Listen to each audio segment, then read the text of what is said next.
Moi bo día a todos. Como ben saben, o pasado 17 de setembro faleceu de xeito repentino o secretario xeral desta Deputación, Cristóbal Fraga Bermejo, e desde esta corporación se fixo unha declaración institucional que lles vou a pasar a ler. No pouco tempo que estuvo aquí don Cristóbal, pois creo que deixou amigos, tanto a nivel de funcionariado como de políticos, e creo que de alguna maneira hai que reconocerlle pois ese paso por esta Diputación. Ante o falecemento de don Cristóbal Víctor Fraga Bermejo, secretario xeral da Deputación de Lugo, en nome e en representación da Corporación Provincial de Lugo, en primeiro lugar desexo transmitir o noso maior pesar e condolencias á súa dona e ás súas fillas, e demais familiares, así como aos numerosos achegados e amigos. Licenciado en Ciencias Políticas e en Dereito, desempeñou as funcións de habilitado nacional nos concellos de Pobra de Caramiñal, Cedeira, Negreira, Lousame, Vimianzo, Guitiriz e Malpica, así como secretario xeral do Concello de Betanzos, e dende o mes de abril de 2017 era o secretario xeral desta Diputación de Lugo. A tenor do exposto no regulamento de honores desta corporación, como mostra de distinción a respecto á figura de don Cristóbal, procedo a testemunhar ante familiares e amigos e a poboación no seu conxunto esta solene declaración institucional de condolencia. Se o teñen a ben, pois, acordámonos de facer un minuto de silencio en recordo de don Cristóbal.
Bueno, rematado os minutos de silencio, comenzamos o pleno.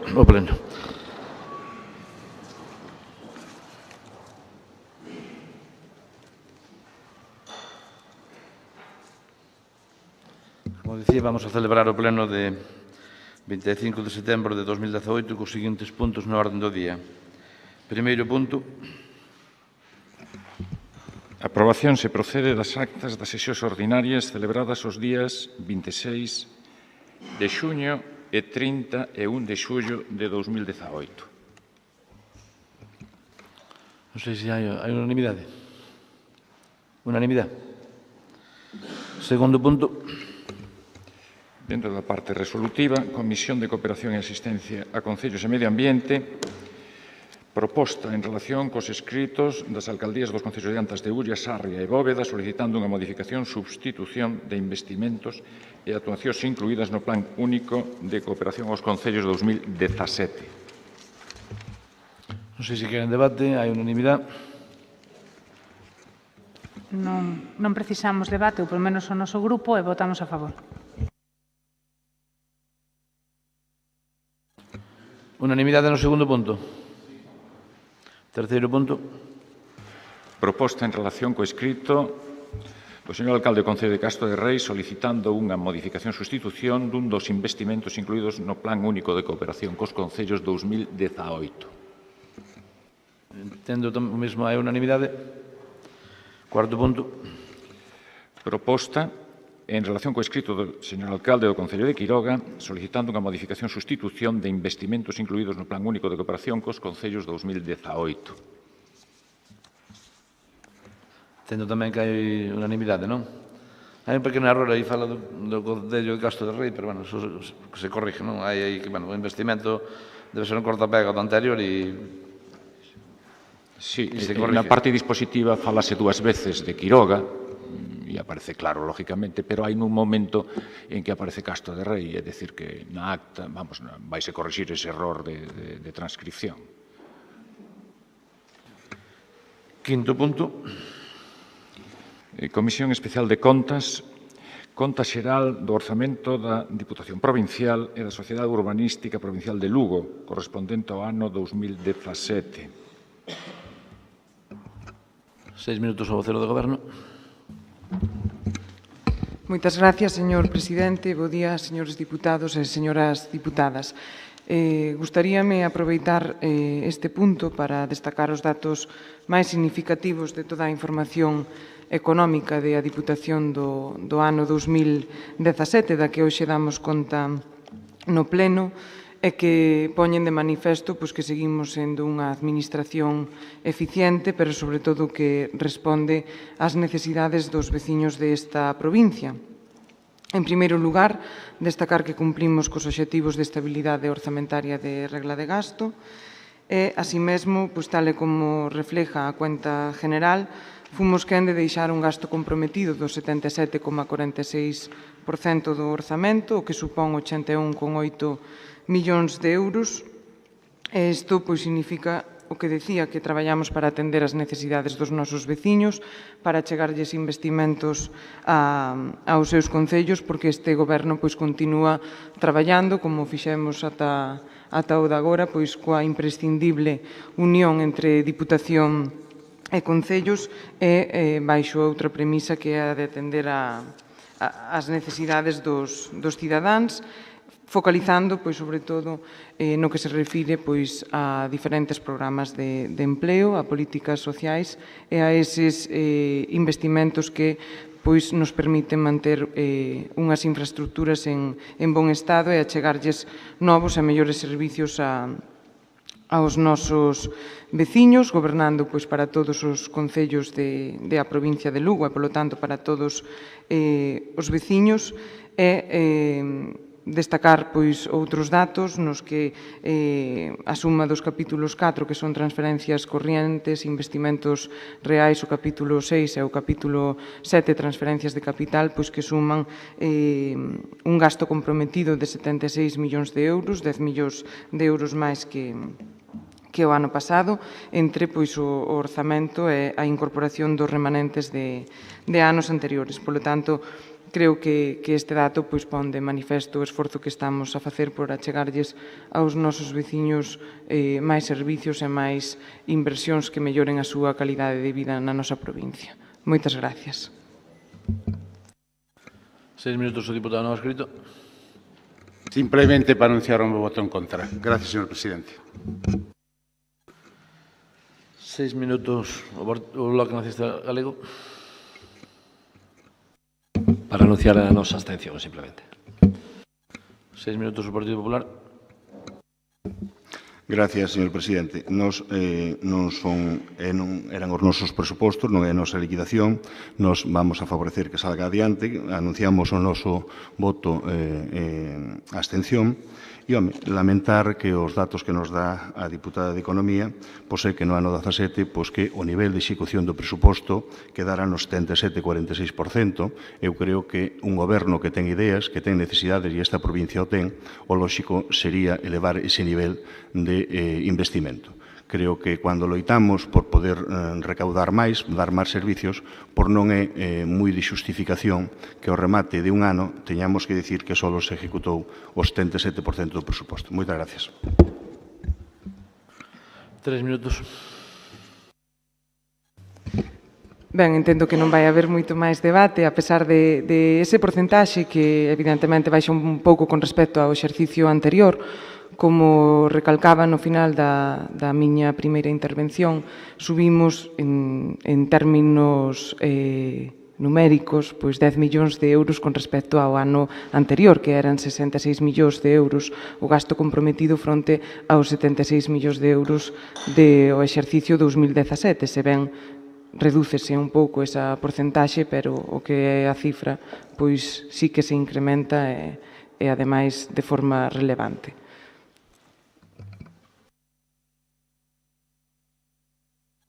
Non sei se hai máis debates e pasamos á votación. Simplemente decir que xa dixemos o noso voto e facilitar eso. Señora diputada, se o presuposto do 17 lle quitamos a partida de personal, que é unha partida de ejecución forzosa, e lle quitamos os 20 millóns do plan único, en realidad o nivel de ejecución dese goberno foi moi baixo. Moitas gracias. Pasamos logo a votación. Un minuto para rematar. Sí, referíame precisamente a ese incremento dos 10 millóns de euros que creo que non me entendeu. Refírome aos capítulos de transferencias corrientes, transferencias de capital e investimentos reais. Polo tanto, aí xa está descontado o gasto de personal ao que vostede se referiu agora. E dígolle, incrementamos en 10 millóns de euros con respecto ao exercicio anterior. Agardo que quede claro. Ben, pasamos logo a votación. Votos a favor? Abstencións? Votos en contra? Queda aprobada a Xunta. As contas xeral. Sexto punto. Comisión de Economía, Recadación e Facenda, proposta relativa á modificación das bases terceira, décima, 11ª e 12ª, das bases que rexen a aceptación e a asunción por delegación expresa de competencias en materia de xestión, inspección e recadación en relación a tributos, precios públicos e outros ingresos de dereito público. 6 minutos o vocero do Goberno.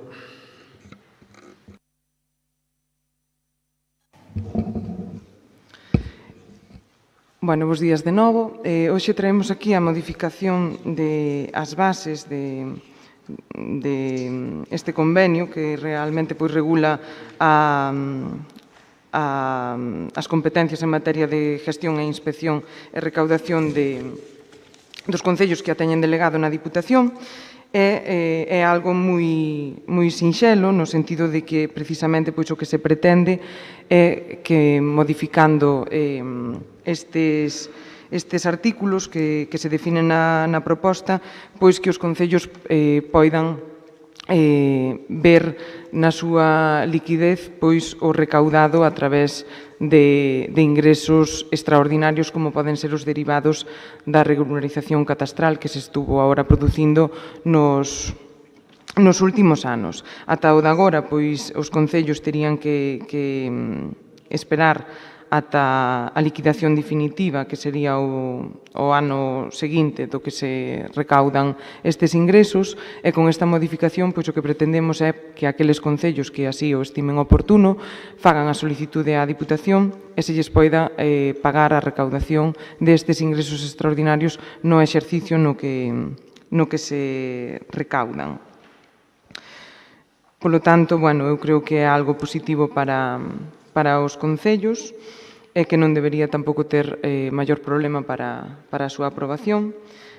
O Partido Popular, polo que vexo, presentou agora unha emenda no que pretende reducir do 1% do principal e dos xuros recaudados en período voluntario ao 0%. Eu acabo de ver agora esta emenda ao entrar no pleno e, polo tanto, a pesar de que poida estar de acordo, evidentemente, non só como diputada, sino como alcaldesa, entendo que sería preciso tamén que houbera algún informe sobre o que supón para a Diputación pois esta reducción do porcentaxe.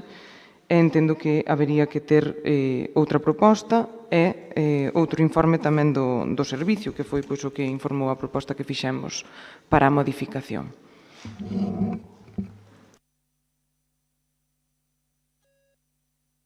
6 minutos o BNG.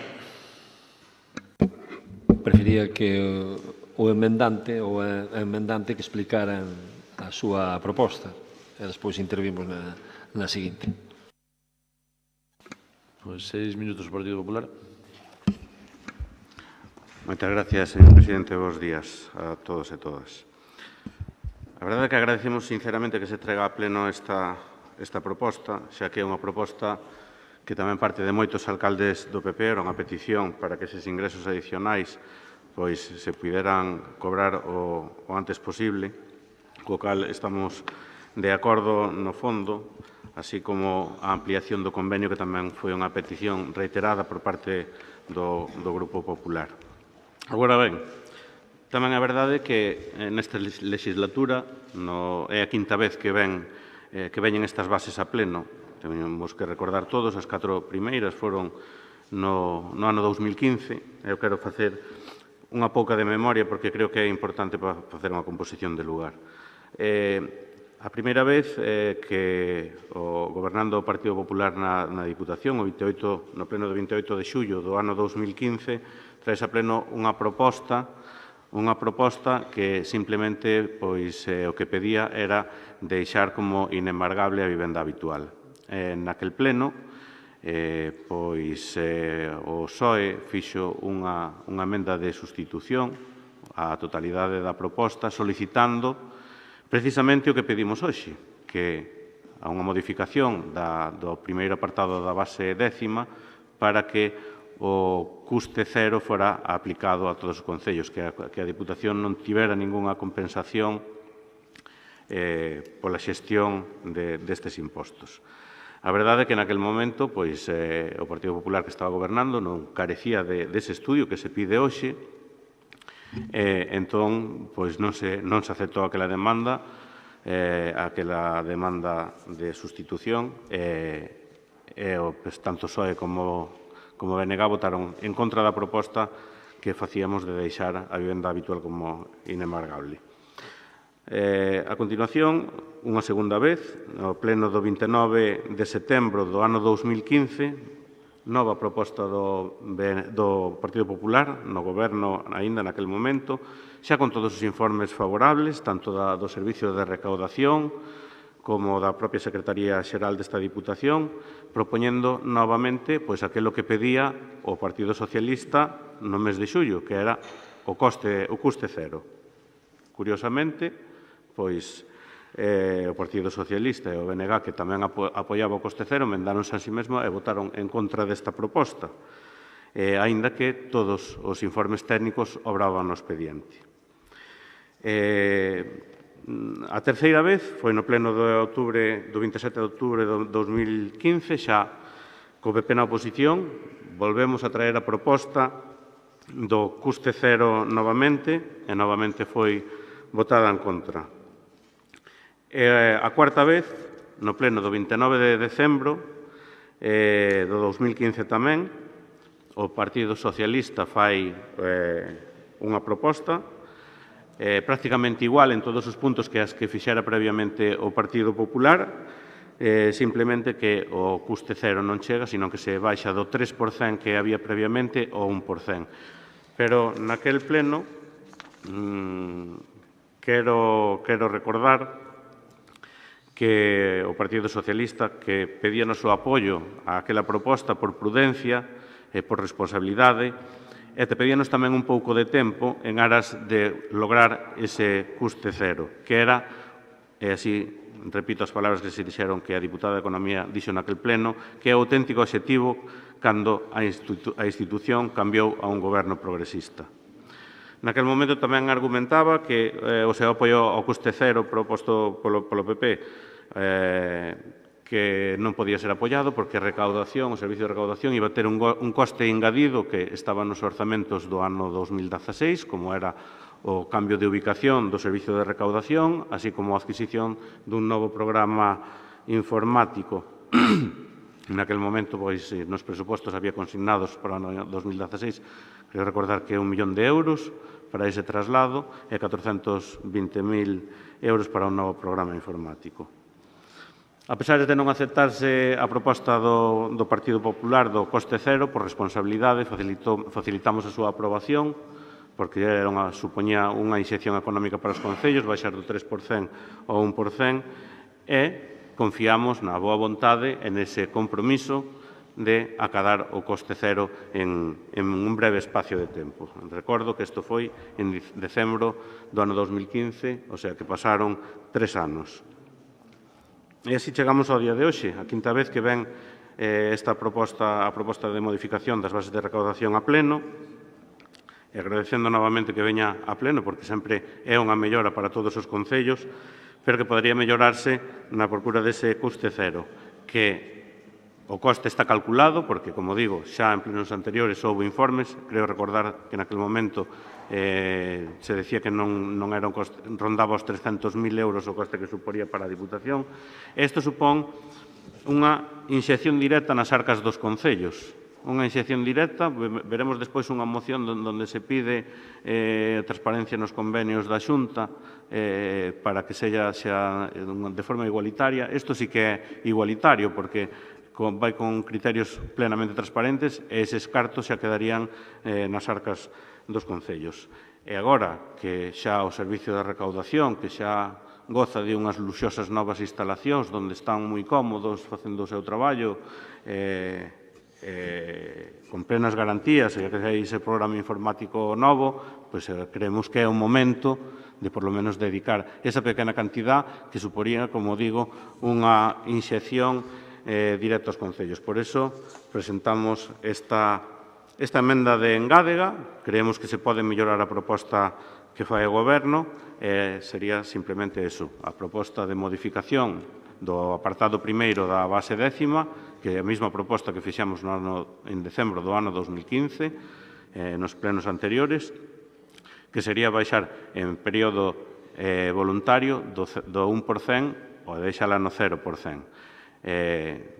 Pois poderíase manter, como xa defendimos tamén naquel pleno, que en período de executiva continuase no 75%, entendendo que o custe pois é superior tamén para a Diputación, pois manter ese apartado, o apartado B igual que está, pero baixar do 1% ao 0% sería un coste asumible. Como digo, os informes estaban outros anos, non creo que variara tanto ao día de hoxe, é unha cantidade perfectamente asumible para os concellos, é algo que para a Diputación, quero dicir, é algo que axudaría directamente a todos os concellos da provincia.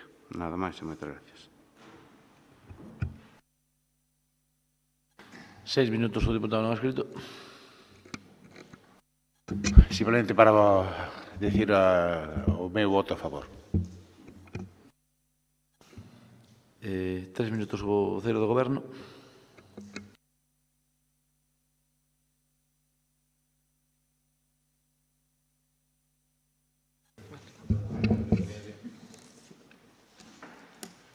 Bueno, eu indicarlle neste caso ao ex-delegado de Economía, que nesta legislatura pasamos 3, que presentaron moitas iniciativas. En algún momento, pois, cree que estamos a falar da ordenanza de recaudación, noutro destas bases,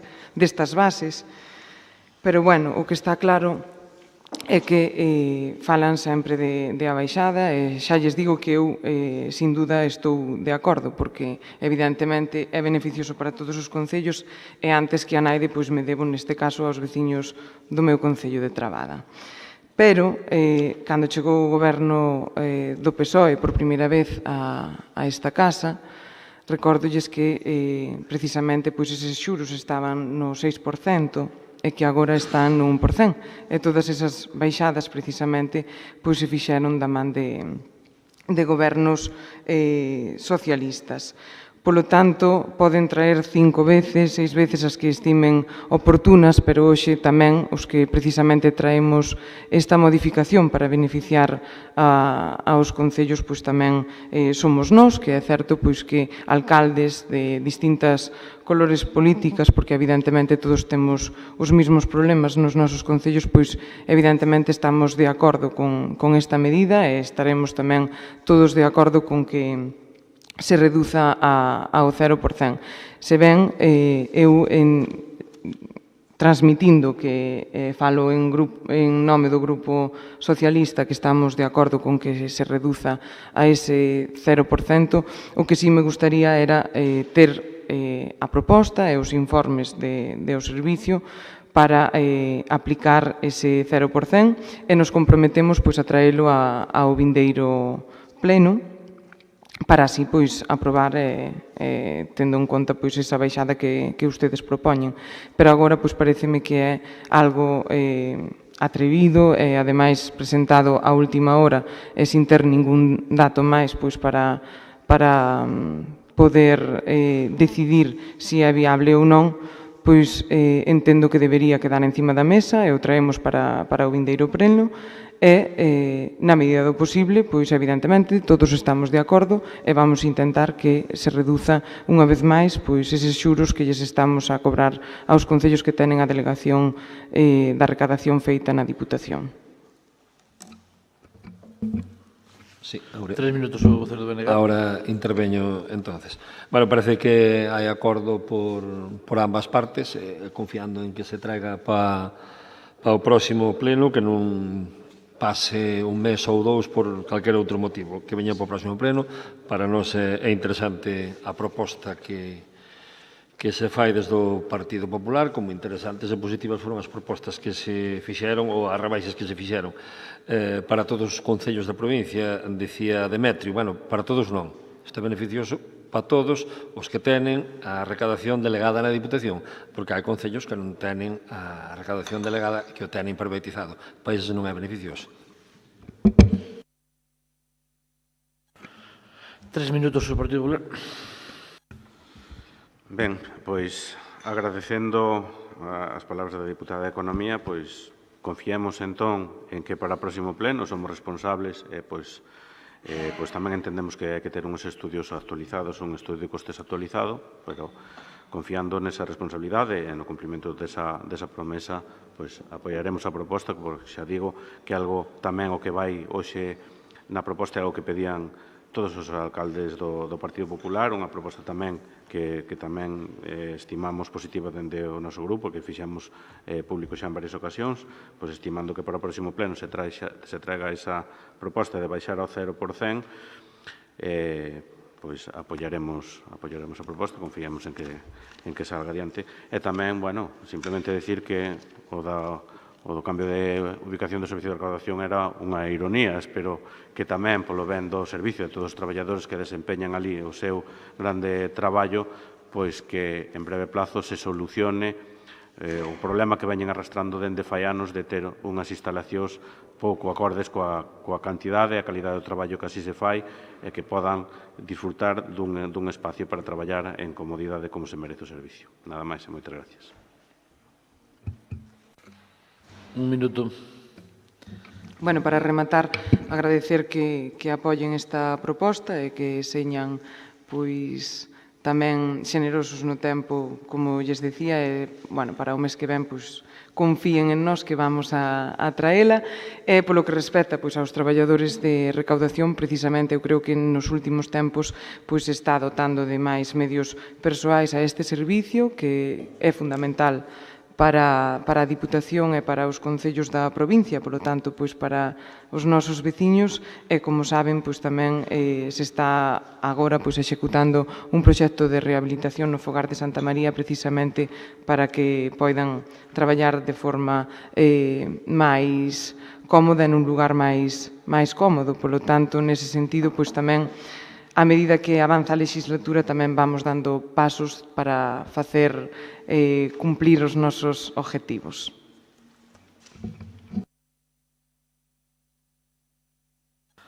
Entendo que falan de deixalo sobre a mesa, non? Hasta o seguinte pleno. Según o novo regulamento que está ahora mesmo en vigor, creo que hai que votar esa proposta. Votos a favor de deixalo sobre a mesa? Hai unanimidade. Séptimo punto.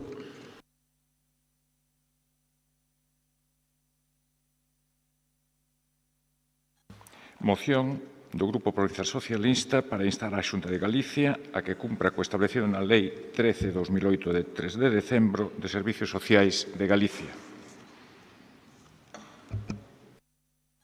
6 minutos o vocero do Partido Socialista, do Goberno, perdón. Moitas gracias, señor presidente. Moi bons días a todas e a todos. O Partido Socialista propoñemos hoxe no pleno da Deputación, no pleno desta corporación, que nos pronunciemos a favor de algo tan sinxelo como que a Xunta de Galicia cumpra con unha lei que saca a colación cada vez que quere xustificar non facer algo, pero que lle recolle uns imperativos que non está desenvolvendo. O 1 de xaneiro deste mesmo ano, do ano 2018, despois da modificación da Lei de Servicios Sociais de Galicia, entra en vigor o artigo 64 bis, que fala da promoción da colaboración interadministrativa para a creación, a xestión e o mantemento dos servicios sociais. Neste artigo, a Administración Xeral da Comunidade Autónoma promoverá a formalización de convenios administrativos de colaboración entre ela ou as entidades instrumentais do sector público autonómico e as entidades locais para a creación, a xestión e o mantemento de servizos sociais, en especial no que respecta aos servizos comunitarios específicos, co fin de asegurar a calidade e unha cobertura equilibrada dos servizos sociais en todo o territorio, así como os criterios de economía, eficiencia e eficacia na xestión e o uso racional dos recursos públicos, con independencia da concreta administración titular dos centros. Os convenios aos que se refire o parágrafo anterior poderán ter por obxecto, en particular, a cesión de bens ás entidades locais ou a cofinanciación de centros de día e residencias nas condicións que neles se establezcan. A parte de outras disposicións que veñen a reiterarse no mesmo, que ven a decir este artigo 64 bis da Lei de Servizos Sociais de Galicia, aprobado tamén polo Partido Popular, de que a Xunta de Galicia ten a obriga de promover convenios entre entes propios ou as administracións locais, dígase os concellos ou as deputacións, para prestar un servicio con calidade e cunha cobertura equilibrada no territorio, así como outros criterios, sobre todo en servicios sociais comunitarios, que veñen sendo as residencias da terceira idade ou os centros de día. Todos sabemos que a Xunta de Galicia non estaba a facer eso e tiña a excusa de que non, ou utilizaba a excusa de que non tiña un marco legal. Eso tennolo dito a nós. O señor Feijóo, presidente da Xunta, dixo ao presidente da Deputación en persoa que non tiña marco legal para asinar un convenio coa Deputación ou cos convenios para cofinanciar ou para colaborar na apertura dunha residencia de un concello ou dunha deputación. Pero agora non é só o que teña o marco legal, é que ten a obriga.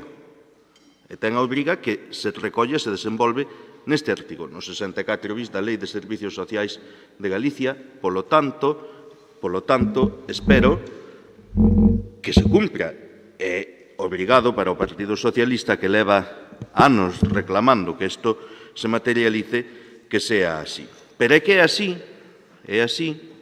dun xeito moi importante na provincia de Lugo, a provincia que ten a porcentaxe menor de plazas públicas frente a privadas de todo Galicia. É así nunha provincia na que 600 e pico plazas das que hai son da Xunta de Galicia, son públicas, pero hai máis de 2.600, tamén preto de 2.700 que veñen sendo da iniciativa privada. Pero é así tamén nunha provincia na que, moi importante, a maior parte do territorio non conta con prazas públicas, pero sí, a través dos concellos ou da propia Deputación, se está desplegando unha rede de centros que dá esa cobertura equilibrada e que pode dar ese servicio de calidad ao longo e ancho do territorio. E isto non o decimos nós, hoxe estámoslo aquí transmitindo, pero isto dio un informe do Consello de Contas que ven de ser público e que ven de ser coñecido en este ano 2018. Pero decímolo nunha situación na que os tempos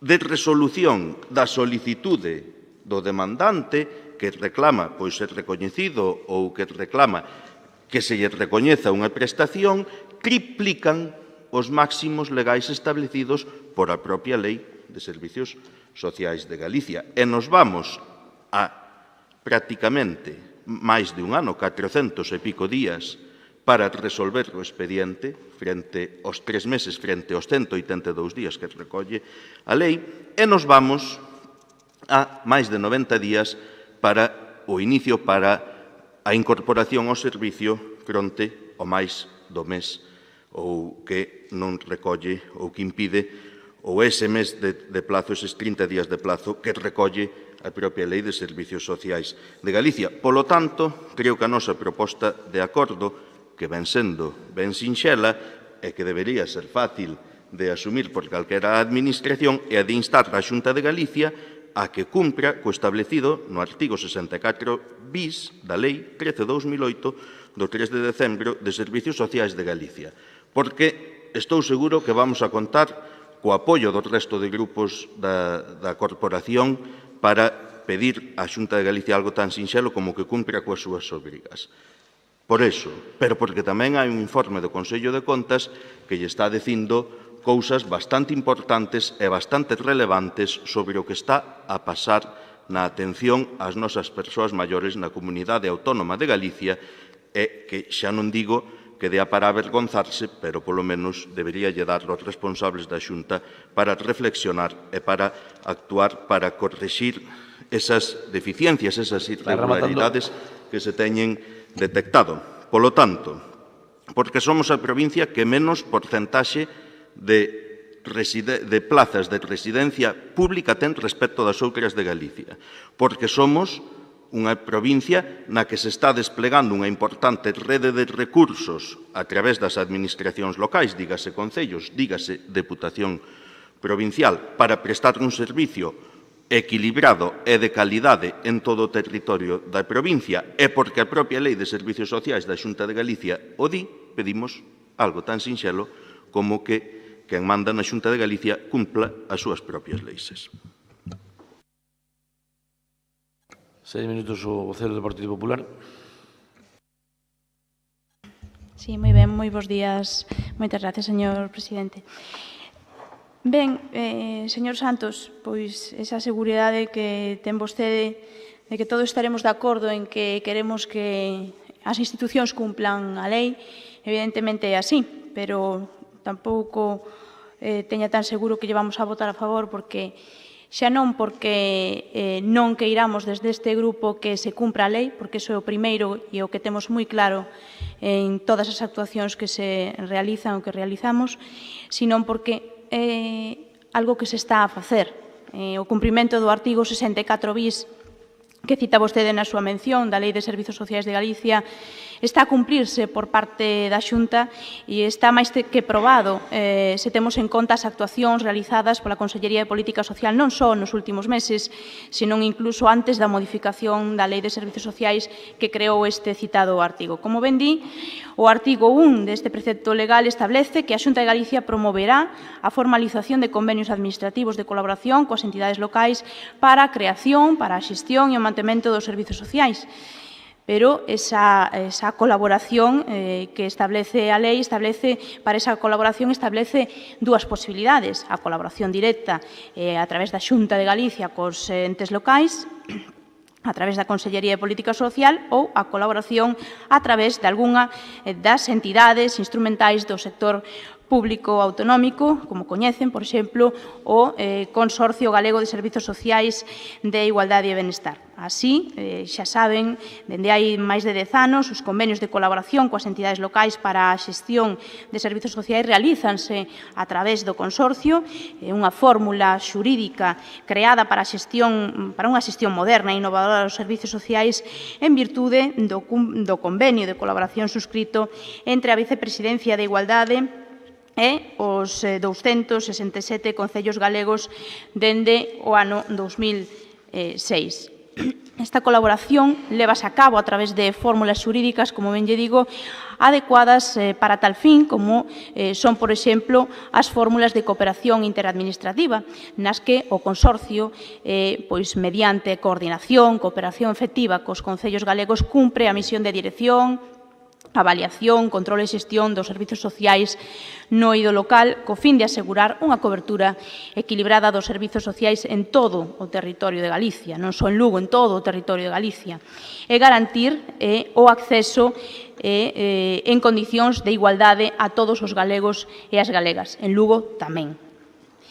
Nese senso, podemos falar de un cumprimento que nosotros desde este grupo consideramos exemplar, un cumprimento de colaboración, incluso en tempos de vacas flacas, no que se multiplicaron por 2 os servicios e as prestacións e as atencións ás persoas en materia de servizos sociais. Podemos decir tamén, falar da colaboración directa o cumprimento da lei nunha aposta decidida por apoiar aos concellos na prestación dos servizos sociais comunitarios, como foi o recente incremento na partida orzamentaria para a contratación de persoal técnico dos servizos sociais dentro do marco do plan concertado que ven a beneficiar de forma directa máis de 40 concellos, ou podemos falar do cumprimento da lei facendo referencia tamén ao incremento de servizos e de prestacións do sistema para a autonomía e para a atención á dependencia, entre os que se atopan os servizos de promoción da autonomía, servizos de atención residencial dos que fala vostede, servicio tamén da axuda no fogar e no que se incrementaron prazas, se incrementaron centros, novos centros de residencia, centros de día, prestación en horas de servizos de axuda no fogar, centros de atención á infancia. É dicir, señor Santos, a Xunta cumpre a lei. Así é que se multiplicaron por dous os fondos públicos para a prestación dos servizos sociais dende o ano 2009.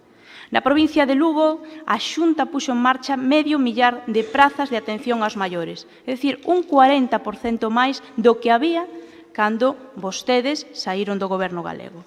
A partida orzamentaria da Xunta destinada ás persoas maiores, ás persoas con discapacidade, incrementouse en 29 millóns de euros ata alcanzar os 414 para o ano 2018. Pasando de prestar atención a 15.000 persoas que había atendidas no ano 2009 a 55.000 na actualidade, eu penso que se está cumprindo coa lei.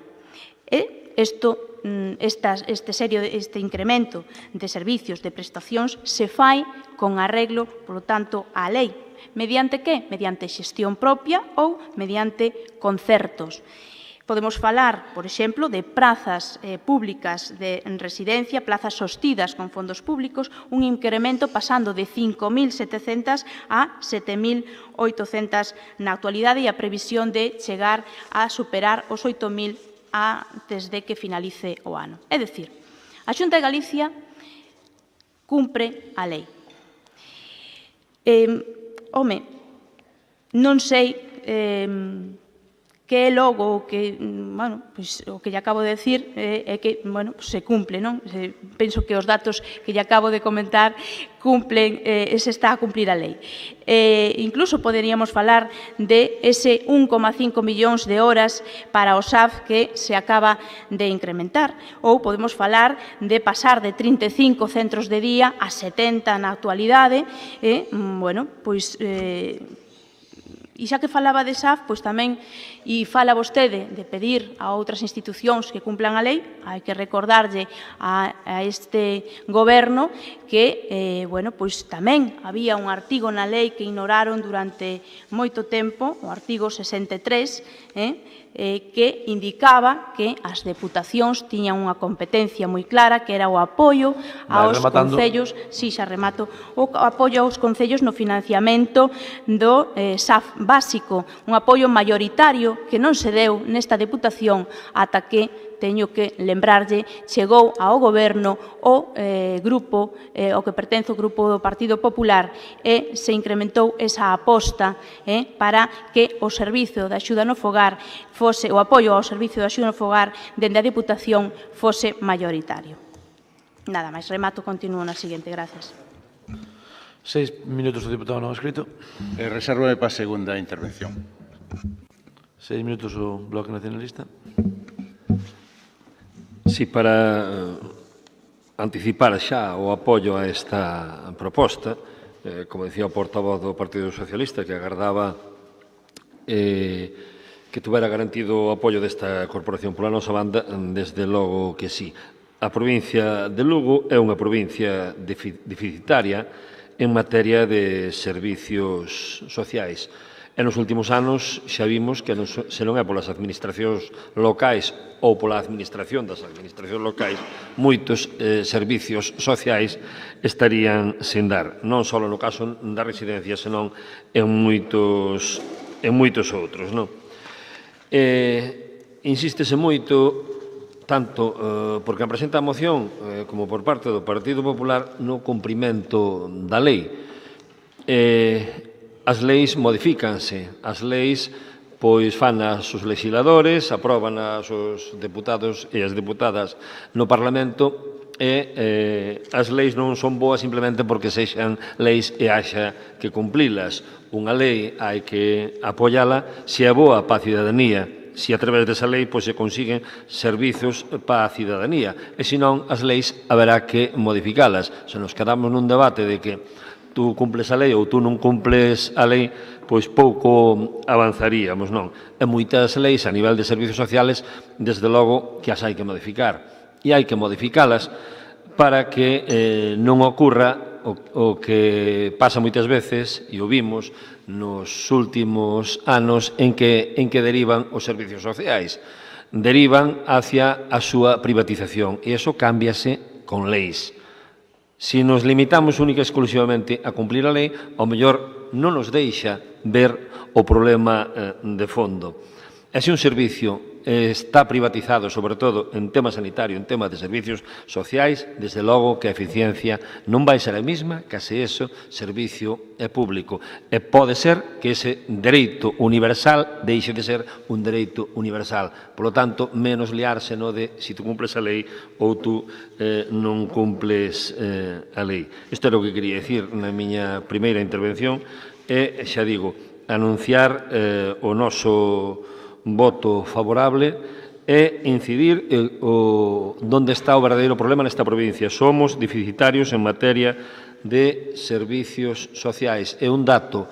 Feijóo, cando entrou no ano 2009, está recollido en todas as hemerotecas, dixo que xa no primeiro mandato iba a dispoñer que todos os concellos que tuveran como mínimo 1.500 habitantes terían un centro de día. Eso foi no 2009. Barreiros, o meu concello, ten 2.950 habitantes. Poño exemplo do meu concello. Ainda seguimos esperando polo centro de día. Polo tanto, mentiunos. Feijóo, mentiunos. 3 minutos o vocero do Goberno. Moitas gracias de novo. Mire, voulles a ler exactamente o que di o informe de fiscalización do gasto en atención residencial a persoas maiores e dependentes, Consello de Contas de Galicia, aprobado o día 30 de maio deste ano 2018, sobre o que supoño que non caberán dúbidas da súa veracidade. Non o di Álvaro Santos, simplemente o traslada para que todos o poidan coñecer.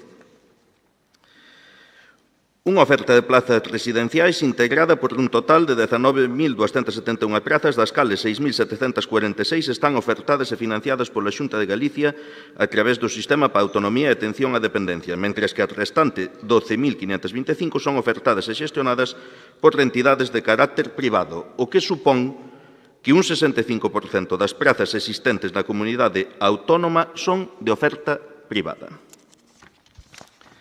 En canto aos tempos medios de tramitación, estes oscilan entre os 145 días de 2007 e os 453 días, constituindo este o dato máis elevado do período analizado, excepto no primeiro exercicio. Lembrar que o prazo para a resolución da prestación é de 180 días como máximo, e o Consello de Contas nos está advertindo que oscila entre 145 días que foron no ano 2007, onde vai, e 453 días que prácticamente triplican, ou polo menos duplican abundantemente ese plazo. Con todo, a provincia de Ourense é a que conta cun maior número de centros residenciais. Por que será? Pola maior incidencia da iniciativa pública e social nesta provincia, seguida de A Coruña, mentras que Lugo é a provincia con menos centros residenciais, dío o Consello de Contas. En 53 actas constan incidencias relativas ao persoal, o que representa unha porcentaxe superior ao 40% do total das actas. Estas actuacións diríxense ao persoal de atención directa, tanto xerocultor como sanitario. Así, en 26 actas especifícase que o día da visita ao centro residencial o número de persoas de atención directa que traballaban ese día no centro non cumple coa ratio mínima de 0,35 por usuario, establecida pos centros destinados a persoas dependentes na orde do 18 de abril de 1996, que desenvolve o Decreto 243/1995, do 28 de xullo, no relativo á regulación e requisitos específicos que deben cumplir os centros de atención a persoas maiores. En 14 actas constan incumplimentos sobre a plantilla ofertada, o que en algúns supostos implica un incumplimento da ratio mínima do persoal de atención directa. É un porcentaxe, en canto a instalacións e equipamentos, superior ao 46% do total das actas constan deficiencias tamén en ese aspecto. Dío o Consello de Contas, eu só lo estou lendo. Vai rematando. Falta de control. As plantillas que constan nos RUEFs non coinciden no número de efectivos coa plantilla ofertada para a contratación, apreciándose valores inferiores. É dicir, non é a mesma a plantilla que ofertan que a que hai nos centros e que consta precisamente no Rexistro Único de Entidades Prestadoras de Servicios Sociais da Xunta de Galicia. Advírtese a contratación de plazas públicas nun mismo centro con diferentes ratios de persoal de atención directa, con diferentes precios plaza-día e con diferentes precios de plaza reservada non vacantes. Algunhas, sin embargo, di textualmente, apreciouse que, a pesar de que os centros non corrixiron as irregularidades observadas, a inspección non propuxo a iniciación de expedientes sancionadores. É dicir, conta co conocemento das irregularidades e, polo tanto, coa complicidade de que se manteñan ou non resolvelos, nin tan sequera iniciar expedientes sancionadores ao abeiro do contrato. Por outra parte, a reducción dos gastos de persoal foi posible pola non cobertura das vacacións e licencias e permisos recoñecidos ao persoal laboral da Xunta de Galicia. Ausencias por baixas médicas, xa que con carácter xeral se sustitúen só cando son de media ou larga duración. Tamén nos di... Vai rematando. Un momento, señor presidente. O coste plaza-día das plazas residenciais xestionadas de forma indirecta, así como tamén das plazas reservadas non vacantes, mostra importantes diferencias entre centros, sin que estas se poidan atribuir á forma de adxudicación ou ao réxime de xestión elixido, concerto ou concesión. Quedan só dúas puntualizacións. No conste que a Administración, ao marxe das actuacións da Inspección de Servicios, efectuará unha supervisión da correcta prestación do servizo a través da figura do responsable do contrato. Non consta que a Administración faga a inspección do servicio a través do responsable do contrato. A Administración tampouco verifica que o contratista cumpla todas as obrigacións de carácter social e tributario en relación cos traballadores. E a Administración realiza o pago da factura sin revisar ese cumplimento. Para rematar, o plazo medio de trámite do procedimento que lle decía, 453 días, máis dos 180 que recolle a lei para o recoñecemento, 154 días, moi superar os 90 meses, os 90 días. E din que cumple a lei, pois o informe do Consello de Contas estalles dicindo que non. Estamos pedindo que a cumplan, que atendan o informe do Consello de Contas. É sinxelísimo, está aquí dito, e non o digo eu. Podo yo pasar a vostedes, a quen consideren, porque é un documento destes que non publicita a Xunta de Galicia, como outros que coñecemos recentemente, pero que existen e que poñen en evidencia esta realidade que está pasando, sobre todo na provincia de Lugo. Moitísimas gracias. 3 minutos o vocero do Partido Popular. Mire, señor Veiga, por comezar por vostede, esas administracións locais que decía vostede que asumiron os servizos sociais son as mesmas as que vostedes, que ademais eran os encargados da área de benestar, non apoiaron de forma mayoritaria como si decía e sigue dicindo a lei no artigo 63, e pode revisalo, ese apoio mayoritario ao servizo de axuda no fogar que si veu a dar este grupo unha vez que estivo no goberno. Ou, por exemplo, o apoio para a prestación do servizo de teleasistencia, un servizo que estivo paralizado durante 10 anos, vostedes estiveron aí, e que non se deu hasta que este grupo estivo no goberno e se axudou aos concellos para que eles non tuveran que asumir ningún coste para ese servizo. Así que, polo tanto, leccións en materia de servizos sociais, home, a min non mas veña a dar. En canto ao que di, señor Santos, mire, eu considero que o problema que está a plantexar non vai a ser, non ten un calado de que se cumpra ou non se cumpra a lei, senón de que se cumpra o mellor, que é o que queren vostedes, os caprichos dun goberno que está a dar bandazos e que non sabe, non ten capacidade de xestión, e o que quere é que esta falta de capacidade de xestión a veña a suplir a Xunta de Galicia, escudándose en que o que piden é que se cumpra a lei. A lei está a cumprirse, como lle dixen, e está máis que probado polas actuacións realizadas pola Consellería Política Social co argumento e cos datos que lle din. E, bueno, como lle digo, este é un asunto que ten un calado diferente ao que vostede está a plantexar. Trátase máis ben, como lle decía, dun problema dun goberno que non ten un rumbo claro, un goberno desta Deputación que non ten un rumbo claro, que donde dice Digo, dixo Diego, bueno, pois que carece de capacidade de xestión en canto á prestación de servizos sociais. Vostedes pensaron no seu día en construir residencias, pedían concerto de prazas á Xunta de Galicia e despois criticaban que non se lles concertara, despois non lles valía o modelo de concerto porque vostedes tiñan en mente xa un modelo de xestión no que decían que querían que esas prazas de residencia foran para os veciños dos concellos. Bueno, pois a Xunta de Galicia si concerta prazas non é para todos os galegos e as galegas, non lle servía ese modelo. Despois, o presidente desta Deputación, en reunión co presidente da Xunta de Galicia, pois decía ou pedía un convenio entre a Xunta de Galicia e a Deputación no que se lle asignara, creo que eran 600 euros por plaza, unha asignación, creo que, ao meu entender, se salta a lei, porque se é unha asignación a dedo, cando sabemos o procedimento que exixe a lei, que non é máis que os concertos de plazas de atención residencial se realizan mediante procedimentos de licitación que están suxeitos aos principios de liberdade de acceso, ás licitacións, á publicidade, á transparencia, á non discriminación e á igualdade de trato entre os licitadores, xa sexan entidades privadas ou de sector público, pero parece que a vostedes isto non lles vai ao pelo e, polo tanto, piden cumprimento da lei. Entón, ao mellor, creo que erran en isto que piden nesta moción e deberían pedir un artigo novo dentro da lei, o artigo 64 tercer, se queren así,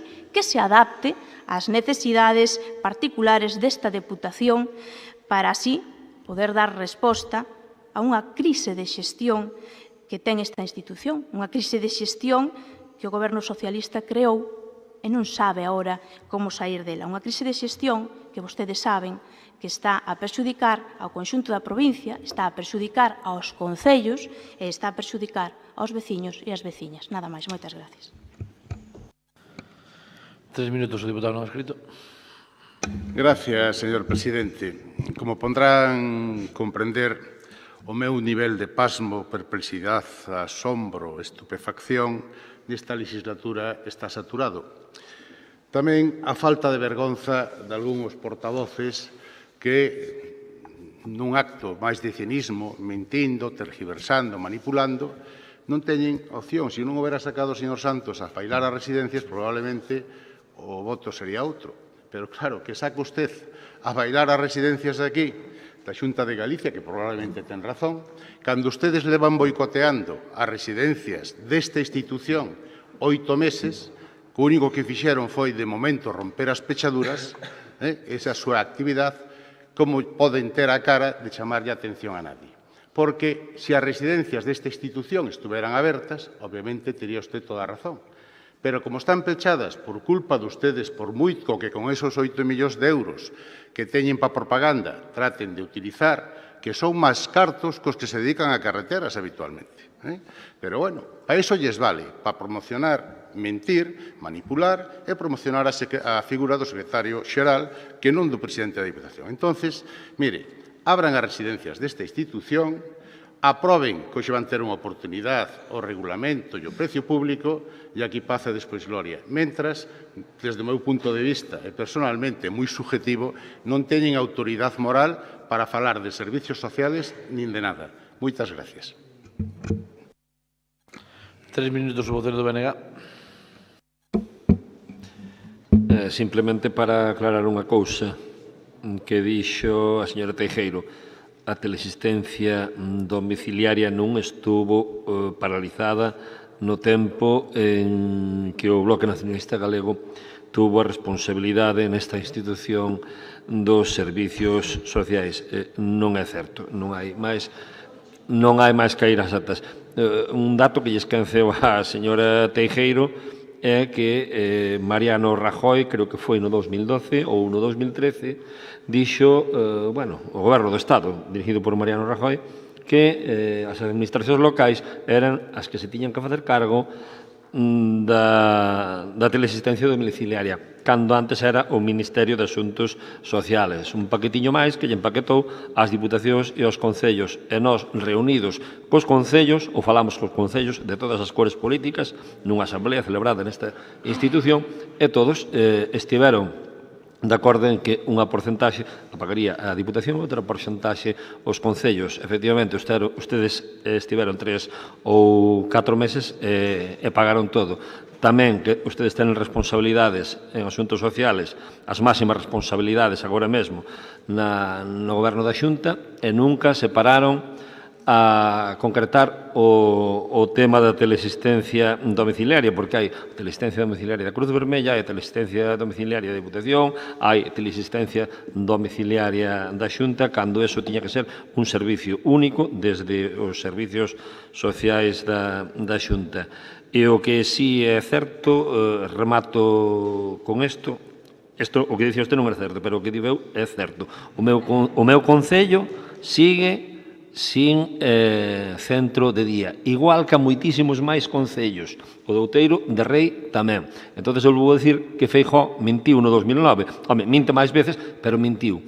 Eu hasta non sei que criterio sigue, porque xa o da cor política dos concellos xo dudo. Uns, ao mellor, son, claro, o alcalde de Barreiros ao mellor non é amigo, o alcalde de Outeiro non é amigo de Feijóo e por eso non o ponen. Hai outros do PP que si o ponen. Pero sabe cal é o problema? Sabe a quen considera o señor Feijóo enemigos? A todos os veciños e as veciñas de Lugo, porque onde menos centros de día fixo foi na provincia de Lugo. Todo vai po eixo Santiago, Coruña, Vigo, Ferrol. Non me cansarei de repetilo nunca. Un minuto para rematar o voceiro do Goberno. Moitas gracias, señor presidente. Que breve a memoria en política. A ordenanza da teleasistencia veuse aprobando, gobernando o Partido Socialista xa esta institución. Que atrevida é a omisión por parte do Partido Popular. Dígame vostede se sabe de algún convenio firmado na provincia de Lugo para unha soa plaza de residencia pública na provincia o Aveiro do artigo 64 bis. Artigo, por certo, que lles recomendo ler a todos, sobre todo aos que forman parte do Consello de Administración da entidade Suplusa, por certo, dirixida hoxe plenamente polo Partido Popular, que ten 5 dos 9 concelleiros, cunha maioría absoluta, debería ter holgura suficiente para facer o que considerase. E se len este artigo, no propio artigo, lles explican cal é o camiño para abrir as residencias da Diputación. Polo tanto, non é só que o obvia a Xunta de Galicia, parece ser que é un artigo que obvia concienzudamente o Partido Popular alá donde traballa e alá donde opera, porque, de verdade, se a Xunta cumplise a lei, estaríamos noutra situación na provincia de Lugo coas plazas de residencias. Pero se o Partido Popular observase e respetase a lei, seguramente non estaría utilizando Suplusa para obstruir que abrisen as plazas polo procedimento e co regulamento que deben abrir. Mentras tanto, triple de plazo para acceder a un servicio público que ninguén. 2.582 prazas privadas frente ás 662 públicas na provincia de Lugo.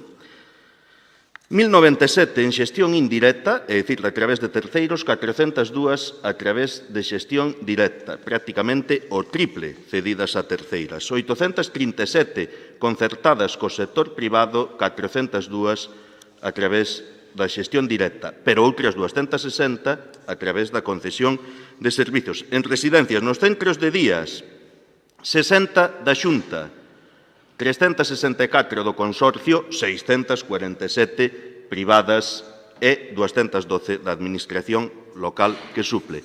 Moi importante, tamén o di o Consello de Contas, non o di Álvaro Santos, 10.155.000 euros se van dos fondos da Xunta de Galicia ás residencias privadas da provincia de Lugo.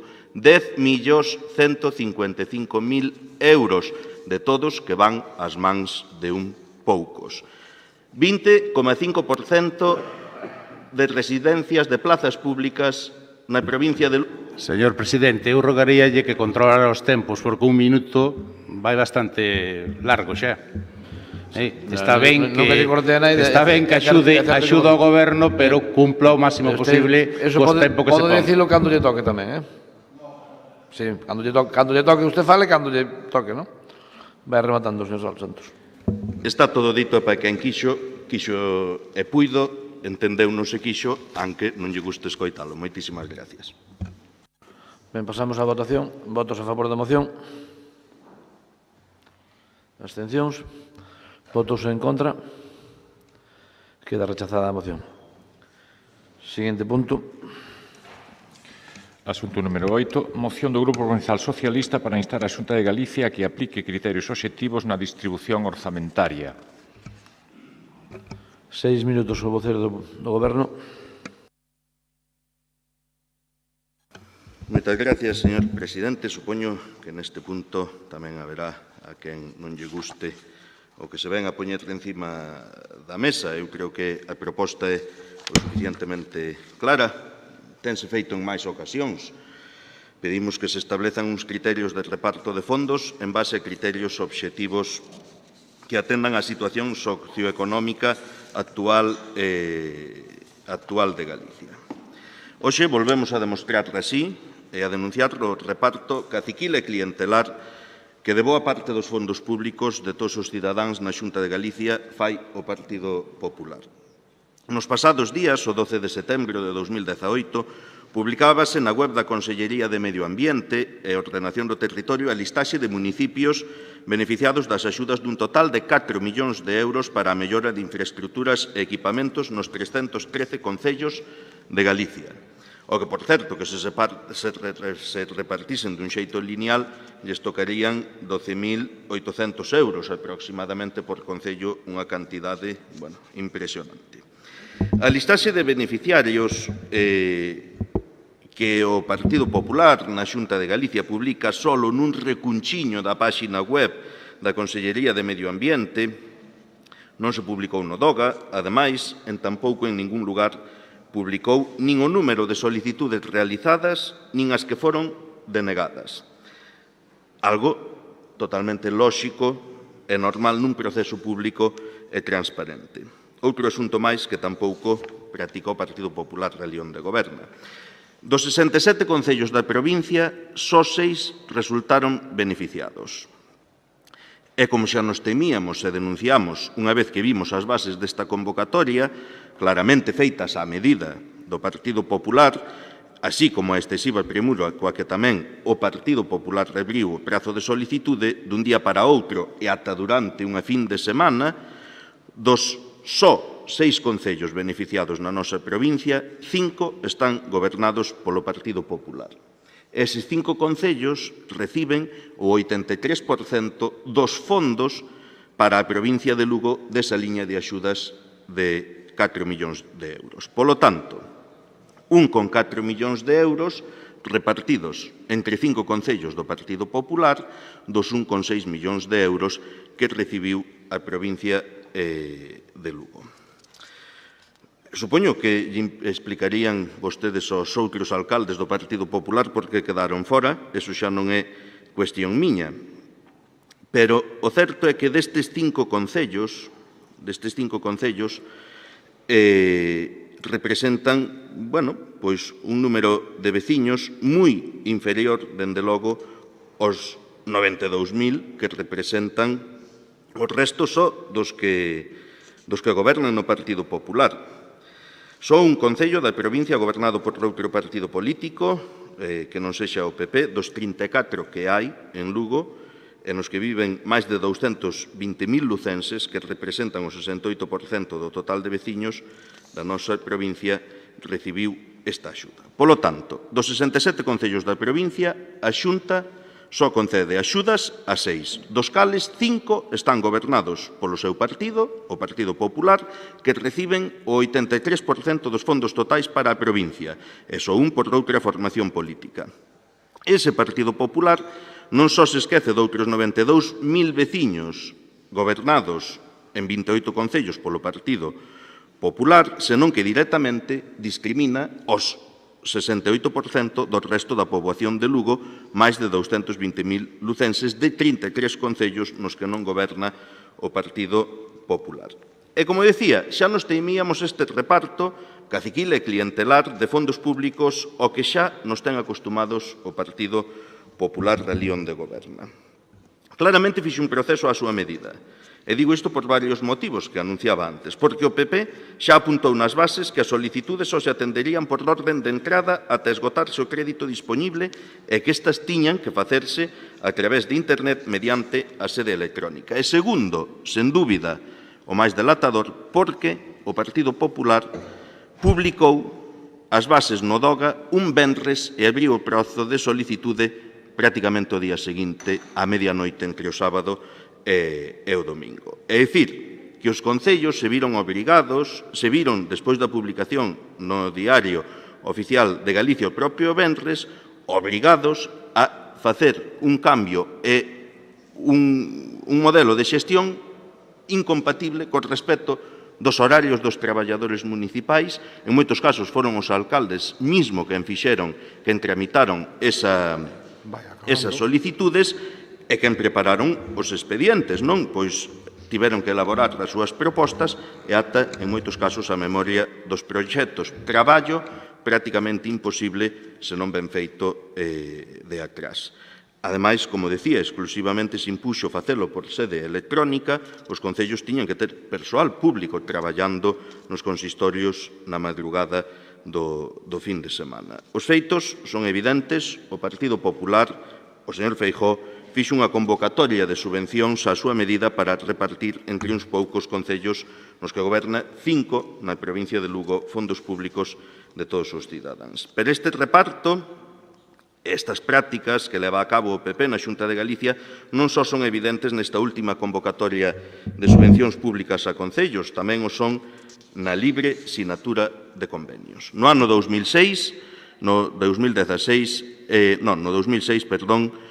sen o Partido Popular no goberno, o co-bipartito aprobouse un decreto mediante o cal a Xunta de Galicia quedou obrigada a publicar na súa páxina web o chamado Rexistro de Convenios para que todos os cidadáns puidésemos coñecer a información sobre os convenios asinados, partes asinantes, obxecto, cuantías e demais. A día de hoxe, no Rexistro de Convenios só figura información sobre o ano 2017. Non hai información deste ano. E sobre o 2017 constatamos que o goberno do PP na Xunta de Galicia asinou convenios con 39 concellos da provincia. Destes, 25 están gobernados polo Partido Popular e recibiron o 74% do total de fondos. Son máis de 2,6 millóns de euros fronte aos 930.000 euros que representan o 26% dos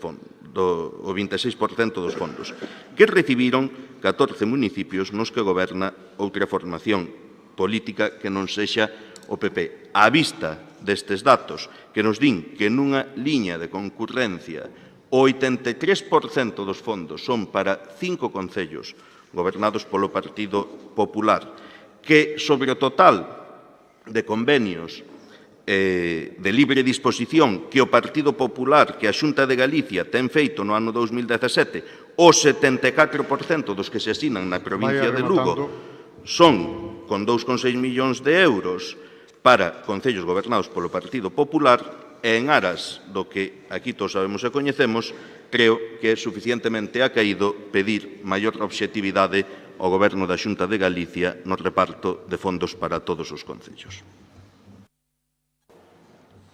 6 minutos o diputado non adscrito.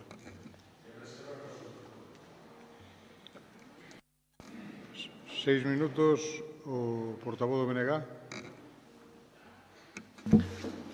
Sí, dicir que, bueno, aínda coincidindo co que se dice na moción a respecto da arbitrariedade da Xunta, da arbitrariedade do Partido Popular a hora de distribuir os cartos de todos, eu non me fixaría tanto na páxina web. O de menos é a facilidade ou a dificultade con que se poden buscar aí os datos. Se tenen que mellorar un portal, pois parecenos ben que o mellore, non? O problema son os datos que entran aí, non?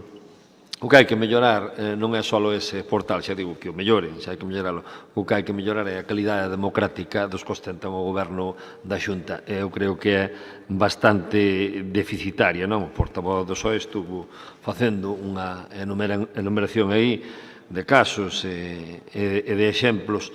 E, efectivamente, eu xa dixen na primeira intervención que Feijóo minte, e aos de Lugo míntenos moito máis, síguenos mentindo. Un home que fala de ética e democracia. E digo isto de ética e democracia porque é un foro que se realizou na Mariña Lucense que fixo a Galería Sargadelos, a empresa Sargadelos, un foro chamado Ética e Democracia.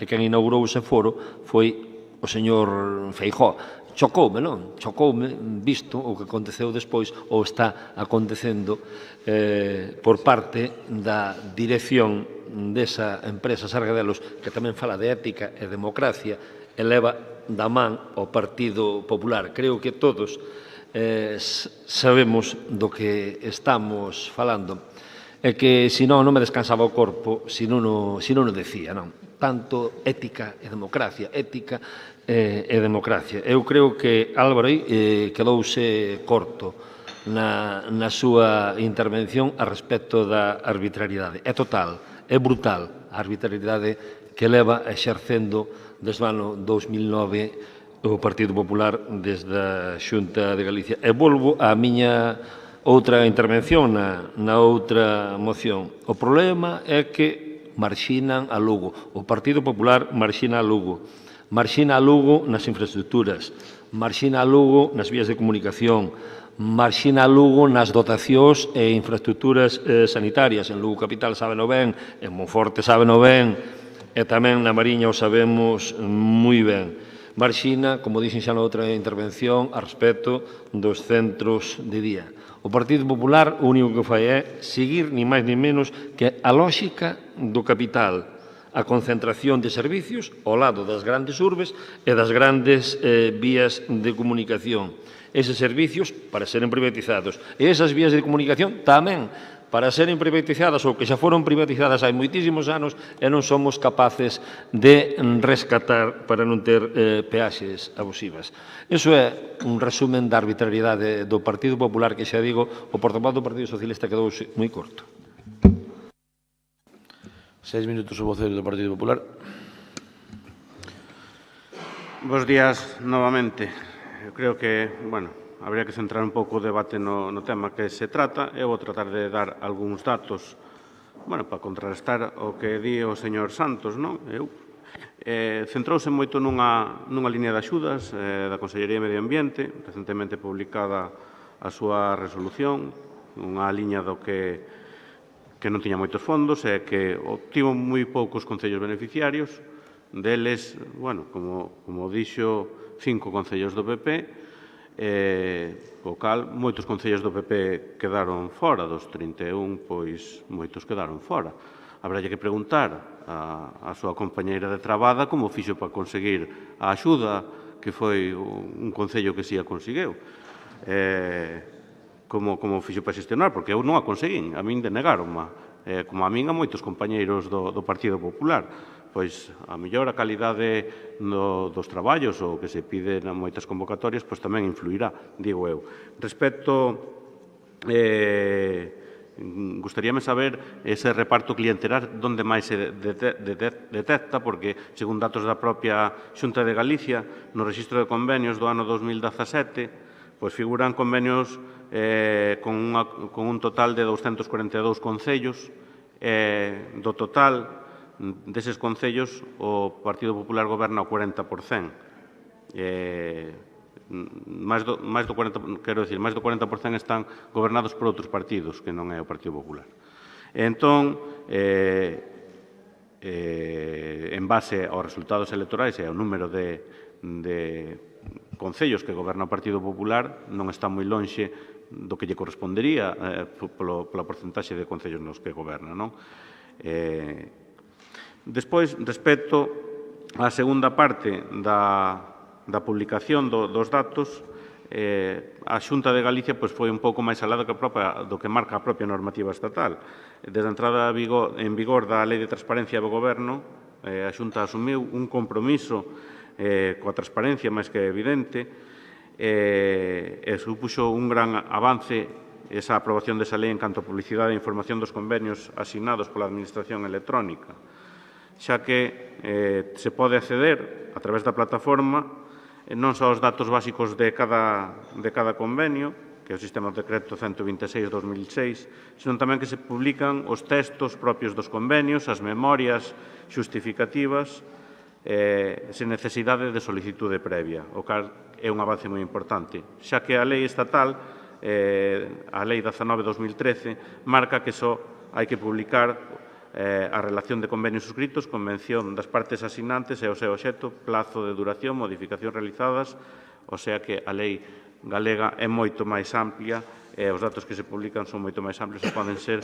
consultados por todo o mundo.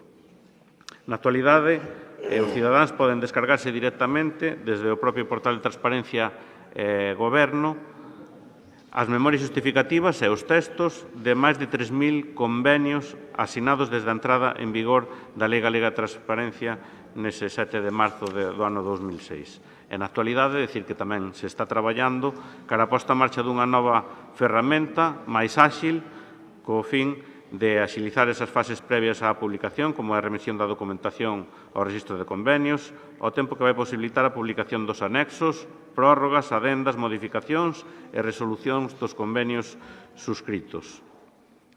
Minorando deste xeito o tempo que transcurre entre as propias datas de sinatura dos convenios e a súa data de publicación no portal de transparencia e Goberno Aberto, canle a través da que se garante a súa transparencia e accesibilidade. Entón, os datos son coñecidos, son fácil acceso e, en canto a este punto, tería que preguntarlle tamén ata que data figuran a relación de convenios asignados por esta Diputación, porque ata fai moi pouco non estaba actualizado esa información. Entón, se me pode dar esa información, tamén sería interesante para todos os concellos da provincia que coñezan ese dato. Nada máis na primeira intervención. 3 minutos o vocero do Goberno. Moitas gracias, pois parece que vostede, igual se creemos un ordenador, facemos un trato, a ver quen atopa antes, os da Xunta ou os da Diputación. Estou seguro que lle vou a ganar a competición, entre outras cousas porque os da Xunta e os da Diputación sí que están todos publicados, independentemente de que esteñan incorporados a unha listaxe única ou non, nas actas da Xunta de Goberno que poden consultar as diferentes persoas. Ademais, que se lle dá publicidade a todos aqueles que se asinan porque entendemos que teñen que coñecelo. Pero, ese discurso de que publicamos e de que non publicamos non oculta unha realidade, que é que publican cando publican daquela maneira a topar o resultado destas últimas concesións. Asegúrolle que non é nada sinxelo e se vostede o busca persoalmente vai pasarle algún apuro para buscalo, porque é difícil, pero sí que hai unha realidade. Dos convenios da provincia do ano 2017, 26 concellos do Partido Popular levaron o 74% dos fondos. Nas últimas subvencións a concellos, esta última convocatoria de infraestructuras municipais, 5 concellos do Partido Popular levaron o 83% dos fondos, o que suma un total de 5,1 millóns de euros que van así directamente. Eso é unha realidade que non se pode negar, e que todo o mundo coñece, e que todo o mundo sabe, e que se fala nos corrillos políticos do ben engrasado que teñen vostedes o sistema para que todo parezca accidental, pero todo sea casual, pero porque ten unha causa que é unha decisión política detrás da que está o Partido Popular. Pois mire, se a xove lle denegaron a solicitude e vostede di que podía ser pola calidade da memoria, pois non sei como fixo a solicitude, porque a orde decía que era por orden de solicitude, con lo cual a calidade da memoria non era un criterio de adxudicación destas axudas, co cal, pois probablemente se relaxase e as presentase cando lle pareceu e independentemente de que foran, como irían, se xa non mira cal é o criterio para conceder as axudas, non? Home, a ver, eso non vale de excusa. Pero que máis no que publican minte, non sei se no caso de Xove, que evidentemente levou algún convenio no ano 2017, como non iba a levalo, pero minten, non, porque hai convenios, casi todos de 90.000 euros, que son estes de fomentar o mantemento libre de maleza das infraestructuras co que os concellos compren equipamento, que ustedes poñen aporte xunta 90.000 euros, aporte concello cero, cando todo o mundo sabe que o concello se ten que facer cargo do IVA, polo tanto, de 21% do coste da adquisición de estes equipamentos. Pero vostedes na páxina web da Xunta pois teñen o placer de publicar por se algún cidadán consiga topar a información e dicir mira que vos estes da Xunta e os do Ayuntamento non poñen nada. Non, os Ayuntamientos poñen e vostedes con toda a cara dura míntenlles na propia páxina web da Xunta de Galicia. Eu creo que a proposta é clara. É verdade que a vostedes lles interesa o sistema actual, entonces non se pode presumir nin pretender que o Partido Popular pretenda cambialo. Eso solo o utilizan en discursos, en outras institucións, ou donde non gobernan, ou, bueno, o típico de vostedes, que tampouco é ninguna novedade, pero que estaría ben, Vostede o recoñecía ao inicio da súa intervención, que esta liña de axudas non tiña moitos fondos. É verdad, 4 millóns de euros para 313 concellos, moito non é, o que lle dicía, tocaba, bueno, pois como moito, a 12.000 euros por concello. Pero aquí pasamos de que puderan ter todos os concellos a lo menos 12.000 euros a que só 5 concellos do Partido Popular, entre eles o da Voceira, evidentemente, Mondoñedo nunca queda á marxe das axudas da Xunta de Galicia, pois levasen 1,6 millóns de euros. Só eles, o 83% do que lle tocou á provincia de Lugo. Nós non estamos de acordo con eso e por eso planteamos esta proposta de que avancemos en objetividade, avancemos en criterios que teñan en conta a todos os cidadáns, porque todos son cidadáns. Eu respeto moitísimo o 2% e o 12% dos cidadáns, pero non pode ser en detrimento do 80 e pico por cento dos cidadáns ou do 70 e pico por cento dos cidadáns que quedaron fora pois os seus concellos de ter esta oportunidade. O cal eu creo que é unha proposta sensata, hasta ademais amable, non? Que se establezan uns criterios de reparto de fondos en base a criterios obxectivos que atendan a situación socioeconómica actual de Galicia, en prol de evitar o reparto clientelar actual. 3 minutos o deputado non escrito. Nada, señor presidente. 3 minutos o BNG. 3 minutos o Partido Popular.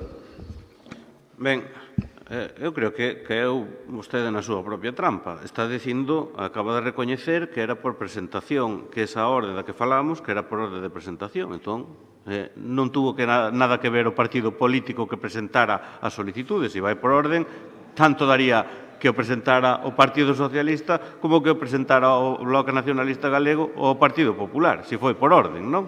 Entón non pode acusar ao Partido Popular de trato discriminatorio en esta orde de axudas. En canto ao sistema de reparto e a transparencia, a Xunta de Galicia, e sabémolo todos, e xa falamos en outras ocasións, dispón do fondo máis importante que hai en Galicia e son os recursos máis importantes que teñen todos os concellos, independentemente do color político, con total transparencia e con criterios claramente obxectivos, que é o Fondo de Cooperación Local. O Fondo de Cooperación Local está dotado para esta provincia con máis de 20 millóns de euros, é un fondo de cooperación e que se reparte por criterios pactados entre a Xunta e a FEGAM. É un fondo, ademais, que supón unha vantaxe clara respecto ao propio fondo que ten a Diputación, e que non é condicionado. Cada concello pode destinar libremente a que destina eses fondos, tanto a gasto corrente, a inversión, como que queira o propio concello, en virtude desa independencia. Entón, en este caso, a Xunta amosa un criterio moito máis claro de respeto coa autonomía dos concellos. E todos os concellos, sin excepción, poden acceder e acceden a estes fondos, porque se dan con criterios moi claros e, como digo, consensuados ca FEGAM. Os criterios de reparto do fondo van con criterios de poboación para concellos de menos de 15.000 habitantes, concellos entre 15.000 e 50.000 habitantes e para concellos de 50.000 habitantes. E a modo de exemplo, simplemente decir que Lugo recibe do Plan Único da Diputación 500.000 euros e recibe do Fondo de Cooperación Local da Xunta 2.846.000 euros. Pero un concello como é Sarria recibe do Plan Único 500.000 euros e recibe do Fondo de Cooperación Local da Xunta 536.000 euros. Quero decir, a modo xa para acabar, que é o fondo máis importante e o recurso máis importante do que dispoñemos todos os concellos e que se fai con criterios claramente obxectivos. E o resto, bueno, tamén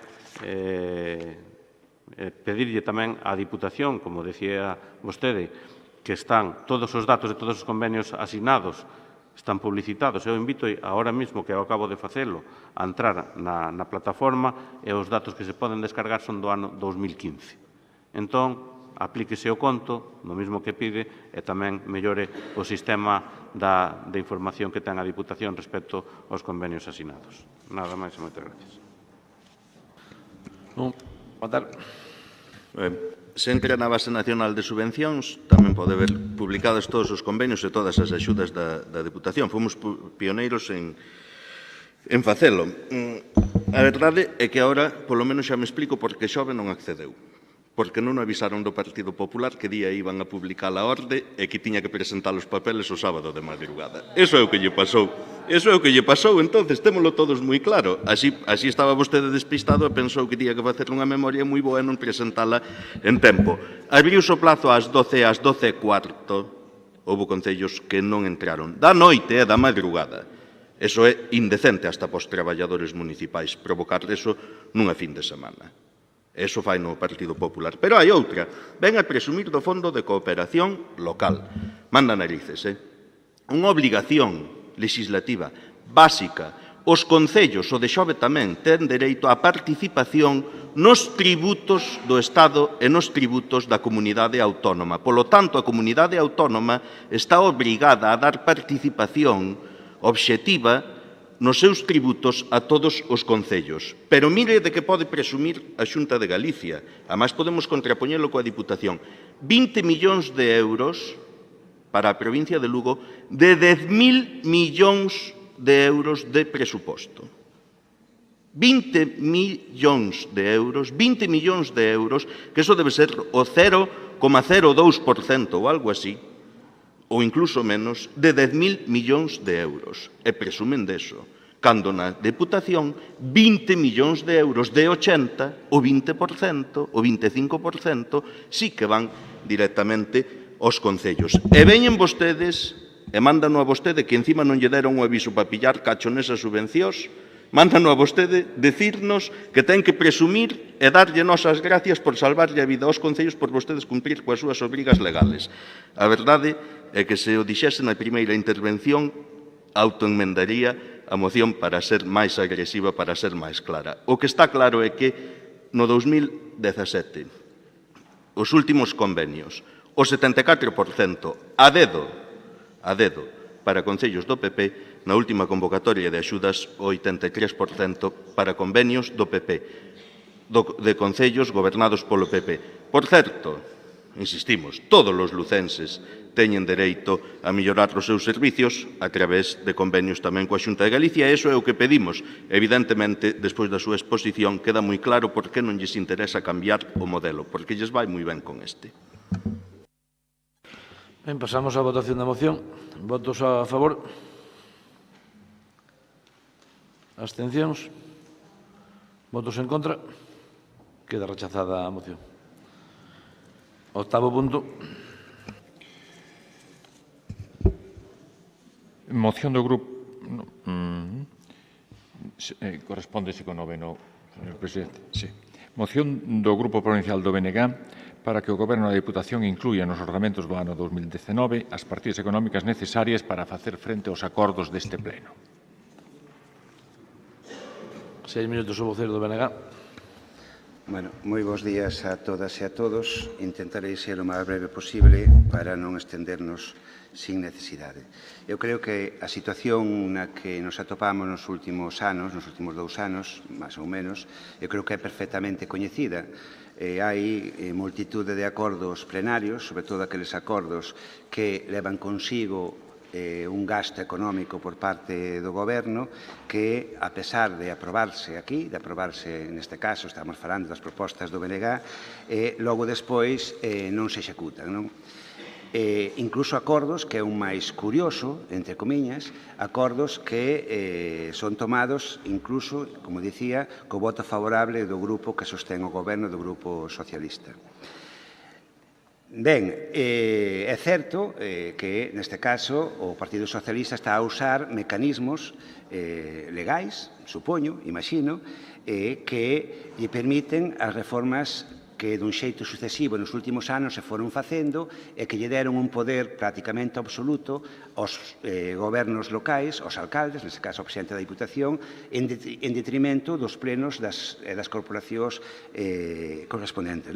Fan un uso, depois habrá que darlle explicación á cidadanía, e non executan, como dicía, ese tipo de acordos, dado esas reformas que se fixeron nos últimos momentos, nos últimos anos. Eso leva consigo, moitas veces, a que aqueles que estamos na oposición, como é o caso do Bloque Nacionalista Galego neste momento, sintamos certa impotencia, por así dicilo.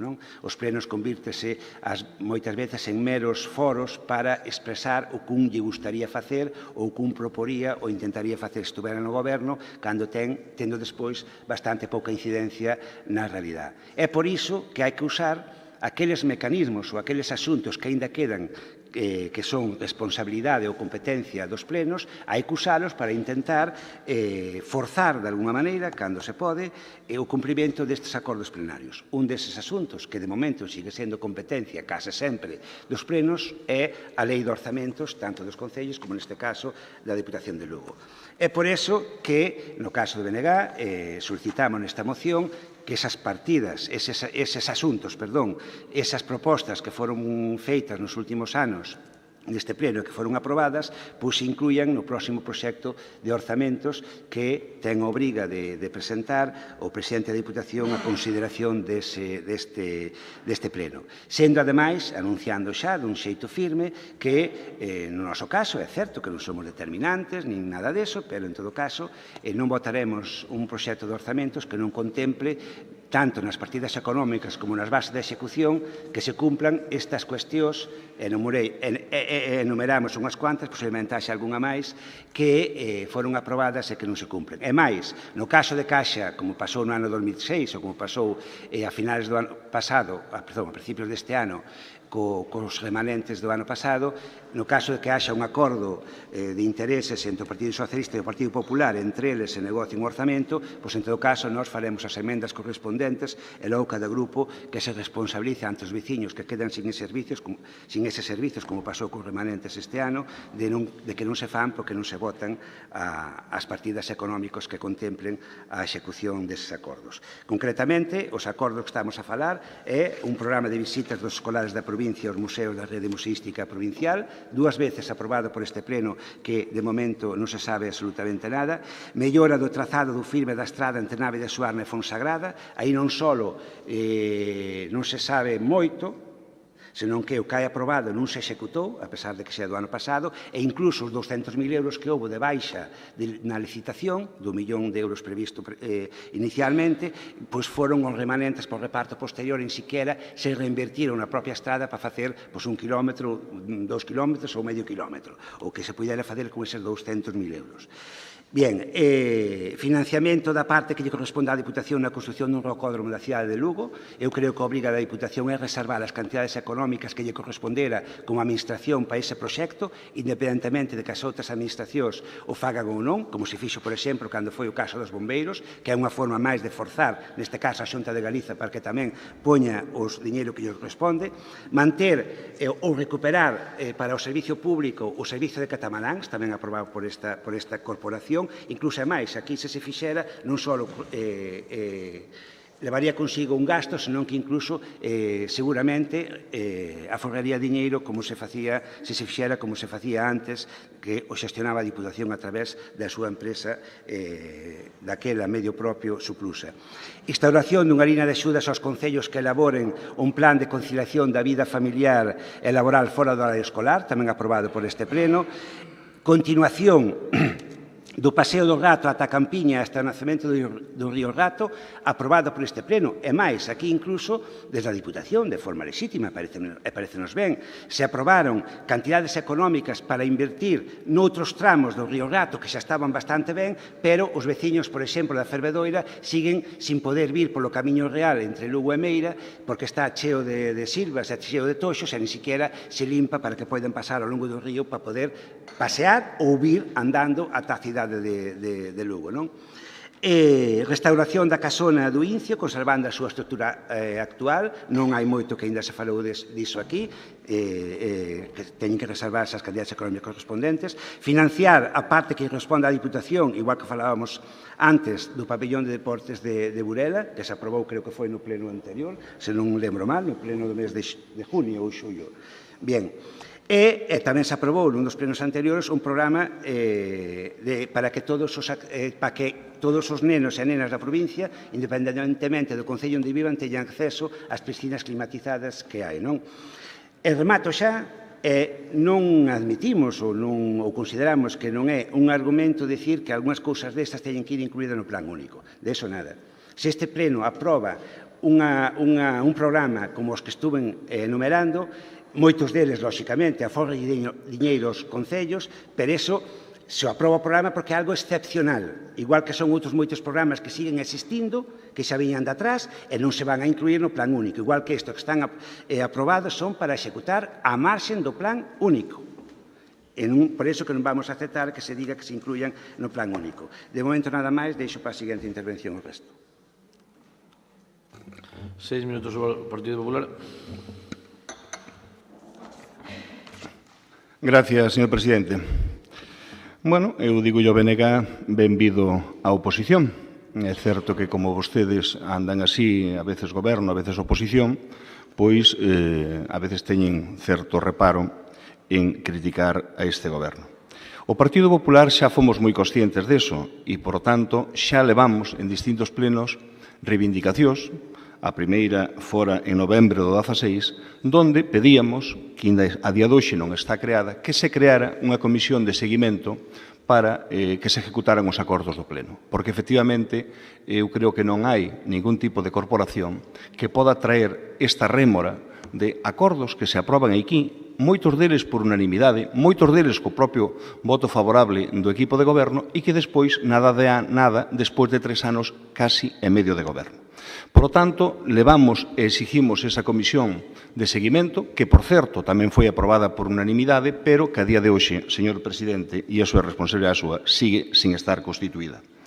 Pero como eso non avanzaba e como ustedes non cumplían con esa obligación, que cando os grupos do goberno da oposición traen iniciativas a este pleno consiguen o respaldo mayoritario, se deben ejecutar cuando menos nos seguintes presupostos. E gústame moito na exposición de motivos que fai a moción do BNG, porque dice que cando estas mocións lle supoñen algún tipo de gasto económico o goberno as obvia, ou, e aquí a parte boa, dice, de traballo. O sea que os seus socios de goberno considéranos que a parte de poucos eficientes son bastante vagos.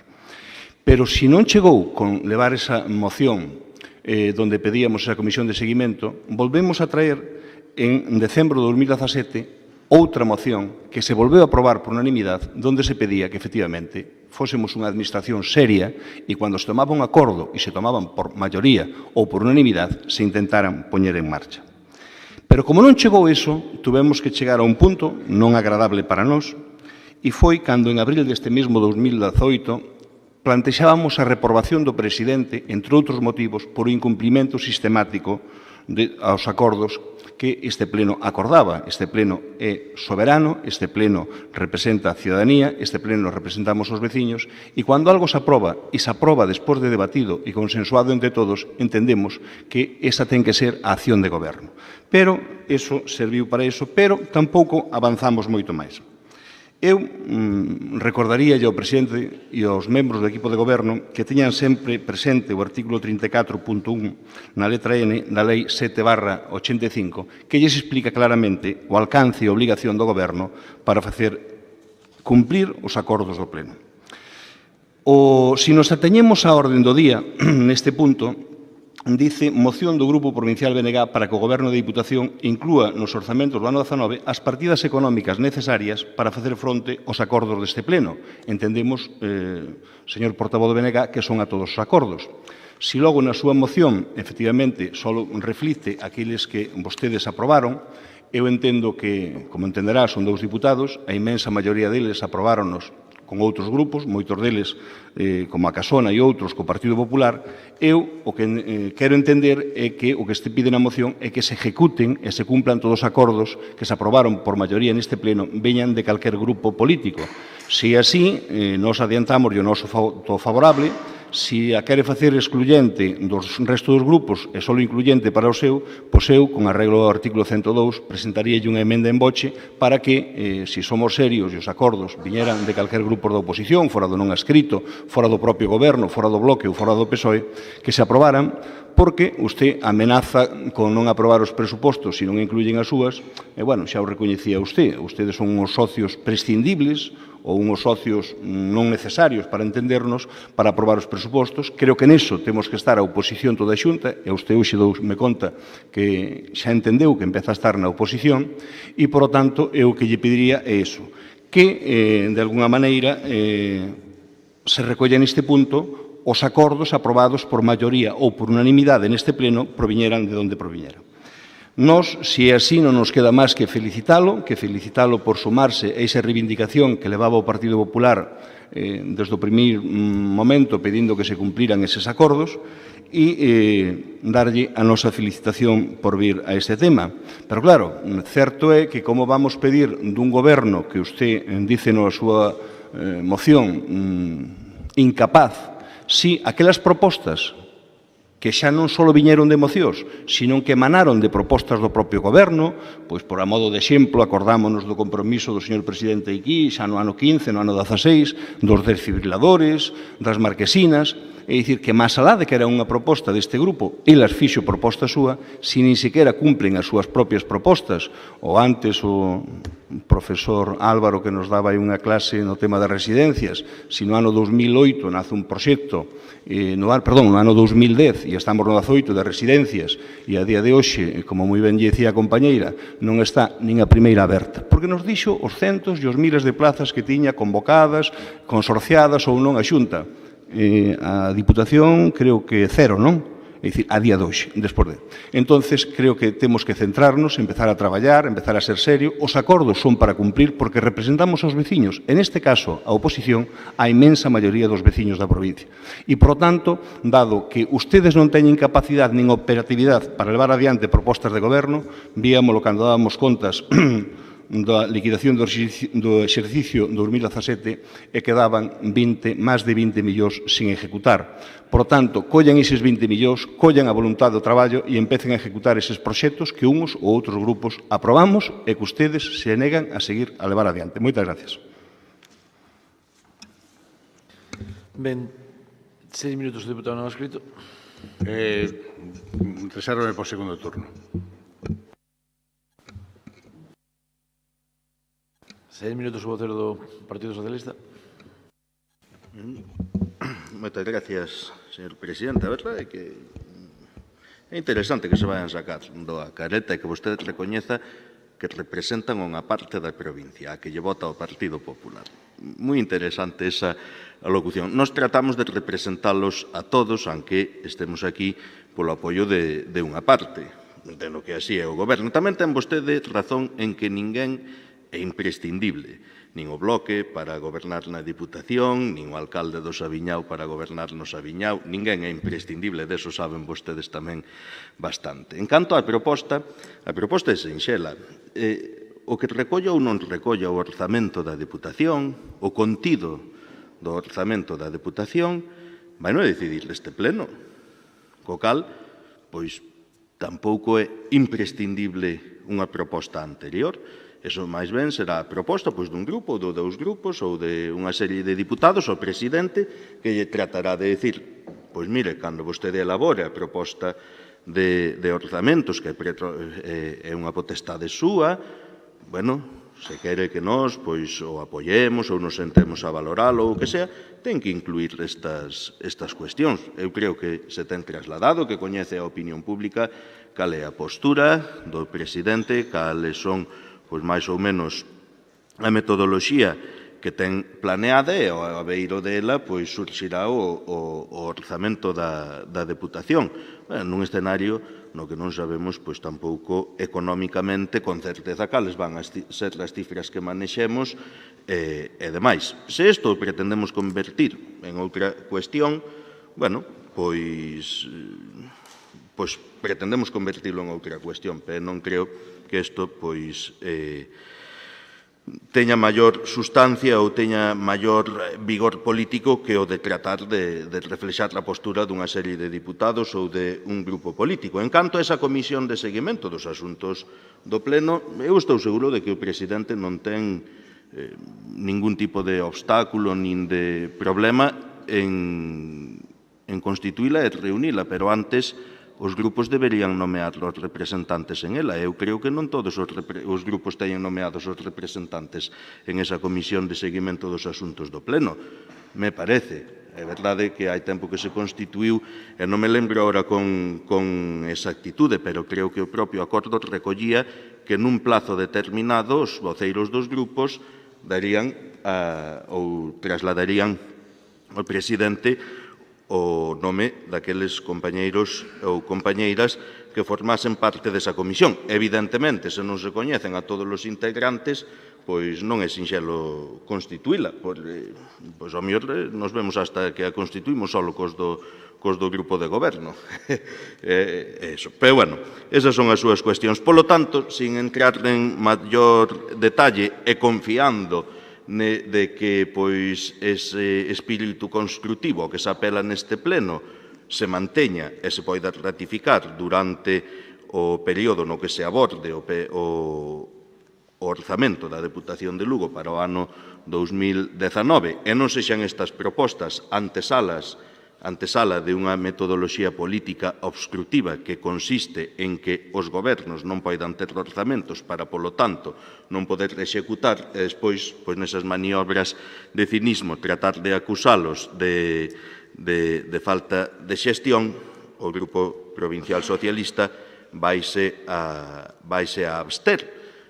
Como digo, con esa esperanza, ademais de que o presidente vai presentar un orzamento que ata agora intentaron todos dicirlle moitas veces que non, pero despois tamén todos intentaron adueñarse das iniciativas que surxiron e que emanaron del e, polo tanto, influíron na mellora das prestacións, dos servicios, dos investimentos, das infraestructuras e tamén das oportunidades dos nosos veciños e veciñas.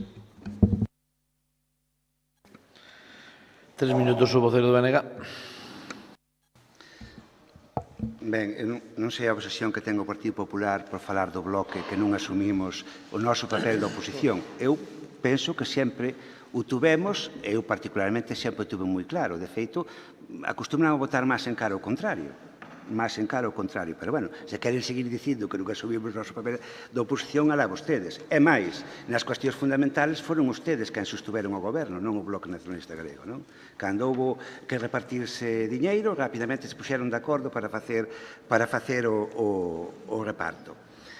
Bien, falaba tamén dunha reprobación, unha proposta de reprobación onde nós nos abstivemos porque o presidente non cumpría eses acordos. Eu dixeno, quero quedar moi claro, porque ás veces os adornos non deixan ver a esencia. Este problema dáse porque houve unhas reformas xurídicas a nivel de Estado que lle foron dando un poder case absoluto, neste caso, ao presidente da Diputación e ao seu goberno, igual que aos alcaldes. Se iso non se houbera producido, non se tivera producido, non estaríamos falando diso. O que fai o señor presidente, neste caso, é aplicar a lei que en moitos casos ustedes puxeron á súa disposición. Co cal, reprobalo por facer algo que en principio non é ilegal, por desgraza, que debera selo, que quede claro, tampouco nos parece que sella solo por eso unha cuestión de apoiarlo. Non? E logo, en canto á moción, vamos ver, nós pedimos, como parece que é unha cuestión básica, que se executen todos os acordos do Pleno. Iso é a solicitude. Que pasa? Que nós temos as ferramentas que temos. E, lóxicamente, se eso non se cumpre e temos que enmendar ou que suxerir, en primeiro lugar, logo se non se aceptan as suxestións, enmendar os orzamentos, lóxicamente vamos facer para as propostas que nos defendemos. Eu creo que é bastante razoable. Agora, a proposta xenérica, que lle poden facer o mesmo caso que lle fixeron as propostas anteriores, que quede claro.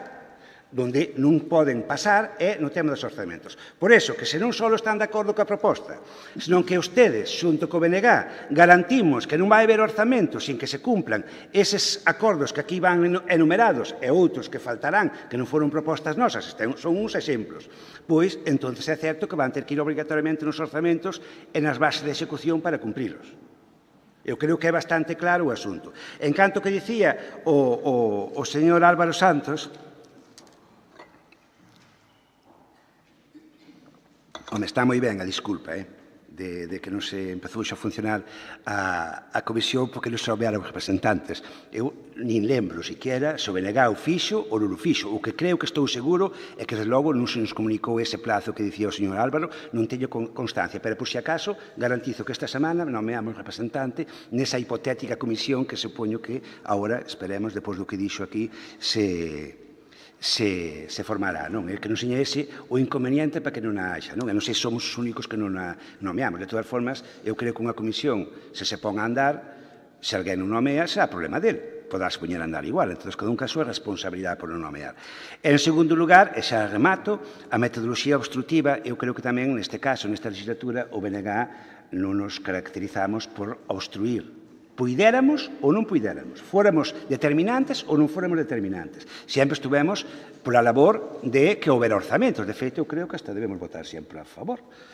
Obstruir é, por exemplo, chegar a un acordo e logo non cumprir o acordo cando unha das partes se o cumpriu. Iso sí que é obstruir futuros acordos ou intentar poñer paus nas rodas das relacións entre grupos políticos. Non? Pero, en todo caso, hasta o de agora, eu creo que o BNG sempre fomos responsables e gustáranos máis ou gustáramos menos, sempre facilitamos, estivémonos unha vez e votamos a favor outra, pero sempre facilitando que houbera orzamento, porque incluso cando nos estivemos, tivéramos votado a favor se fora necesario para que esos orzamentos pasaran para diante. 3 minutos o Partido Popular. Gracias, señor presidente. Entendo, entonces, que a proposta era como entendí eu e que recolle todos, por lo tanto, nos aforramos xa esa enmenda que xa entendemos que está explicitada e aceptada. Señor Álvaro Santos, é dicir, usted xe perdeu unha oportunidade magnífica, as tenémonos, nin frío nin calor, o sea, e que o que pedimos pide, neste caso, o BNG, é que se ejecuten os acuerdos do Pleno e yo dice, me abstengo, isto non vai comigo, isto non vai con nadie. O sea, eu creo que despois de haber aprobado e de haber votado, en moitos casos, mocións conxuntas, e despois de haber, ao largo desta legislatura, moitas mocións que este grupo, por responsabilidade, apoiou incluso sendo de outros partidos, eu creo que é unha obligación, e, por tanto, só lle cabe un voto, que é a favor. Votar en contra é dicir, bueno, pois seguimos como seguimos no desgoberno, seguimos sin preocuparnos o que se decida aquí, seguimos sin preocuparnos o que os veciños e as asociacións a través dos grupos políticos nos plantean, é dicir, nós vamos seguir co noso ritmo. Fala usted de obstrucción. Mire, a usted que lle gusta moito as encuestas, dar datos e porcentaxes, saque un porcentaje e explíquenlo para o seguinte pleno. Mire, verá que o problema da obstrucción ten usted. Eu creo que non hai ningún diputado dos 25 que nos sentamos aquí que teña menos propostas de goberno ou que teña menos mocións que consiga sacar adiante. Porque cando unha moción, e antes decía yo o señor Martínez, tiña pensado un voto, pero unha vez que fixo usted a intervención cambiei. Cando usted defende unha proposta de goberno, esa proposta ten un alto riesgo de caerse. E entonces, hoxe que podía facer unha proposta impositiva, pois non. Por tanto, señor presidente, e digo a usted, e digo ao seu equipo de goberno, non cumple coa normativa básica das entidades locais. Non respeta os órganos de goberno da institución. Está intentando ningunear a oposición. Nós, desde logo, non lle vamos a tolerar nin a permitir. Se antes tiña que corrixir o portavoz do PSOE porque excedía de tempo e o señor Martínez protestaba por elo, eu renuncio ao meu e délle cuanto tempo queiran e sea necesario, porque sempre instructivo escoitalo. Certo é que nos primeiros 20 segundos intentamos escoitalo e a partir de aí xa nos raya un pouco. Pero délle cuanto tempo necesite e que se exprese e que diga por que se ten que abstener nesta moción, que é de sentido común, é que se cumplan os acordos do Pleno. Por lo tanto, a obstrucción non a ten a oposición, ten o Goberno, e máis en concreto usted. Pero claro, eu entendo que está ocupado, porque falábamos antes dos convenios que firma a Xunta, que firma a Diputación, e aquí parece ser que hai convenios firmados por dous lados. É dicir, eu escoito a moitos compañeiros do Partido Socialista que cando van non saben se teñen que firmar o convenio con vostede, co secretario xeral, ou se teñen que firmar co presidente. Pois claro, debe haber dúas faccións dentro do PSOE, entón hai que ir a recibir convenios do secretario xeral ou hai que ir a recibir convenios do presidente. E iso é malo nunha administración. Eu xa sei que a usted sale moi ben neses publireportajes que vai pisando aglomerado por aí, pero, bueno, céntrense en traballar e deixen de tanto eslogan publicitario. Moitas gracias. 3 minutos o deputado non escrito. Gracias, señor presidente. Eu que lle diría ao portavoz do bloque que lera a acta do 29 de maio, donde xa explicitou todos estes desprecios, esta ignorancia, este ninguneo por parte do equipo de goberno usted. Dicía, entre outras cousas, que o señor presidente incumplía case sempre os seus compromisos. Non leo máis das afirmacións que fixo usted, pero debía de telo claro. Por iso a min despois me extrañan outras actuacións de ustedes que son contradictorias con isto. Mire, eu aí non se dicía a estadística dos portavoz do PP, da estadística das mocións que non se cumpriron. Eu fixen así a bote pronto, con un desvío como as enquisas do 2 ou 3%, e das 220 mocións aproximadamente, que hai 80% das propostas aprobadas aquí, incluídas as de unanimidade, non están executadas. Pero iso é responsabilidade do grupo de goberno, do que eu incluso formei parte algunha vez, e asumirei tamén parte das miñas culpas. Pero eu quería rematar, e obviamente o que pide aquí pareceme de xusticia, pareceme lóxico, pareceme razonable, pero hai cousas das que pide o portavoz do bloque que votei en contra, co cual eu, en principio, vou máis ter, porque, repito, algunhas das propostas de aquí eu votei en contra e creo que non é razonable que eu pida que tamén que se cumplan aquelas propostas que eu non votei. E agradecerlle a reflexión, o lapsus que tuvo cando dixo que Suplusa gestionaba mellor os catamaranes que a propia Diputación ou a empresa privada. Eu, cando teña ben a señora interventora a contestarme un par de preguntas que lle fixen sobre o coste deste, a poder ser, como lle poño no escrito, antes da legislatura, agradeceríallo, e ao presidente tamén, pois podemos constatar claramente cal é a diferencia. Pero xa lle vou avanzar eu así a bote pronto, sumando máis ou menos, faltarán partidas ou subirán, que o coste, desde que se privatizou os catamaranes, tanto con Traxa como ca empresa actual, o coste é o 100% do que lle costaba antes a Suplusa. Suplusa gestionaba, e aquí non vou dicir que haxa malversación ou fraudes, pero desde logo o coste moi superior ao que antes se viña facendo con Suplusa. Gracias por defender a Suplusa aquí, inda que fora sin querer. Nada máis, hasta logo. 3 minutos. Eu creo que non me van facer falta. A verdade é que hoxe está vendo aquí un exercicio, non sei se de desmemoria ou se de a memoria, importante, non? Porque aquí algún non se acorda porque cambia o modelo de xestión de un servizo determinado, non? Os propios propoñentes desta proposta tuveron algo que ver en ese cambio de modelo. Como se van a ter que ver nunha alianza insospeitada, pero que sucede entre o Bloque Nacionalista Galego e o Partido Popular en ocasións en que saia esta moción adiante, que é o único que pretende, así pois máis ou menos se constatou, é desviar a atención sobre o foco do debate e anunciar pois unha posición de dificultade de cara a que se poidan aprobar os orzamentos, polo menos recoñecerán que é precipitada sin saber en que marxe económico, en que situación económica se van a mover as cifras do ano que ven. Só temos unha certa, que é que da Xunta de Galicia non esperamos que poña un euro para ningún proxecto de Lugo, non? Eso sí que é verdade que o temos por seguro. E do resto, pois, bueno, o abeiro desa comisión, se realmente os grupos nomean os representantes, digo eu que os revisarán e saberán cales os nomearon e cales non, pois poderemos valorar todas estas cuestións, que parece que é realmente o que queren. Non que a xente coñeza as razóns porque unhas cousas van a un ritmo ou van a outro, ou que é o que pasa, senón que simplemente pois buscar asideiros para manter determinadas posicións políticas. O plazo para o nomeamento deses representantes na comisión aprobouse no pleno, co cal, é onde que creo hasta que estábamos todos presentes, e nas actas do pleno se puido revisar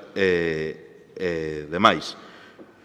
Dudo moito que se o Partido Popular estivese tan convencido de que non cumplimos coa normativa básica, nada máis nada menos, a máis, pois, formando parte da corporación, non tivese presentado alguna demanda ou alguna cuestión no xulgado que parece que é tamén a liña política que van a seguir de cara ás vindeiras eleccións municipais. Ao mellor facíanlles desconto por levar disparates ao xulgado. Pregúntome, extrañame moito, ademais, coa rigurosidade que a vostedes os caracteriza, pois que non o tuveren feito se tivesen ese convencemento ou se non tivesen medo de que o xulgado fosen máis cousas que tamén pode ser, pois non hai casa na que non haxa polvo debaixo das camas. Un minuto para rematar. Nada, moi breve. Non cola, señor Santos.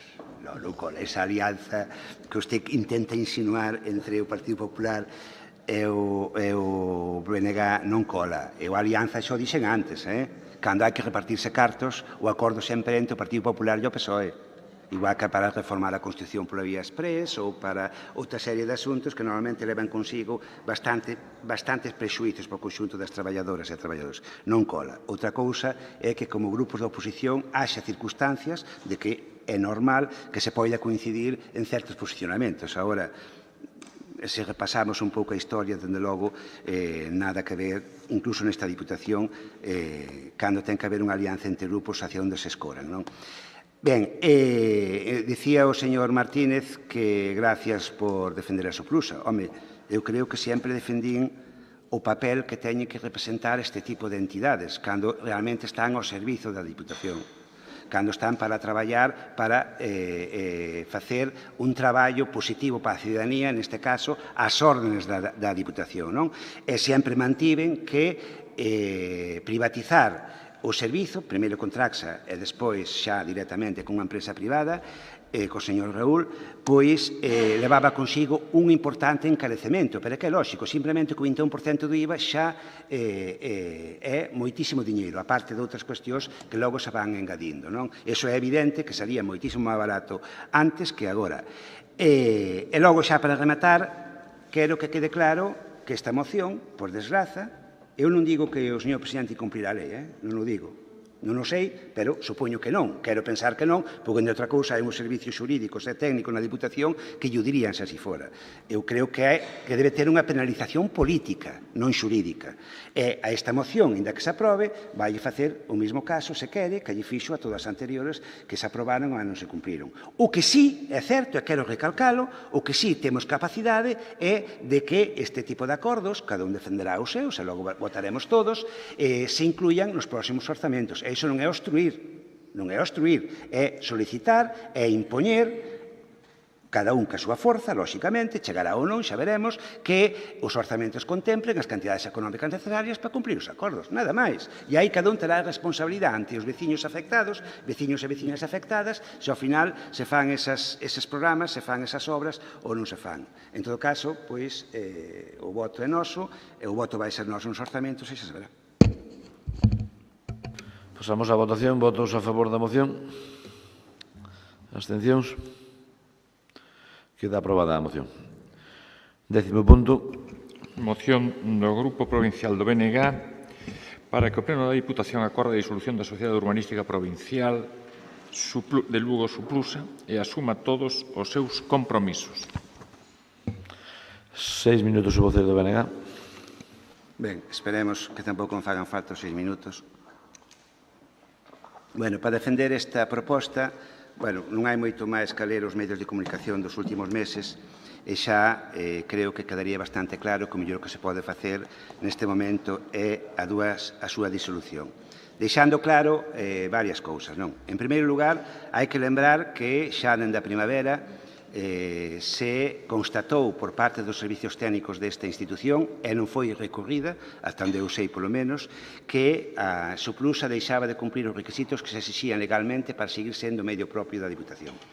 Esa decisión, insisto, que non foi recorrida, polo tanto, eu quero pensar que é firme, aparte do noso criterio, modesto criterio, é a nosa opinión, pensamos que estaba algún dos puntos que era perfectamente obxectivo, que non se cumprían e, por tanto, a lei é clara e perde a súa condición de medio propio e, por conseguinte, non se poden facer novas encomendas e debería terminar as que están exclusivamente en marcha.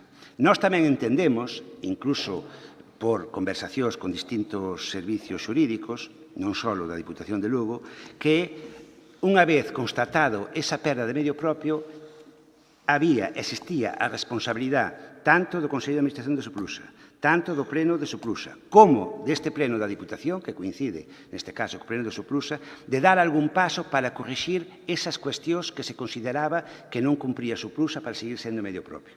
E de non facelo, e a realidade é que non se fixo, máis ben ao contrario, avanzouse en sentido contrario, e obriga, eu creo que temos a obriga de, cando menos, propoñer a súa disolución. Por lo menos que quede claro que a vontade do Bloque Nacionalista Galego é que, dado que non se corrixiron esas deficiencias xurídicas que se detectaron no seu momento, a obriga é propoñer a súa disolución. En todo caso, cada un co seu voto decidirase o que se crea oportuno.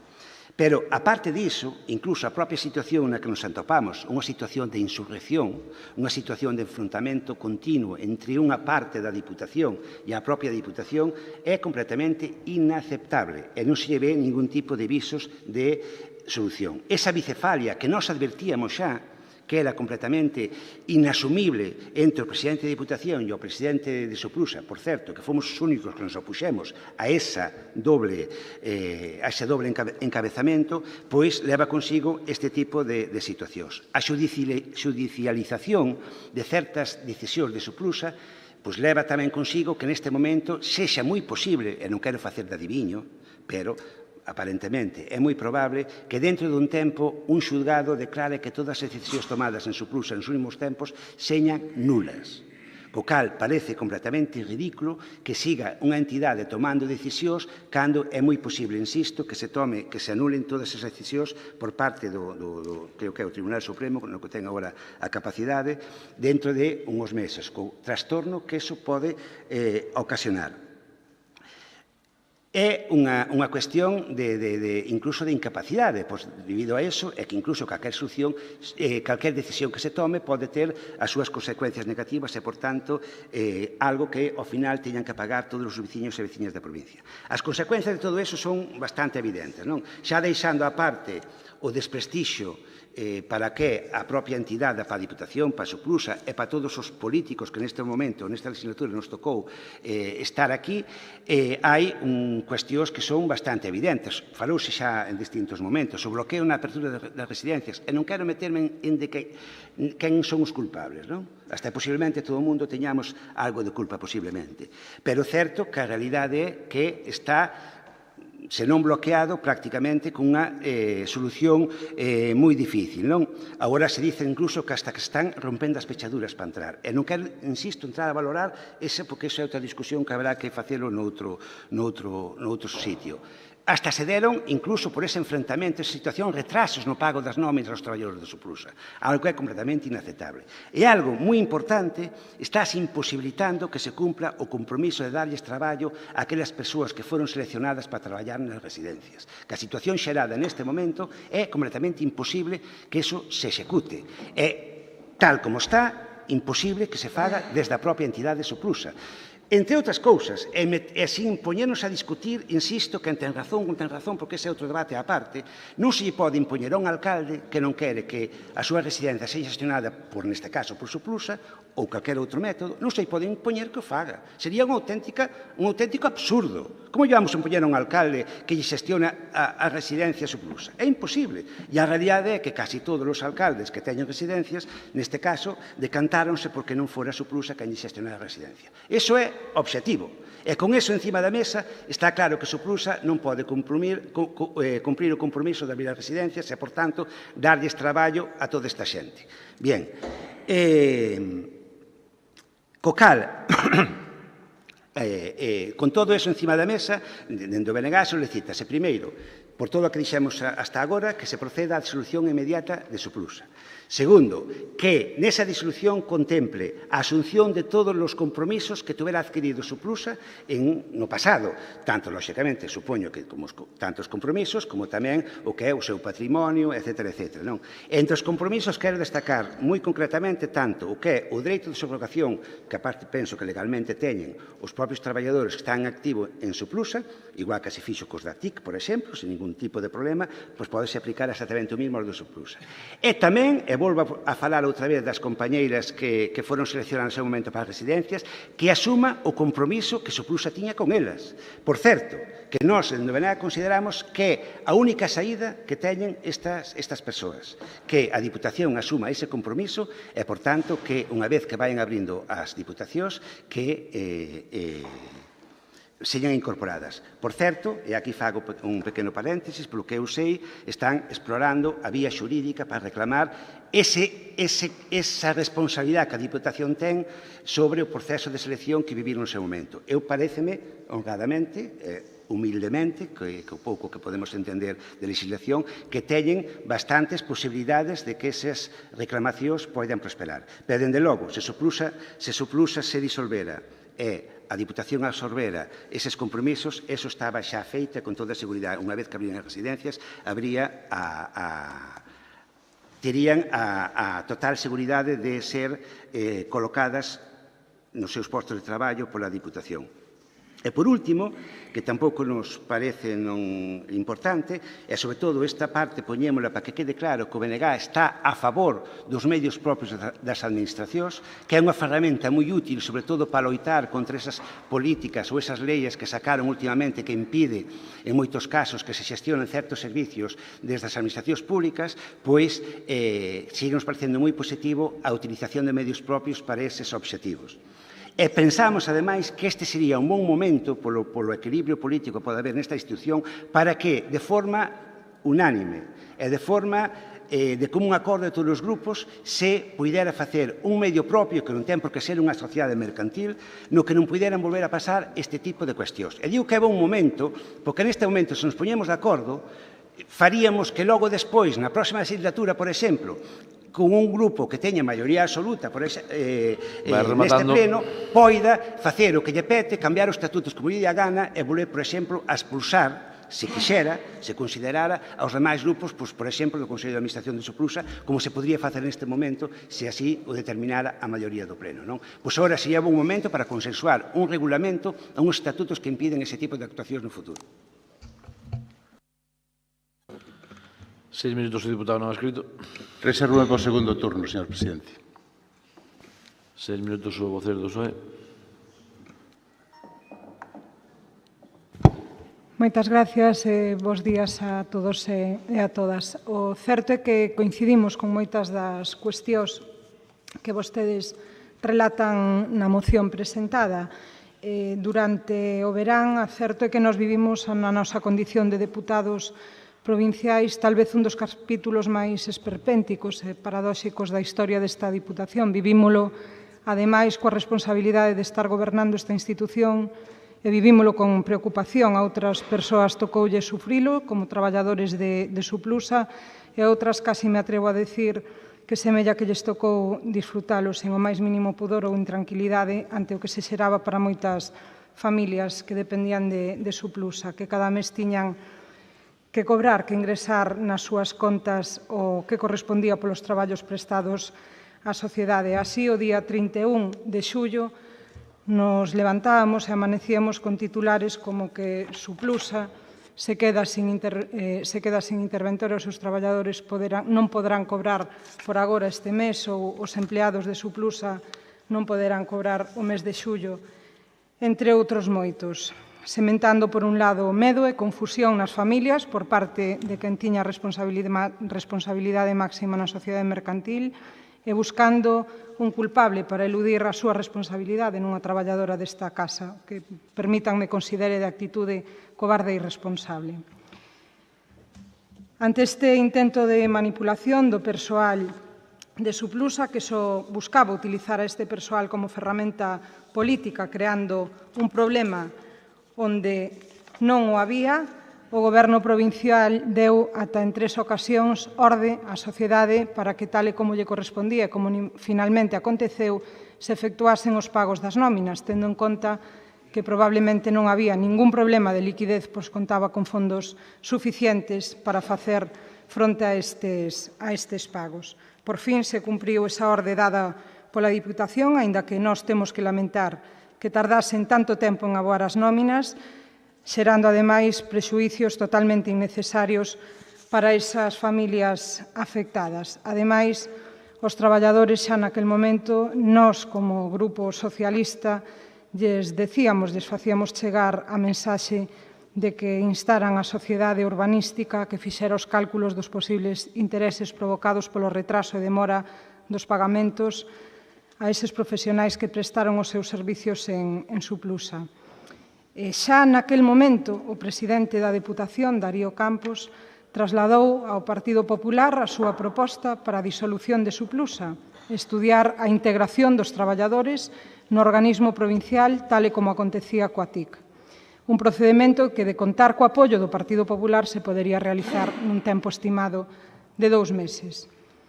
Tampouco perdemos o tempo despois de dar traslado desta proposta e traballouse arreo, solicitáronse informes aos 4 servicios provinciais con maior responsabilidade na materia de Deputación, a Secretaría Xeral, a Contratación, a Intervención e a Asesoría Xurídica, para estudiar tamén a posibilidade da intervención administrativa de Suplusa. Tamén trasladamos o compromiso deste Goberno cos traballadores, como non se podía dubidar, nunha reunión entre o Executivo da Deputación e as 4 centrais sindicais con representación en San Marcos, Comisións Obreiras, a CIGA, UGT e CESIF. E os mesmos sindicatos tamén dixeron sí á integración dos traballadores e á disolución de Suplusa dentro do marco legal. Deixamos de asistir como conselleiros de Suplusa aos consellos de administración, pois non queríamos participar en actos que consideramos ilegais. Sobre a disolución, avanzar que o Goberno ten solicitado un informe para conseguir que a disolución de Suplusa se faga con todas as garantías xurídicas e, no seu caso, coa maior rapidez posible. Polo tanto, o asunto central desta moción, a disolución de Suplusa, decimos un sí e queremos que sexa un sí alto e claro. Decimos sí aquí no Pleno e dixémolo tamén no xulgado, cando xa no mes de xullo e ante a caótica situación que estaba vivindo Suplusa e a lamentable perda de utilidade para todos os veciños e veciñas da provincia, interpuxemos unha acción xudicial, xa que fomos nós, os deputados do Partido Socialista, os que presentamos unha demanda para garantir legalmente a disolución de Suplusa. Polo tanto, decimos de novo si aquí a disolución de Suplusa, con esa pequena engádega o acordo 2 desta moción que lles pasei fai un momento por escrito. Moitas grazas. 6 minutos o vocero do Partido Popular. Gracias, señor presidente.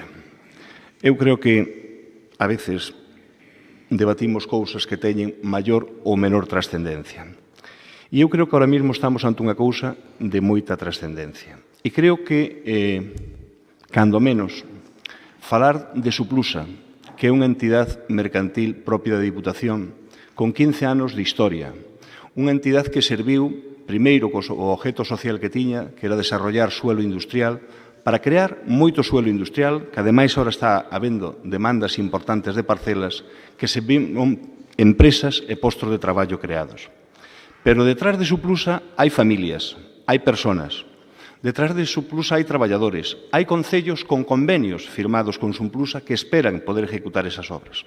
E a min, o que me parece caótico e de falta de respeto hacia os traballadores, hacia esa xente que no ano 2015, a un mes das eleccións, foi o goberno socialista a prisa e correndo e convocou unhas prazas de selección de traballadoras para residencias que 3 anos despois non saben que facer con elas nin como prescindir de elas, eu creo que hai que ser serio. E cando se fala dunha empresa con 15 anos que tuvo unha utilidade bestial, que a utilizaron todos os gobernos, señores do Bloque, durante 8 anos formaron parte do goberno, estuveron en Suplusa, puderon transformar Suplusa desde dentro, pero ustedes, igual cos seus socios de goberno PSOE, utilizaron Suplusa para o seu beneficio. Utilizaron Suplusa para coller e venga trabajadores para dentro. E agora resulta que, como xa non podemos estar, temos unha irresponsabilidade tremenda, porque cando nos presentamos a unhas eleccións e salimos elexidos e logo os nosos compañeiros indirectamente nos elixen para diputados, hai que sentarse a estar onde estar. E o que non se pode facer é coller e abandonar o Consello de Administración de Suplusa, porque é unha irresponsabilidade e porque ademais nos vai no sueldo. E os señores do PSOE, 3/4 de lo mismo. Nos sirvió para mucho Suplusa, utilizamos Suplusa, para el señor Besteiro era un icono y funcionaba muy bien.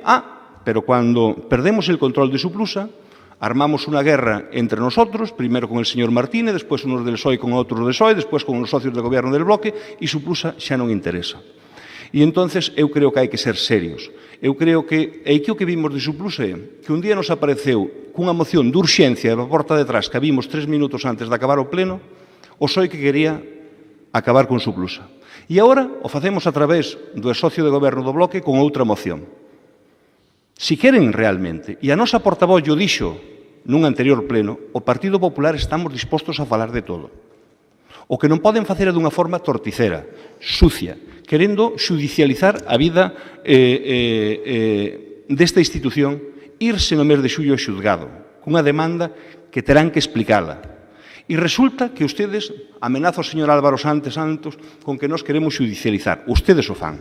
Se ustedes realmente queren que Suplusa xa non cumple a condición de medio propio, traigan unha proposta de goberno, traigana cos pertinentes informes xurídicos. Díganos, non cunha emenda aquí de que os traballadores están, díganos cun informe xurídico que parece ser que o teñen e dice todo o contrario do que usted está dicindo, de que os traballadores poden ser readmitidos pola Diputación, de que non vai haber problema, que ningún traballador vai quedar tirado, nin da xente das residencias, nin da xente que son hoxe traballadores propios de Suplusa. Porque ustedes sabes que teñen informes que dicen todo o contrario do que ustedes están dicindo. E agora veñen aquí, no, bueno, sí, que se quede, pero punto 2A, unha enmienda, que el personal venga para aí. Se ustedes queren falar en serio, o primeiro que teñen que facer é ser xuzgado. Retirar a demanda que teñen presentada e logo traer unha proposta de goberno, cos informes pertinentes, donde se informen os informes xurídicos. E se realmente queren falar aí, falamos. Ahora mismo, o Partido Popular, desde logo, o que non vai entrar nese xogo.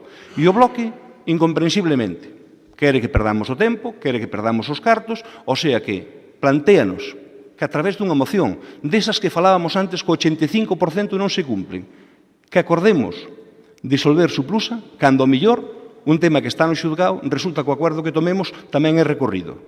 E resulta que non podemos disolver Suplusa, ou sí ou non. Se está no xuzgado, habrá que esperar a que diga o xuzgado que tiña que dicir. E non levar eso hasta un marco incomparable. Pero que os señores do BNG hai que botarlles terra. Dícenos, acabemos con Suplusa e no punto 3 dicen, e creemos outra sociedade. O sea, queremos acabar con Suplusa, gastar cartos, informes, generarlle unha tensión aos traballadores, ás traballadoras, ás empresas, aos concellos que estamos esperando, porque temos convenios con Suplusa, para crear outro ente. Cal vai ser o problema do seguinte ente? Ten que chamarse Soeplusa ou Blopusa Ou teñen que controlar ustedes? Non, en democracia as maiorías mandan. E ustedes, se non están sentados no Consello de Administración e o Partido Popular ten 5 conselleiros, é porque ustedes renunciaron á súa obligación. É unha responsabilidade que están aí e que asuman o bon e o malo. Non é cando non me gustan as reglas do partido non xogo. Por tanto, eu creo que estamos ante un tema que é serio, porque afecta a persoas, porque afecta a diñeiro público e porque afecta a moitas institucións. O control de Suplusa sobre a Diputación é do 100%. Porque a Xunta Xeral coincide con este pleno. Coincide con este pleno. O plenario da Xunta Xeral e o plenario da Diputación é o mesmo. E porque o Consello de Administración nomea e destituye este pleno. Por tanto, non me vale iso de que non hai control da Diputación sobre Suplusa. Si queren falar, empecen por onde teñen que falar. Si queren traer algo ao marco político, retiren esa denuncia. E traigan unha proposta fundamentada. E cando se nos garantice que todos os traballadores van quedar perfectamente recollidos e non cos informes que ustedes teñen e ocultan, que saben que dicen todo o contrario, a partir de aí o Partido Popular podrá falar. De momento, anuncio o noso voto en contra por responsabilidade.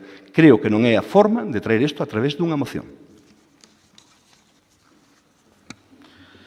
3 minutos, o vocero do BNG.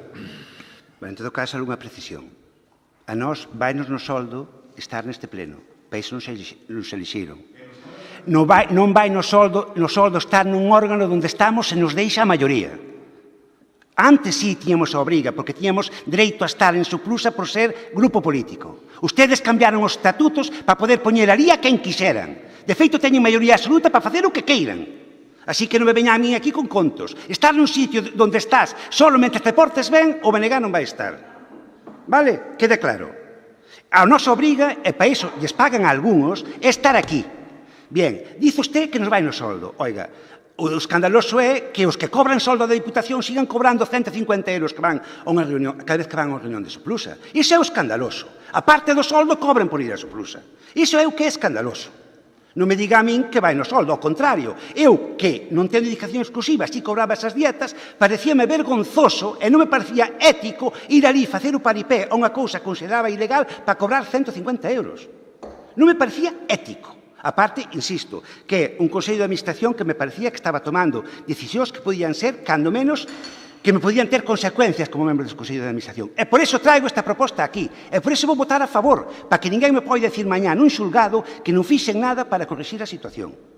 Por iso a traigo. É unha das razóns polo que ven esta moción. E, por certo, eu creo que a capacidade de disolver Suplusa é deste pleno. Co cal, se o pleno aproba a súa disolución, creo que iso hai que executalo. Non é como as outras mocións que son de carácter de intencionalidade política. Isto penso que sería, e non quero tampouco convertirme aquí nun abogado, creo que sería unha cuestión de obrigado cumprimento. Pero, bueno, eu xa valoraba ou pensaba que ustedes non iban a aceptar eso, non?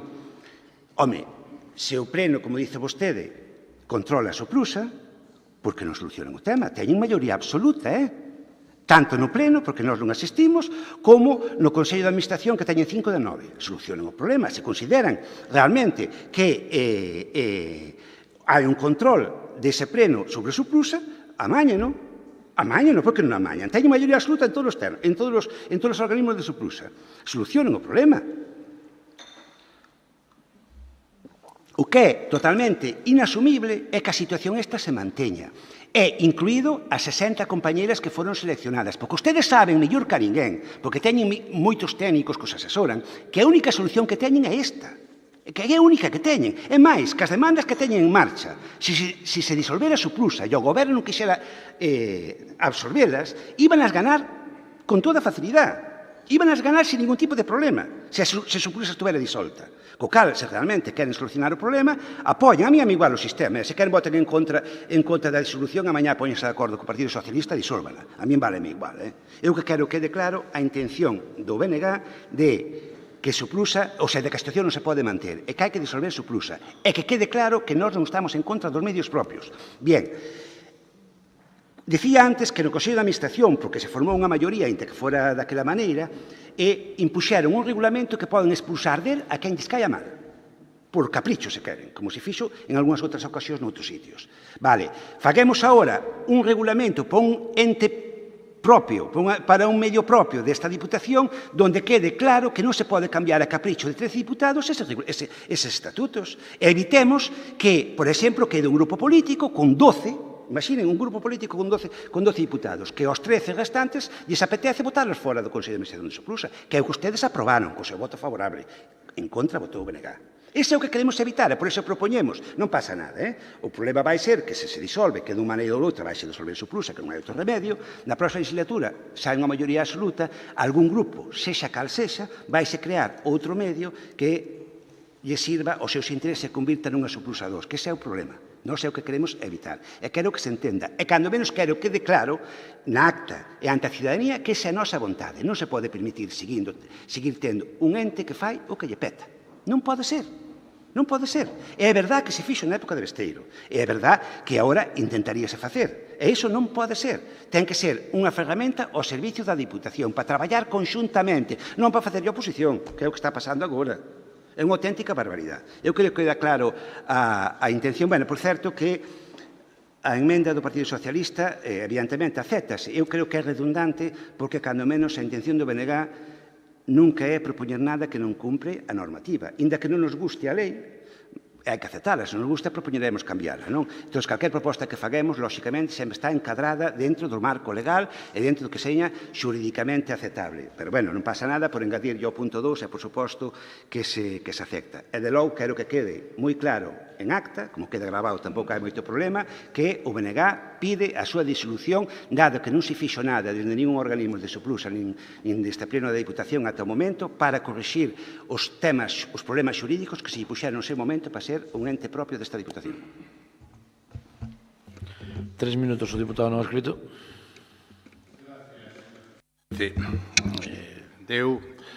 En principio, comunicarlles que eu non podo participar nunha decisión que obriga a un largo camiño para volver ao mesmo sitio no que estamos. Xa existe unha sociedade pública que funciona magníficamente, como demostran as iniciativas que esta sociedade presentou aquí e que en su día ustedes votaron en contra. Refiero ao bloque, pero que despois o leva no Ayuntamiento de Lugo e ali sí que aproba. Eso chámase coherencia e iso chámase actuación. Igual que pedir a disolución desta, que xa lle explicou correctamente o portavoz do PP, a disolución desta sociedade para crear outra que non sei como iban a facer ou presentar. Non vou dicir máis nada porque o portavoz do bloque eu creo que ignora ou presenta bastante ignorancia porque obviamente cando se practica a espantá, que é un arte do toreo, o non estar, o marchar, pois obviamente, despois pedirle responsabilidades aos outros, non, arrégleno, ustedes arrégleno. Cando sabe, además, que está mentindo aos traballadores. Os traballadores non se poden incorporar así, por moito que usted diga, e é sindicalista. Pero como isto xa moi manido, discutido, e tal, o presidente de Soplusa, neste caso, señor presidente, non dice máis nada, obviamente vai votar en contra da moción. 3 minutos o vocero do Partido Socialista. Ben, pois, señor Armesto, aínda que lle sorprenda, coincidimos nalgunha das cousas que argumentou. Dixémolo en reiteradas ocasións na prensa, e é certo, Soplusa foi moi útil, pero non é que fora moi útil para os partidos políticos, foino para moitos concellos desta provincia e, polo tanto, para os seus veciños e veciñas. E repetímolo moitas veces ao longo do Brao, porque, desgraciadamente, esa situación deixou de existir para ser unha sociedade mercantil que pasou a crear problemas donde non os había, tal e como podemos ver, e máis claro exemplo non o hai, co impago que se producía nas nóminas dos traballadores. Dito isto, eu teñolle que dicir que se equivocou nese argumentario, porque non é válido. Non é válido. Eso non é que o saiba vostede, nin que o veña a dicir aquí como unha gran novedade. É algo que coñecemos todos e todas. De aí que este goberno, con responsabilidade, pedirá a disolución de Soplusa. A maiores de todas as conversas que se poidan ter para acadar esa disolución, eu teño que dicirlle que na Xunta Xeral Ordinaria, porque ao mellor vostede non se acorda, eu sí, que se celebrou o día 29 de maio do 2018, o presidente fixo unha proposta que formulou o diputado don Álvaro Santos Ramos, portavoz do Goberno provincial, sobre a disolución da sociedade. E vostedes votaron en contra. Por eso estamos donde estamos, solicitando xudicialmente, por ser isto así necesario, a disolución de Soplusa, porque vostedes non quixeron acceder naquele momento. Vostedes teñen a maioría de votos en Suplusa e teñen, hoxe en día, aínda que lles pese, unha grandísima responsabilidade sobre todo o que acontece nesa sociedade. Por eso, porque votaron en contra que non a proposta de disolución do presidente, chegamos a donde chegamos. Despois veu todo o circo do Brao, todo un circo mediático, pero tamén o padecemento de moitos traballadores e traballadoras. Vivimos o esperpento das chaves da Fonsagrada e outros moitos. E hoxe estamos no pleno cunha proposta do Bloque Nacionalista Galego no que nos traen como acordo principal desa moción que se inicia a disolución da sociedade que vai a rematar inevitablemente no momento en que aconteça na liquidación. E se vostedes queren ser serios e responsables e demostrarlle á sociedade que están para algo máis que para embarullar, para embarrar e para cobrar da política, hoxe poden ser absolutamente responsables e decir que sí queren a disolución de Suplusa porque está nas súas mans, en Suplusa e aquí. E se vostedes din sí, esa iniciativa que temos levada á xusticia pode quedar paralizada neste momento, pero vostedes teñen que decir sí. Teñen que dicir sí á disolución de Suplusa. Iniciaránse os trámites. E unha vez iniciados os trámites de disolución, seguirán o proceso que toda a sociedade mercantil leva para unha disolución, para consolidarse, finalmente, na liquidación da mesma. Polo tanto, señor Armesto, eu dixenlle na primeira intervención e repito ora, nós decimos sí á disolución de Suplusa, por pérdida de eficacia, por deixar de ser útil para a sociedade, para os veciños e veciñas da provincia de Lugo. Súa é a responsabilidade do que queiran facer agora, máis adiante ou do que fixeron xa. Moitas gracias. 3 minutos, o voceiro do Partido Popular. Gracias, señor presidente. Señor Ferreiro, hai que medir as cousas e na medida en que se midan non lle volven a un salpicadas.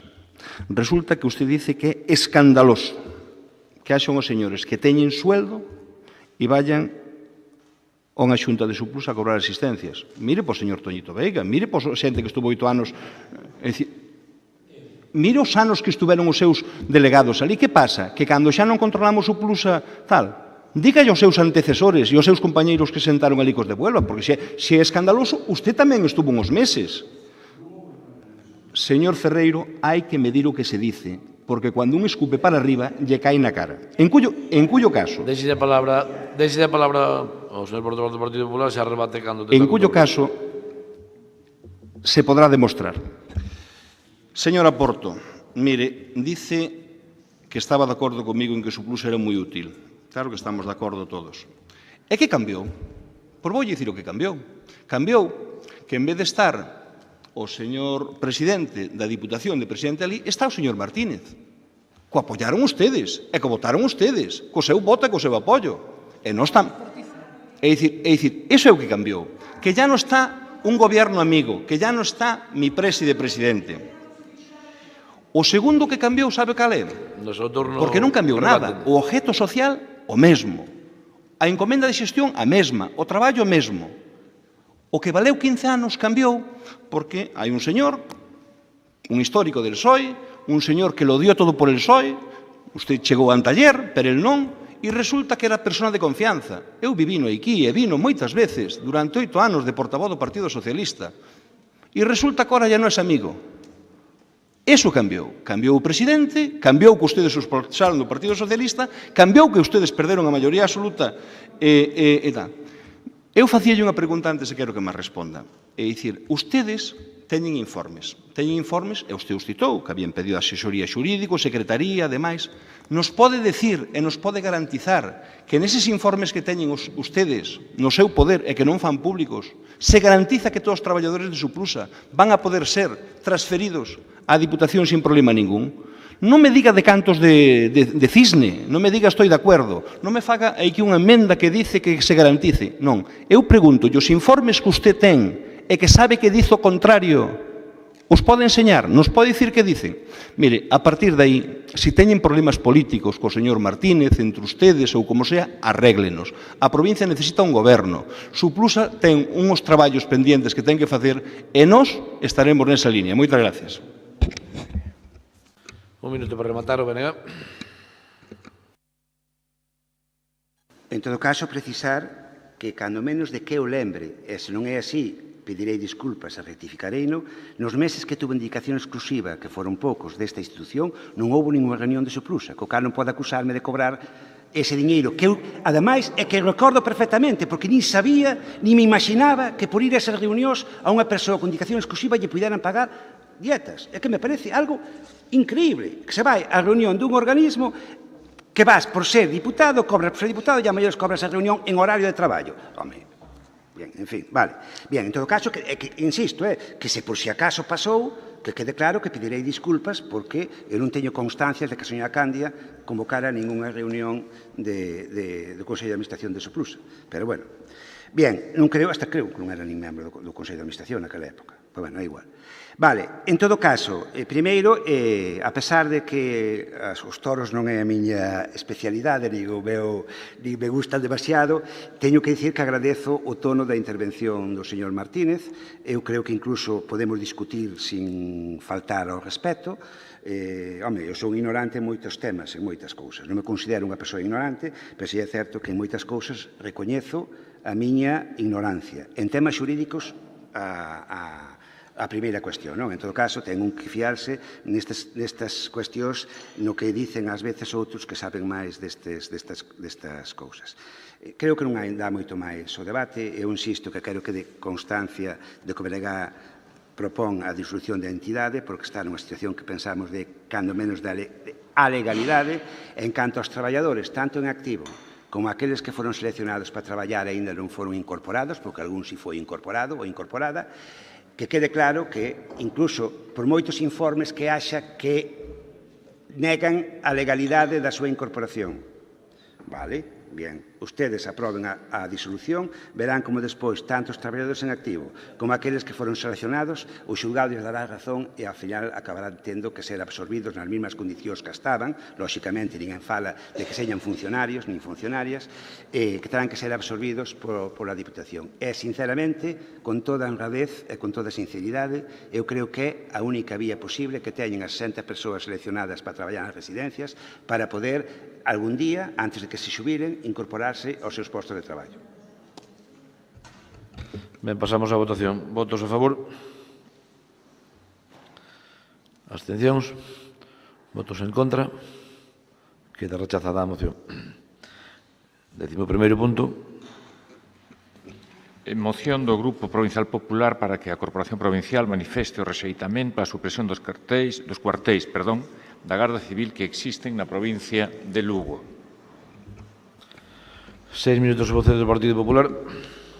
Sí, bos días a todos. Esta moción traemos a colación de que recentemente en varios medios de comunicación pública sae unha serie de noticias sobre que existe no Ministerio do Interior un plan para reordenar o futuro dos postos da Guardia Civil en todo o Estado e particularmente que nos afectaría ás provincias con claro matiz rural, con claro matiz de despoboamento como é a de Lugo.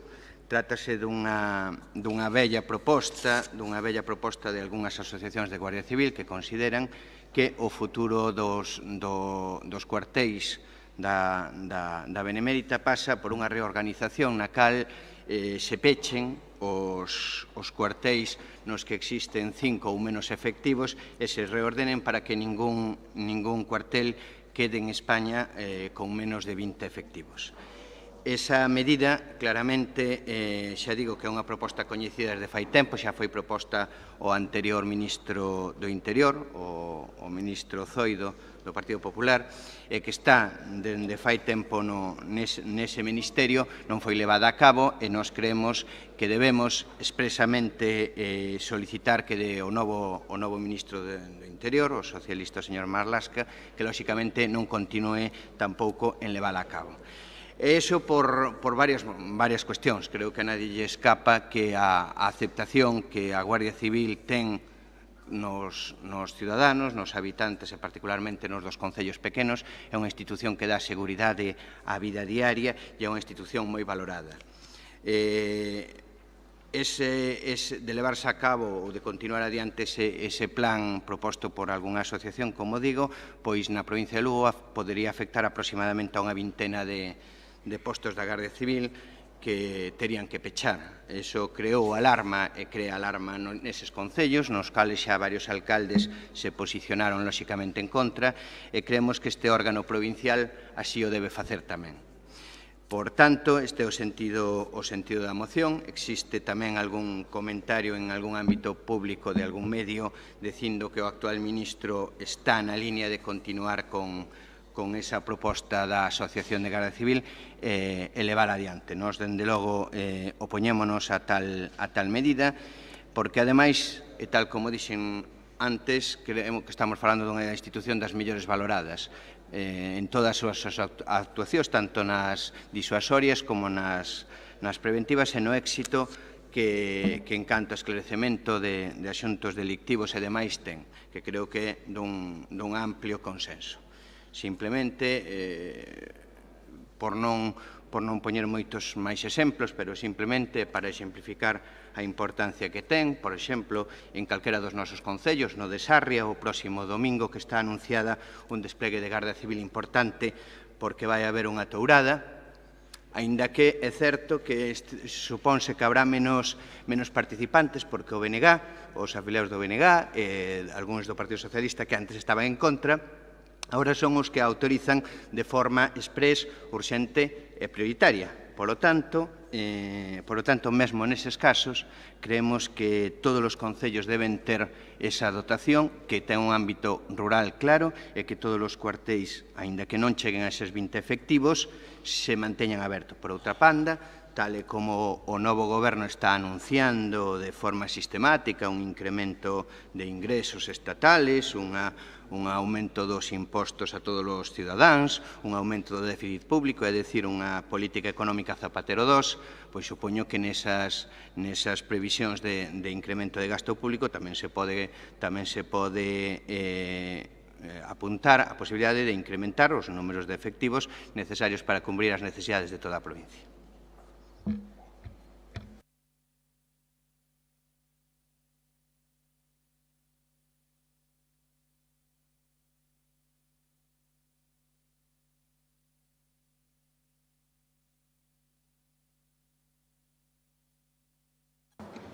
Perdón, 6 minutos o Partido Socialista. Moitas gracias, señor vicepresidente. Estamos de acordo co que se propón, pero vamos de acordo moitos anos, señor García? Vostede o recoñece, isto apareceu na opinión pública, preguntémonos por qué, xusto despois do cambio de goberno. Pero asegurolle que non elaborou ningún documento o goberno actual de España.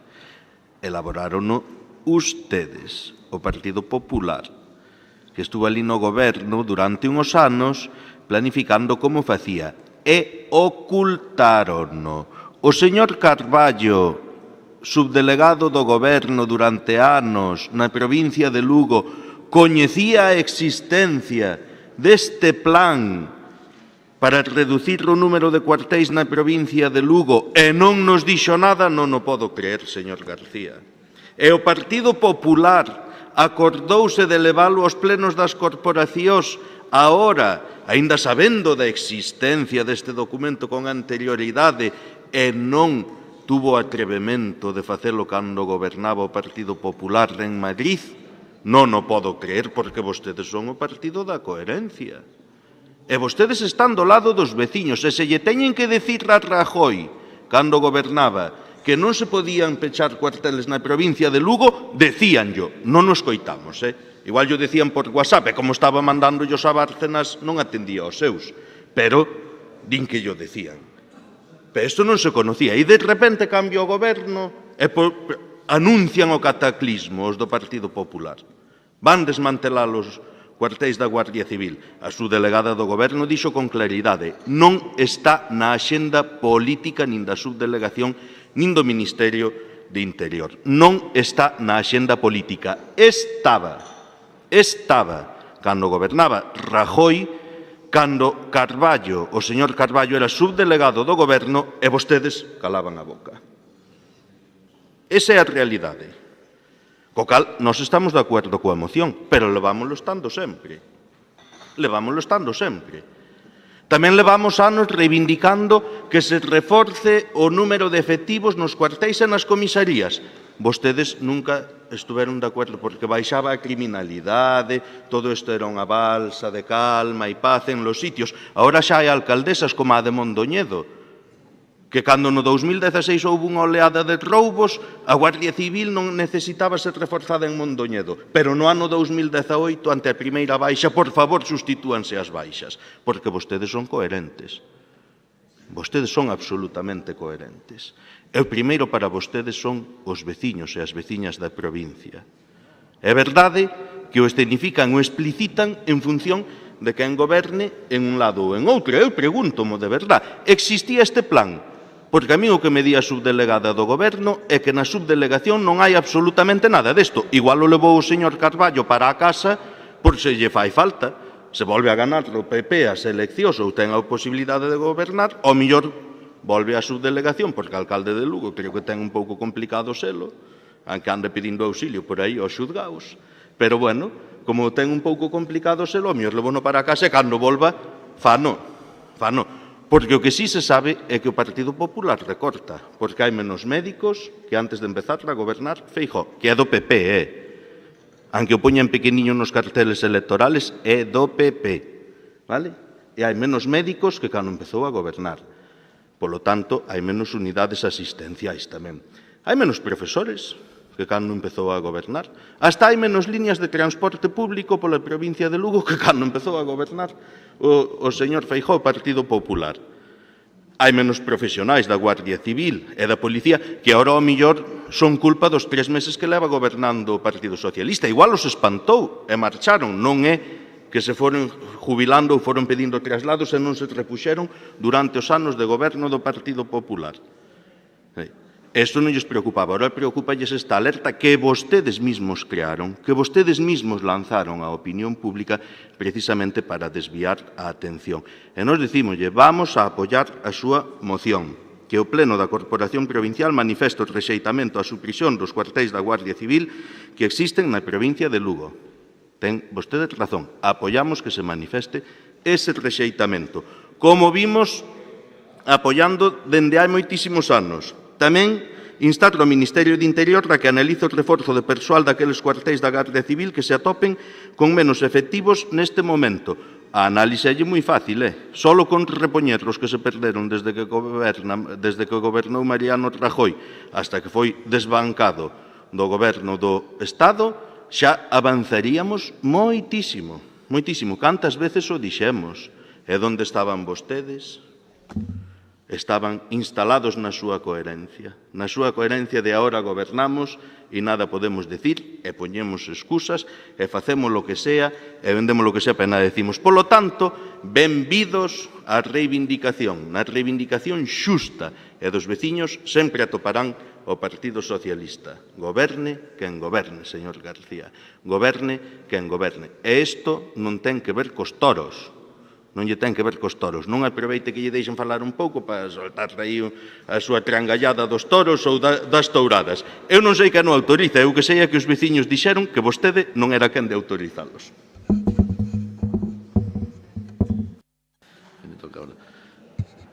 6 minutos o diputado non escrito, que non está. 6 minutos o vocero do BNG.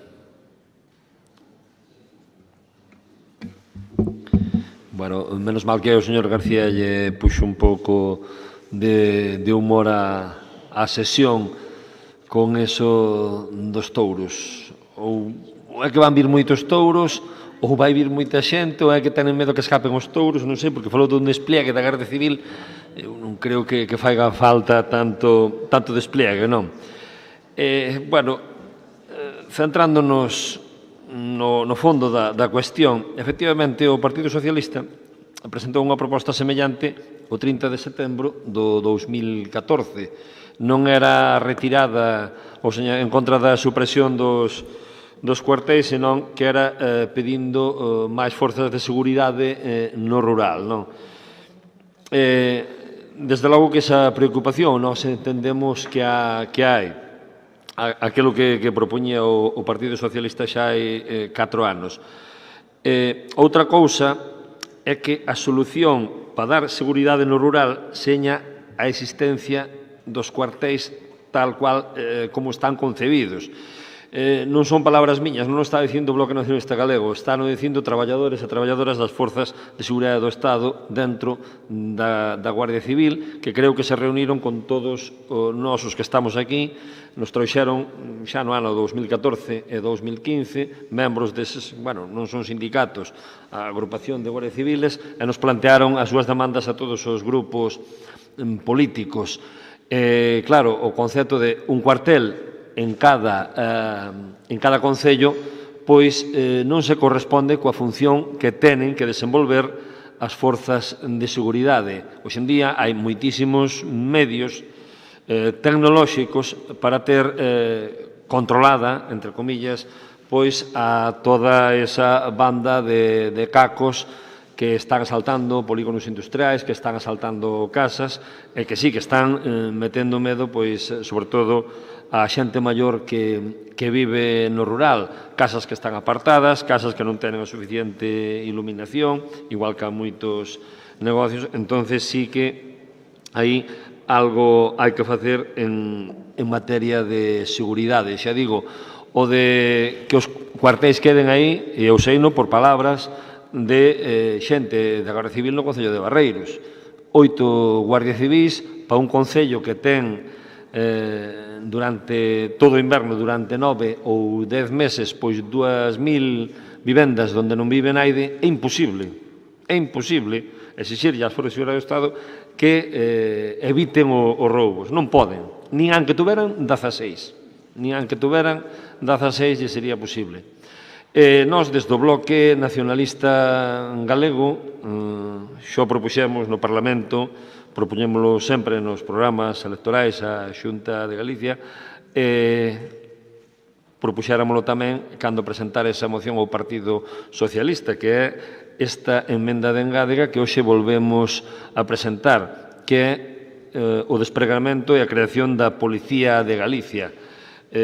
Sabemos que hai unha policía autonómica, pero que está limitadísima para unhas determinadas funcións en materias medioambientais, de inspección veterinaria, incluso polos restaurantes, pero non é unha forza de seguridade pois a disposición do pobo galego e a disposición de todas e de todos, porque naide mellor que eles, que unha policía pensada desde aquí iba a conocer a realidade pois do noso rural e do noso país. Polo tanto, independentemente de que señan máis ou menos necesarios os cuartéis, que eso xa digo, non iba a solucionar o problema de inseguridade que se vive sobre todo en concellos pequenos no rural, propoñemos instar a Xunta de Galicia a axilizar os trámites necesarios para o despregamento da Policía de Galicia en cumprimento da Lei 8/2007 de 13 de xuño, a fin de contar cun corpo de seguridade propio e adaptado ás peculiaridades do asentamento territorial en Galicia e que permita planificar, organizar e xestionar o Servizo de Seguridade Pública desde os poderes e as institucións galegas con solucións máis acaídas á nosa realidade. Creo que só así, tendo esa policía galega, podíamos abordar de outro xeito e con efectividade a situación de inseguridade que se vive en moitos lugares. Non sei se o diputado non ha escrito que Sí, señor presidente, simplemente para recordar que eu nun reciente problema que tuve nesta institución pedín que viñera a Guardia Civil a votarme.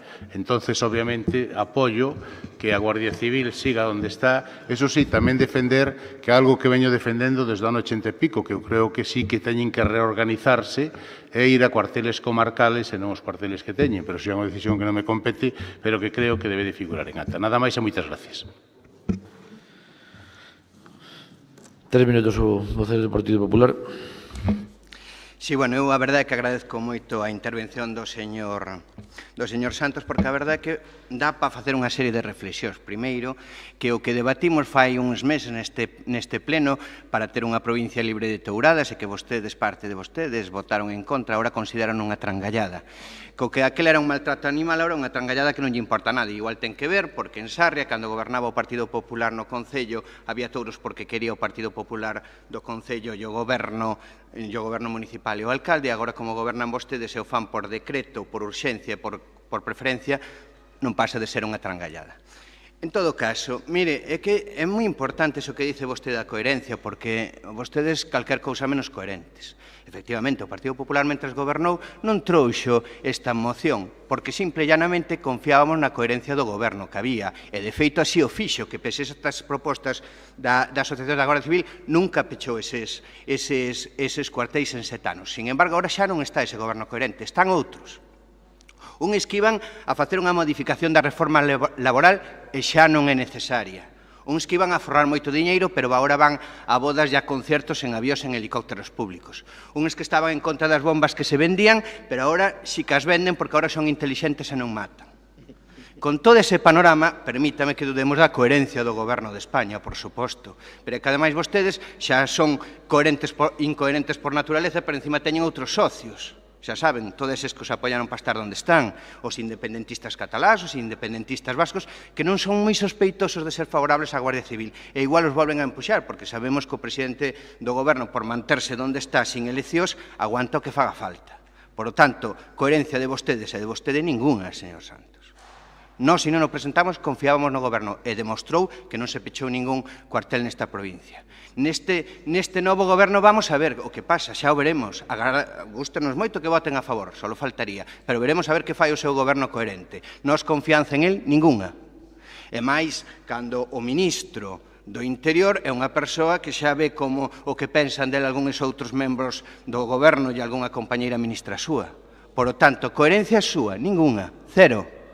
Entón xa veremos, porque o mellor agora estamos todos votando unanimemente, pero ven o seu goberno coherente e pecha 20 cuartéis nesta provincia. Porque se outros lle lo dicen, os de Podemos seguro que preferían unha guardia pretoriana máis tipo Venezuela, e os independentistas todos non queren saber nada dos guardias civiles. Por lo tanto, non vai a ser que vostedes, por seguir aí, onde están sin eleccións, igual hasta pechan cuartéis da Guardia Civil en España. Por lo tanto, celebramos moitísimo esta onda de coherencia de todos, pero agardemos que o goberno non falle, porque o anterior, desde logo, coherente foi, e fallar tampouco fallou neste asunto. Con respecto á emenda do BNG, non podemos aceptala, señor Veiga. Non podemos aceptala porque vostedes traen aquí unha cousa que non ten nada que ver con isto. Estamos de acordo, e presenten unha moción e falaremos do despregamento da Policía Local en Galicia. Pero iso é un tema distinto. Nin siquiera territorialmente é unha ubicación, unha naturaleza que teña algo que ver ca implantación rural que ten ahora mesmo a Guardia Civil. Non vai a ser que no Ministerio a súa proposta vai a decir pois agora sí que vamos a pechar a Guardia Civil porque xa vai haber moitos máis policías.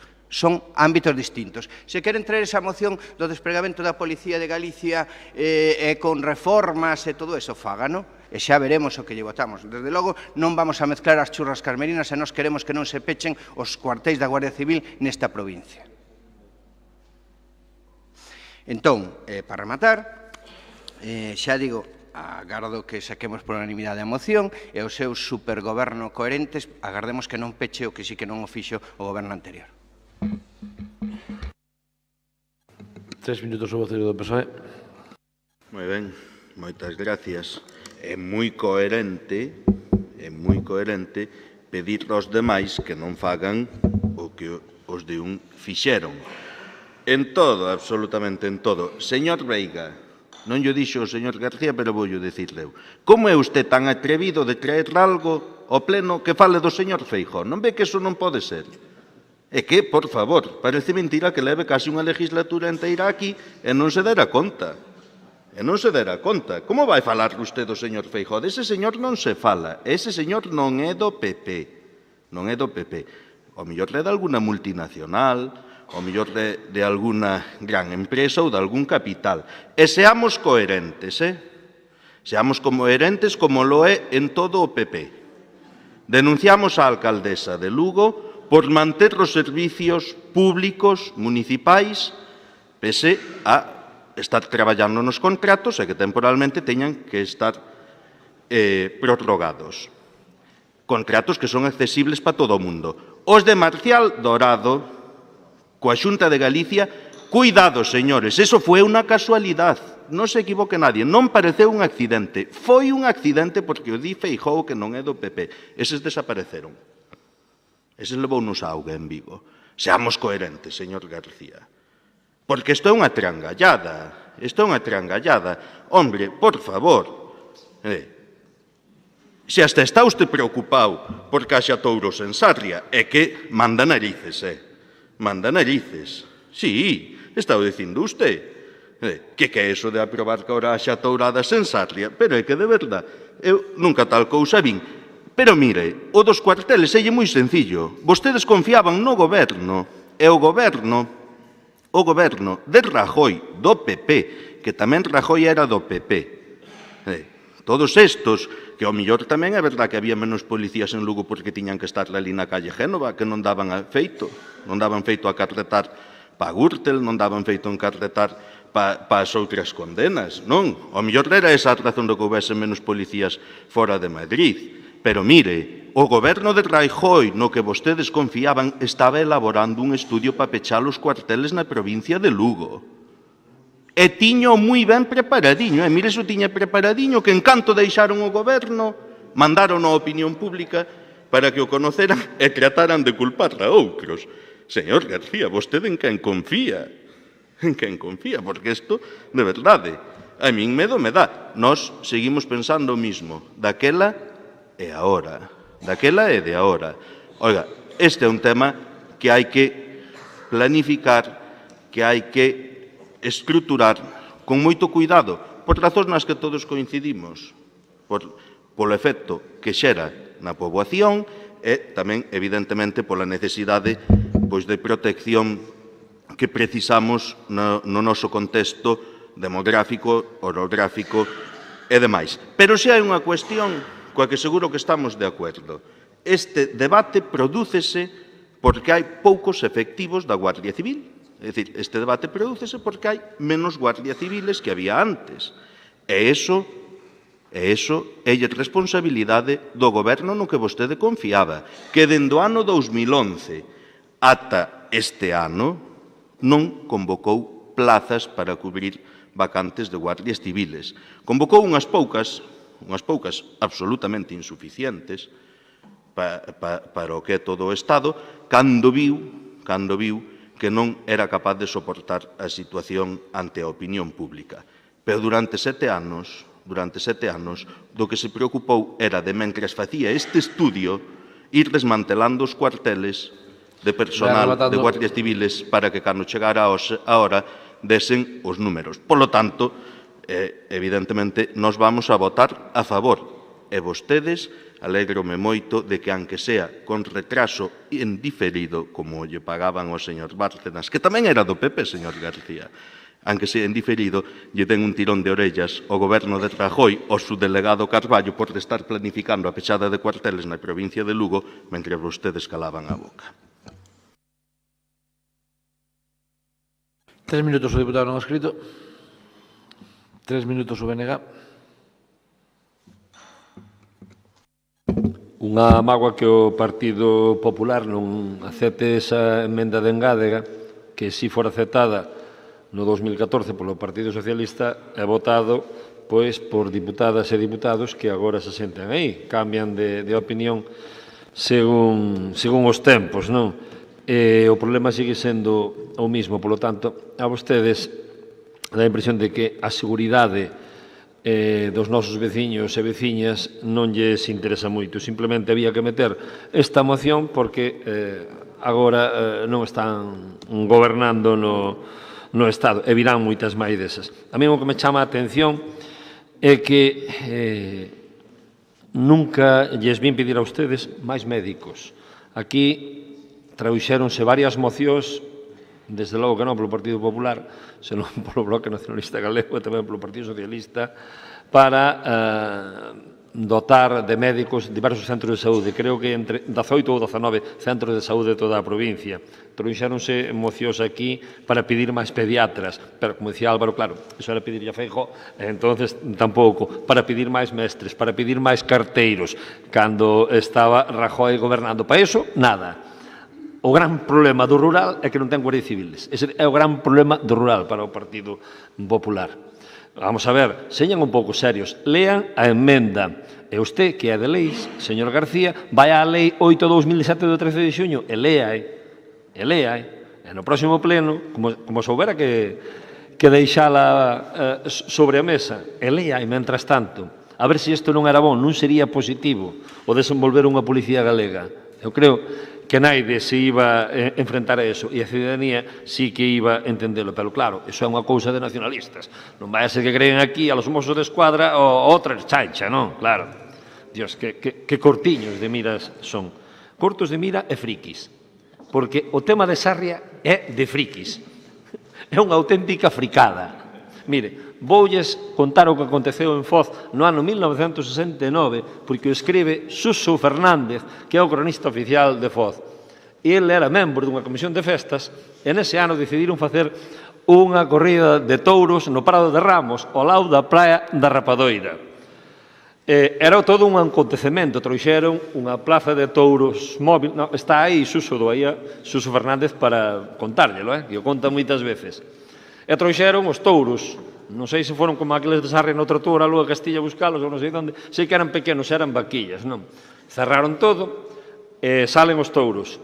E o grupo musical que trouxeron para amenizar, que vi que tocaron paso doble, non tiña paso dobles, era de Mondoñedo aquel grupo, e acabou tocando a Muñeira de Chantada. Saliron os touros ao son da Muñeira de Chantada, pero cando saliron os toureiros e estaban co capote facendo así os toros estaban pacendo porque era un prado e houve que suspender a corrida de toros. Iso é para exemplificar a fricada e a burrada que ustedes, o Partido Popular, apoia en Sarria. Son antipaís total. Ustedes dan auténtica pena, hombre. Frikis, son uns frikis, hombre, son uns frikis. A ver, eu creo que é ben, é simpático, pero creo que é ben teñeros un pouco ao tema. Remato xa con isto, non nos admiten a emenda esa que eu creo que era moi positiva, polo tanto tampouco vamos a apoiarlle esa moción porque esa moción non vai ao fondo do problema nos temas de seguridade. Así que vámonos a abster. Un minuto para rematar. Bueno, eu a verdade é que sin faltar iso respeto a ningún de vostedes, pero estuveron un pouco espesos. Mire, señor Veiga, usted chama frikis aos sarrianos, que vou lembrar eu no pleno do xoves, que vamos a falar deste tema, vou a decir que vostede dixo que os sarrianos son uns frikis, cando os que dan a licencia pa caixa touros de forma urxente é vostede. Moi ben, non se preocupe, que xa en Sarria sabe quen goberna e quen dar licencias pos touros, e que lles chamos sarrianos frikis a non saber, non se preocupe. Moi ben, insista. Con respecto ao señor Santos, bueno, a súa espesura ainda é máxima, señor Santos, porque vostede dixo que non sei se sabíamos que Feijóo era do PP. Si que o sabemos. Xa lles gustaría a vostede ter alguén como Feijóo, señor Santos. Vostedes non saben, porque deses que gañen eleccións con maioría absoluta non saben nada. E usted en primeira línea. Por lo tanto, claro, falta o respeto ao presidente da Xunta como se fora un señor que acaba de chegar.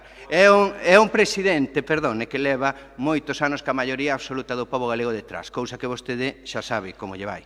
Entón, polo menos, eso non sei que te... Sí, mire, eu nunca perdei ninguna selección, vostede nunca ganou unhas nin se acerca a ganar, perdone, hai unha diferencia sensible. Claro, pero bueno, agora veu o señor Pedro Sánchez e fixo bon a vostede e tamén a Barramplo con todo e goberno sin eleccións, o sea que viva la Pepa.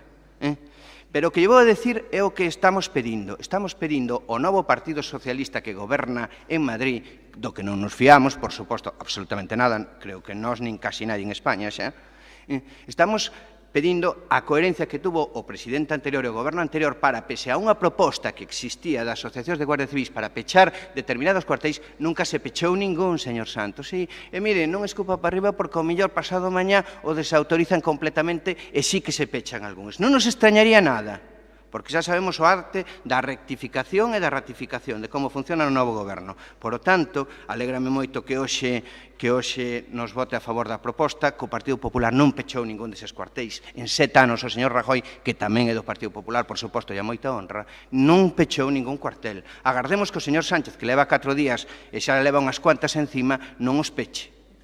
Porque senón lle recordar a súa coherencia, a do seu grupo e a dos seus líderes políticos, que comparalos cos que ganan eleccións pois é un pouco atrevido desde a súa ética democrática que practica. Por lo tanto, leccións ningunha. Leccións ningunha. E se antes non o trouxemos é porque confiábamos que o goberno non pechara ningún cuartel na provincia, e non o pechou. Agora non confiamos no novo goberno? Sí, señor Santos. Agora non confiamos no novo goberno e traémolo, por suposto. Solo faltaría que nos viñera usted a decir as mocións que temos que presentarnos. Xa bastante ten no seu grupo e no seu partido, que mire como ten. Entón, mire, nós, por suposto, mentre gobernábamos non tiñamos esta dúbida, agora xa temos. Por eso, legítimamente, traemos esta moción en defensa de moitos concellos, algúns gobernados polo Partido Socialista, nos que sempre houve un cuartel con Guardia Civil e que non queremos que se peche. Entende? Entón, espero que non lle teña que caer a cara de vergonza dentro de uns días se o goberno volve a cambiar de opinión nesto, como en todas as outras cousas nas que prometeu. Ben, despois do debate simpático, pasamos a votación. Votos a favor da moción, tendo unanimidade, non? Perdón, abstencións. En contra non hai, queda aprobada a moción. 12º punto. Moción do Grupo Provincial Popular relativa a que a Excelentísima Diputación Provincial de Lugo ceda a residencia e centro de día para persoas maiores residencia o Castro e dos terreos sobre os que se asenta ao Concello de Castro Verde e a ordenanza de precio público das residencias e centros de día da Diputación de Lugo. 6 minutos o vocero do Partido Popular. Pois moi bo día, despois tanta presencia e tanta cita a Mondoñedo e a miña persona durante todo o debate, pois tomo a palabra e, aínda que xa son casi tardes, pois teño que dar os bons días. Traemos dentro do Grupo Provincial do Partido Popular unha moción relativa a que esta institución curse unha solicitude da Corporación do Concello de Castro Verde. Creo que é innecesario contextualizar, ou ao mellor sí que non é tan innecesario. Despois dese Consello de Administración que celebramos nese Concello da provincia de Lugo, en Castro Verde, sendo ademais a primeira das residencias que se remataba e que contaba cos correspondentes permisos para a súa apertura, estando presente cando daquela aínda a xente asistía aos Consellos de Administración, probablemente ca mesma normativa, ca mesma encomenda de xestión que todavía está en vigor, e permítenme que cite a validez que lle otorgou aínda recentemente neste ano, o 10 de abril, o pleno desta corporación.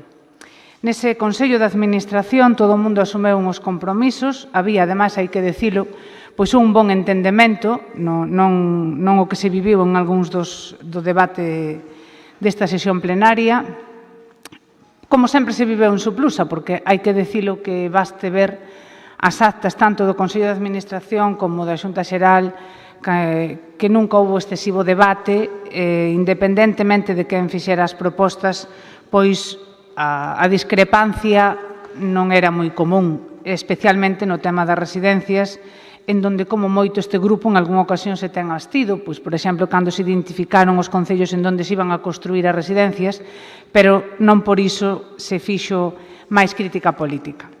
Ben, hai que recordar tamén que, así como outros concellos que contan con todos os permisos para poder ter as súas residencias en funcionamento, aínda que non os teñan, o único concello que non se apartou dese convenio que se asinou no seu momento, que tampouco se impugnou, nin tampouco se denunciou, nin entendemos que está en vigor, neste caso, hasta que unha sentencia xudicial diga o contrario, pois quere facer cumprir ese acordo. Tivo, ademais, a unanimidade de todas as forzas políticas, o Partido Popular, que hai que decir que está tendo, dende logo, unha postura pois moi constructiva e moi colaboradora co Goberno de Castro Verde e cada vez que reivindica a apertura desta residencia, pois tende a mao e fai o seu voto favorable.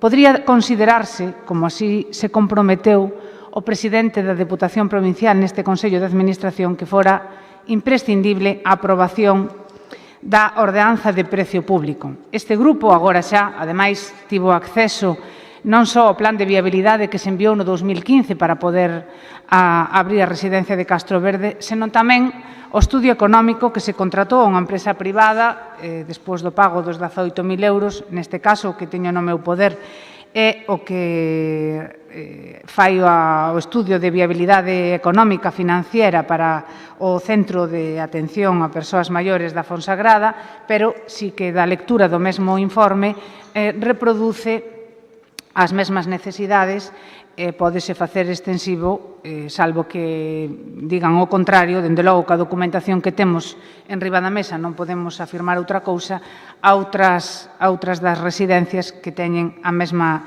tipoloxía. É evidente que a maioría destes centros están terminados, algúns deles, como sabedes, inaugurados, un deles xa a visita do anterior presidente da Deputación.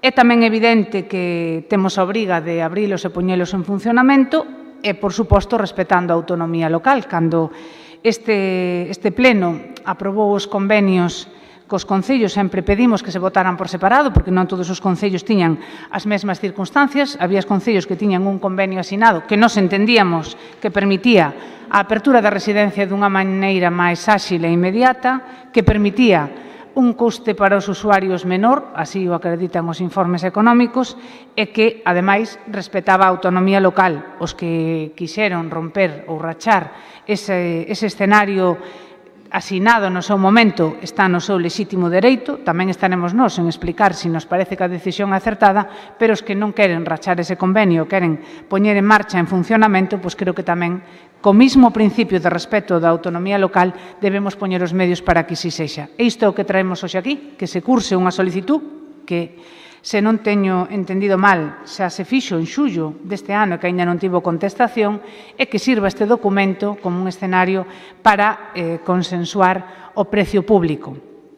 Iso permitiría tamén a posibilidade, entende este grupo, de contratación desas persoas que estiveron seleccionadas no ano 15 para traballar nas residencias da institución provincial, considerando que a eficacia da encomenda de xestión foi validada, como decía, no pleno de abril, constan tamén informes favorables do secretario da Sociedade Provincial Lucense e, a partir de aí, pois creo que dunha maneira bastante rápida e, se mo permitides, a máis coherente posible, porque é o modelo que puñeron en marcha non só o Partido Socialista, senón tamén o Bloque Nacionalista Galego, cando tiñan responsabilidades de goberno nesta institución, dende logo o que sería unha boa solución para o Concello de Castroverde, que non veu a cambiar de criterio dende que asinou ese convenio aló polo ano 2010. Creo que é unha boa oportunidade, despois de tantos debates, non vou ocultar que algúns deles bastante desagradables, pois que darlle, polo menos, aos veciños deste Concello unha resposta en positivo e a posibilidade de que poidan abrir a súa residencia, non vou a decir en meses, porque estou convencida que con esta fórmula serían días. 6 minutos, o voceiro do BNG. Deixo para o segundo turno. 6 minutos o diputado non escrito. Deixo para o segundo turno. 6 minutos o voceiro do PSOE. Gracias, señor presidente. Non creo que faga falta agotalos.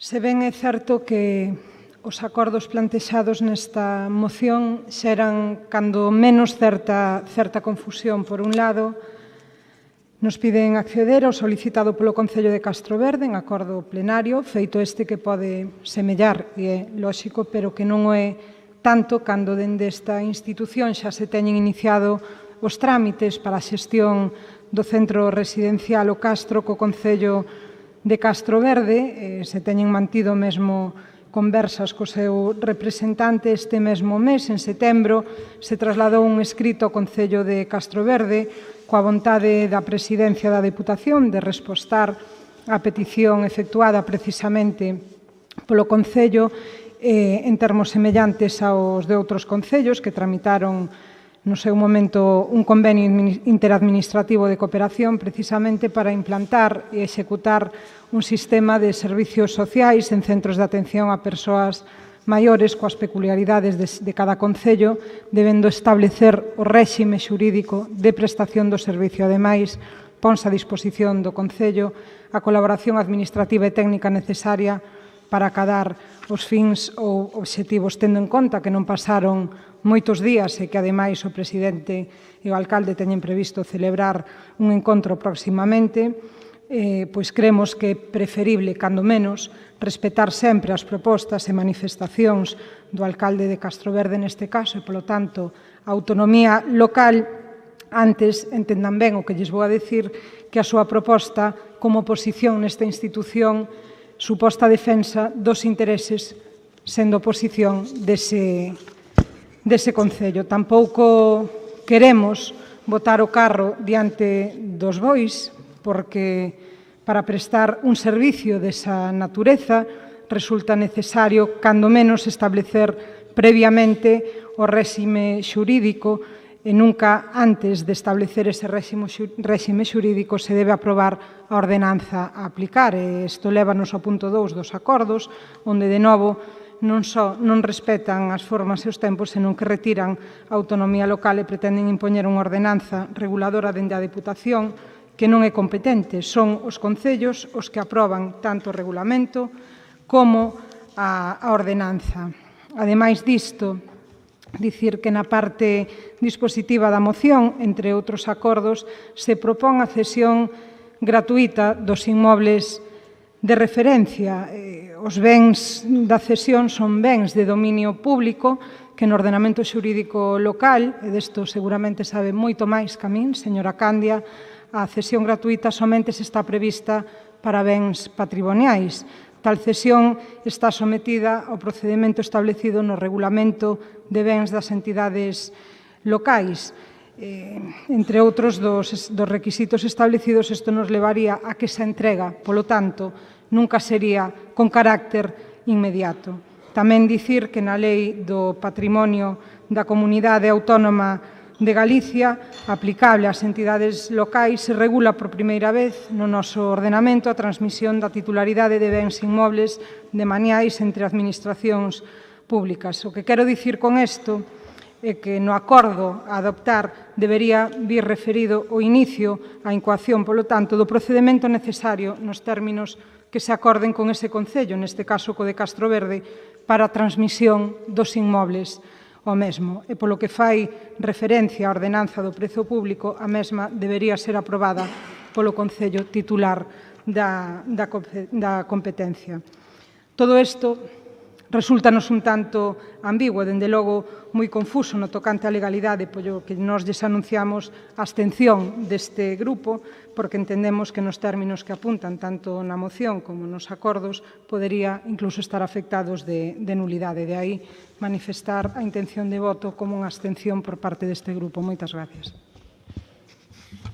3 minutos o voceiro do Partido Popular. Sí, mire, é obvio que este grupo ten coñecemento desa solicitude dunha maneira documentada porque se nos fai entrega da propia certificación dirixida directamente ao voceiro do Grupo Provincial na Deputación Provincial de Lugo. E ten, ademais, rexistro de saída do Concello do día 19 de xullo. É obvio tamén que moita comunicación non debe de haber se despois de ter nosotros rexistramos esta iniciativa, pois o presidente tivo unha reunión co alcalde de Castroverde. Se é así, pois a moción xa tuvo os seus efectos e vai a por diante que xa nos sentimos, como solimos sentirnos neste mandato, de gran utilidade, porque temos que recoñecer que este goberno ven acertando cando rectifica ou ven acertando cando lle fai caso á oposición. Despois do resto, pois, salvo os espacios que fabrica nas fotos co secretario xeral, pois alegrías poucas cousas. Vamos vendo neste mandato, pois, como decía vostede, fai un pouco cando se refería á situación de Suplusa, eu vou a utilizar outro calificativo, non? Tan triste, non? Porque triste é ver como en un mes de febreiro o presidente di algo nun Consello de Administración e dali a 2 meses dice o contrario. Porque triste é cando se adopta unha encomenda de xestión para construir e xestionar residencias que supuxeron o investimento de máis de 12 millóns de euros e dali a X anos as mesmas persoas dicen o contrario. E triste non é porque aquí a xente que nos vexa hoxe algunhas veces sonreiría, outras veces santiguaríase, porque a capacidade de sorpresa pois nunca ten límites, non, neste mandato. Pero o peor de todo iso é que detrás destas decisións que pon en escena, ben é verdad que vostede é moito máis comedida que o secretario xeral, tamén, aínda que cobran o mesmo, teñen papeles distintos, pois a verdade é que é moito máis triste porque afectan a persoas. É dicir, as 60 persoas que están seleccionadas, que convocaron no Pazo aquí no Concello de Lugo, non vou entrar en outros comentarios, porque en moitos casos incluso a inscripción se facilitou por alcaldes ou voceiro socialista desta provincia, desas persoas, para participar no proceso de selección, pois máis triste agora que pretendan dar carpetazo chamándose socialistas, porque ademais non engañen a ninguén, que as carpetas, sendo goberno, non traen carpetas da Diputación, teñen gobernos, traen carpetas do Partido Socialista, non? Entón, sendo iso, porque o socialismo é iso, non? Defender os dereitos dos traballadores, as traballadoras que se lles prometeu, que se publicou no Boletín Oficial da provincia un posto de traballo con continuidade. E de repente, porque lle foron mal os pactos, porque o problema tampouco foi que se levaron mal entre ustedes, é que fixeron pactos que non cumpliron, porque non cumplen entre ustedes, non están cumplindo co Concello de Castro Verde, senón o Partido Popular non traía esta moción aquí. Porque se dan puñaladas entre ustedes, pensan, non, estou tranquilísima, danse puñaladas, e non lles preocupa rematarse, porque viven instaurados na liorta continua. Claro, dicía vostede que parecía que olvidábamos quen eran os nosos líderes. Os nosos líderes teñen unhas siglas e nós pertencemos a un partido político, a un único partido político, ao Partido Popular. Neste caso, ustedes non. Ustedes teñen varios trociños de PSOE, por certo, un dos minoritarios parece ser Castro Verde, por iso isto desde xullo, tendo rexistro en xullo, aínda lle contestan desde que presenta a moción o Partido Popular. Isto é a realidade. Podrán vestilo como queira, podrán facer chistes, podrán recordar como fixo o noso compañeiro do Bloque Nacionalista Galego cando os músicos de Mondoñedo tocaban a muñeira de Chantada para facelo máis pintoresco. Podrán facer todo iso. Pero o triste de todo isto é que a residencia está pechada, a pesar de estar inaugurada, que as persoas pasaron un examen, aprobaron, ninguén impugnamos esa proba de selección e agora lle dan a espalda. E o triste é que ese alcalde, pola razón que vostedes saberán, non debe pois estar en sintonía co secretario xeral, ou porque simplemente quere ser coherente e manter o que firmou no seu momento, sexa a razón que sexa, que se cadre o que menos nos importa, quere abrir a residencia. Este grupo quere axudarlle. Si quere cambiar, porque xa estou un pouco asustada co que me dixo de que non podía ser unha cesión gratuita, co que puxo Castro Verde para construir esa residencia, porque foi dos primeiros concellos que incluso destinou fondos do Plan E para ter unha residencia. Acórdanse do Plan E? Pois daquela empezou Castro Verde a abrir a residencia. E mire vostedes que estamos rematando 18 e aínda non foi capaz de abrila. E todo hai que dicilo, neste caso non foi culpa do alcalde, porque máis de que o intentou, probablemente sexa dos alcaldes socialistas da provincia de Lugo con residencia que máis intentou que a súa residencia estuvera aberta. E pode parecer un pouco atrevido referirme aquí cando ademais está sentado entre nós, pero créame que todo o que digo, o digo co convencemento de estar dicindo a verdade, porque eu estuve en Castro Verde, como estuvo vostede, en donde estaba toda a corporación e os concellales, en donde vostede, como a min, escoitou que o que hoxe traemos aquí, o presidente o iba a aprobar, decía no pleno ordinario seguinte, ou incluso, fixo esta puntualización, si está rematado antes, convocarei un pleno extraordinario. Iso sí que é triste. É triste que se engañen entre ustedes, porque o Castro Verde son dos vosos, como se dice coloquialmente. Pero o peor é que a residencia sigue pechada. Entón, nós, engádelle co procedimento que queira. Si lle vai cobrar, era ben que o dixera hoxe aquí, porque iso sí que sería, dende logo, unha mala noticia. porque foi dos poucos que pagou en plazo, non como algúns que ten sentado ao seu lado, que aínda sigue sin pagar o que debe, puxo fondos do plan E para a construción e leva pelexando por abrir a residencia. Entón, se aínda encima quere facerlle unha cesión, como dixo vostede, non gratuita, creo que ten unha boa ocasión para explicalo.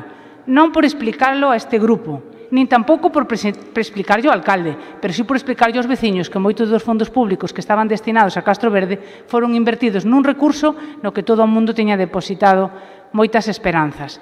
Porque probablemente se fixeran un estudio e viran desde que se rematou, vamos poñer unha data que todo o mundo é máis fácil que recorde porque sempre se lle dá máis protagonismo, non? Desde que se lle inaugurou. Recorda, cando foi ali Besteiro e puxeron unha placa e se aplaudiron todos de que por fin había unha residencia. Esa data que acordamos todos, hasta os veciños, porque hasta normalmente suelen tamén invitálos a comer ou a pinchar algo e son datas agradables.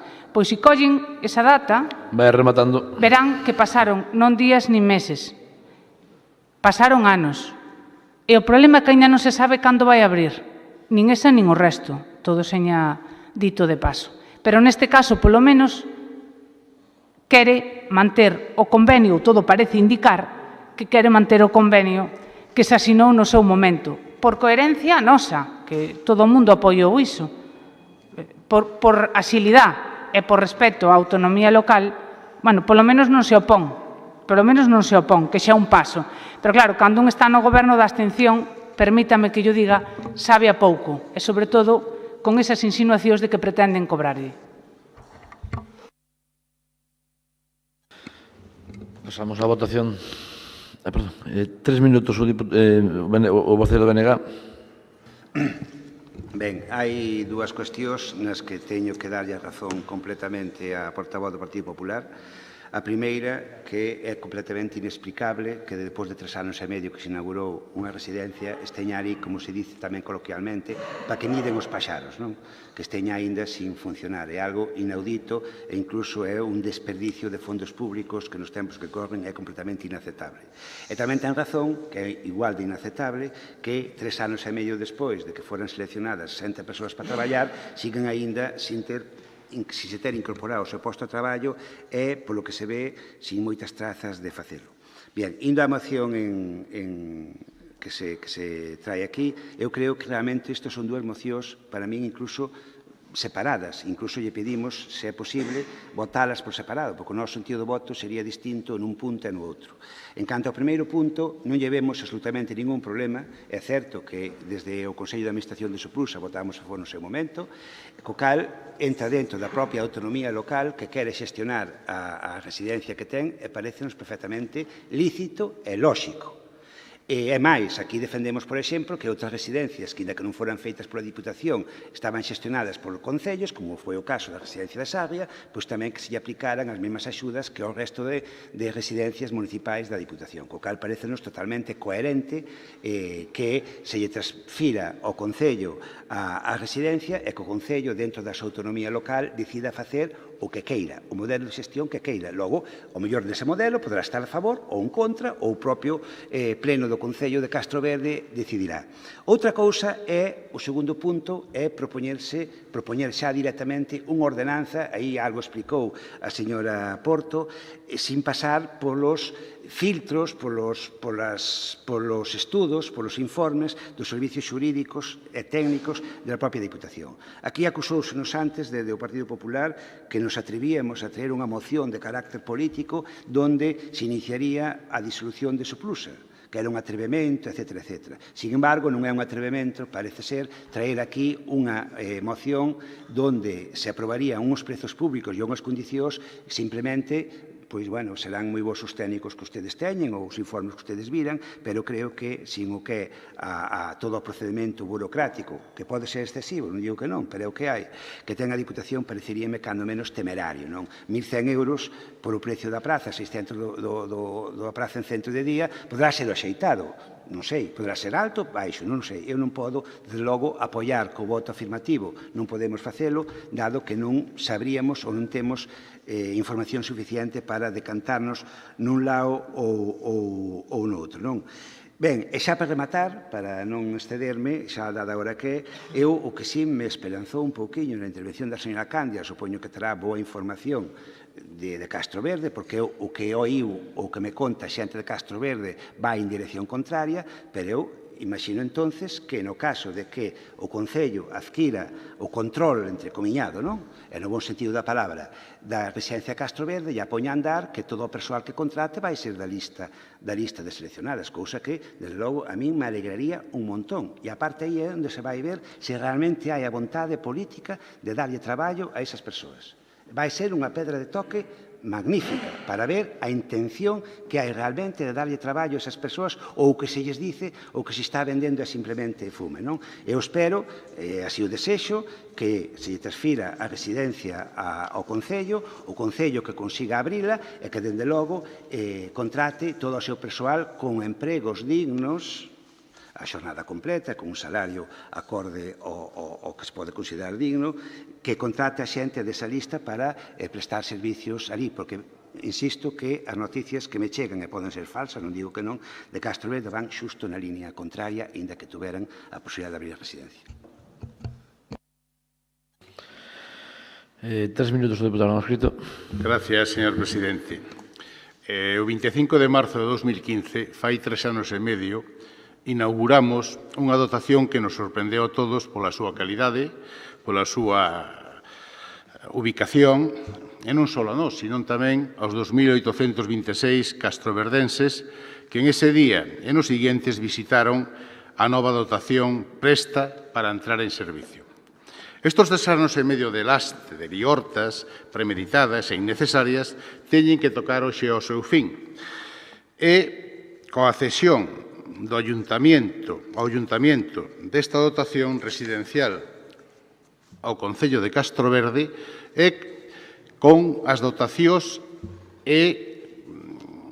económicas aprobadas reiteradamente neste pleno en convenios con distintos concellos. É imprescindible, desde logo, para o seu bon funcionamento. E tamén aprobadas neste pleno.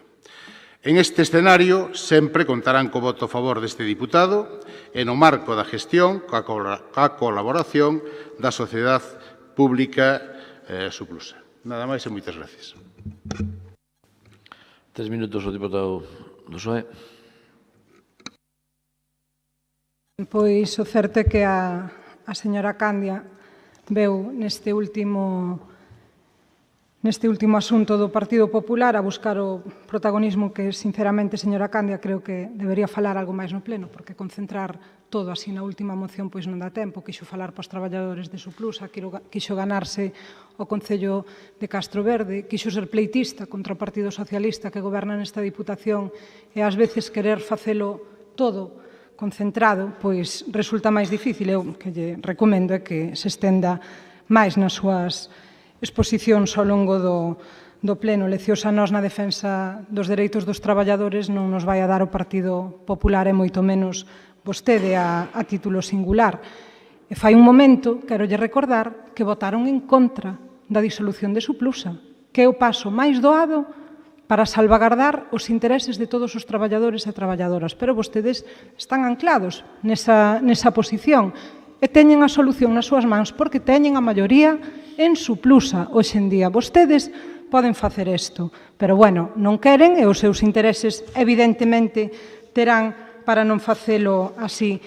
Eu o que quero deixar claro é que hai dúas cuestións. Por unha banda, nós respetamos absolutamente a autonomía local. Xa no mes de marzo se enviou un escrito ao Concello de Castro Verde. O Concello de Castro Verde remitiu o acordo de pleno, algunha conversa houbo, e máis que vai haber entre o presidente desta institución e o alcalde, que é soberano para trasladar os acordos do seu Concello. E iso é o único que nós pretendemos respetar.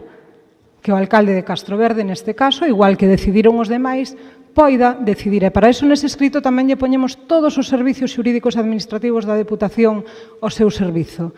Eso en primeiro lugar. En segundo lugar, queremos que todo se faga en atención á legalidade. E vostedes traen unha proposta aquí para aprobar a ordenanza municipal e a Deputación de Lugo non é competente. Son os concellos, señora Candia. Ademais de todo isto, na súa moción, na do Partido Popular, non está determinada polo Concello a forma de prestar o servicio. nin está aprobado o réxime xurídico, e iso é un paso previo imprescindible. Na súa moción, na do Partido Popular, non se respeta a autonomía municipal, tal e como lle dixen, para decidir esas cuestións imprescindibles para a viabilidade legal da apertura, ocupación e estancia no centro residencial. Eu creo recordar, porque estiven moitas veces presentes na toma de decisión de Suplusa, tal e como vostede dixo, que incluso hai unha memoria económica, financiera, que foi aprobada por Suplusa cando vostede era presidenta deste ente, sen establecer previamente o réxime xurídico de prestación do servicio. E, señora Candia, vostede tamén, creo recordar, asinou a solicitude dos PIAs das residencias. Para nós, esta proposta, tal e como lle dixen, e os seus acordos, cando menos, resultan un tanto irregulares no tocante ao aspecto legal. E, ademais, señora Candia, vostede lembra que vostede propoñía un servizo de catering. Que experiencia, que iba a facer coas cociñeiras? Vostede presentou ese plan de viabilidade no que non se daba o suficiente, non había os suficientes recursos para pagar os traballadores, e foi vostede naquel momento como presidenta de Suplusa. Eu remato xa, e remato ademais querendo que se entenda coa dúbida da legalidade e coa falla de respeto que entendemos a autonomía local, neste caso, dun concello que é o que ven proposto na súa moción. De aí a nosa abstención. Eu sei que a vostede lle gustaría máis un voto favorable ou incluso un voto en contra para ter unha vía de ataque, pero non vai a ser así, señora Candia. Vamos a poñer os medios. O presidente da Diputación me consta que así o vai a facer co alcalde de Castro Verde, e teña por seguro que, ao igual que aconteceu no resto dos casos, aquí tamén vai a suceder o mismo e vaise chegar a un acordo e a outra solución, porque este goberno acerta cando é útil, e ser útil é estar para prestar servicio. De aí que as cousas probablemente leven ese camiño, e nós non lle imos a votar a favor deste acordo por ter claros visos de ilegalidade. E aproveito xa nesta última intervención tamén para saudar as persoas que nos acompañan, que entendo son seleccionadas nese proceso que no seu momento se fixo, e que quero agradecerlles a presencia durante todo este tempo no pleno. Moitas gracias. Un minuto para rematar. máis que saludalas, debería de darlle resposta ás súas peticións e, en primer lugar, debería de recibilas o presidente, que teño coñecemento de que aínda non o fixo. E máis, deberían explicarlle o modelo que pagaron 18.000 euros para que lles dixera como tiñan que xestionar, que cando fai o Partido Popular di que privatizamos. Cando fan vostede di apostamos, sen dúbida, por unha externalización estratéxica da especialidade. Iso é a terminoloxía que estas son as verdades que teñen que, aínda que supoño que o saludo entra dentro dunha norma básica de educación, pero cando hai unhas obligacións adquiridas e incumplidas, pois o saludo casi pode sonar a pitorreo, con perdón da expresión. Pero dito iso, vamos a concretar o punto que nos trae hoxe aquí. En primer lugar, esta moción non aproba unha ordenanza. Concretamente, propón un texto que vostedes poderán corrixir, estamos dispostos a consensuar, e pídenlle que traiga ordenanza ao vindeiro pleno. Compromiso que xa ten asumido o presidente, que quedou reflexado nun acta no Consello de Administración de febreiro. Vostedes construíron residencias, edificios, pero sempre tuveron moitas dudas sobre o modelo de xestión.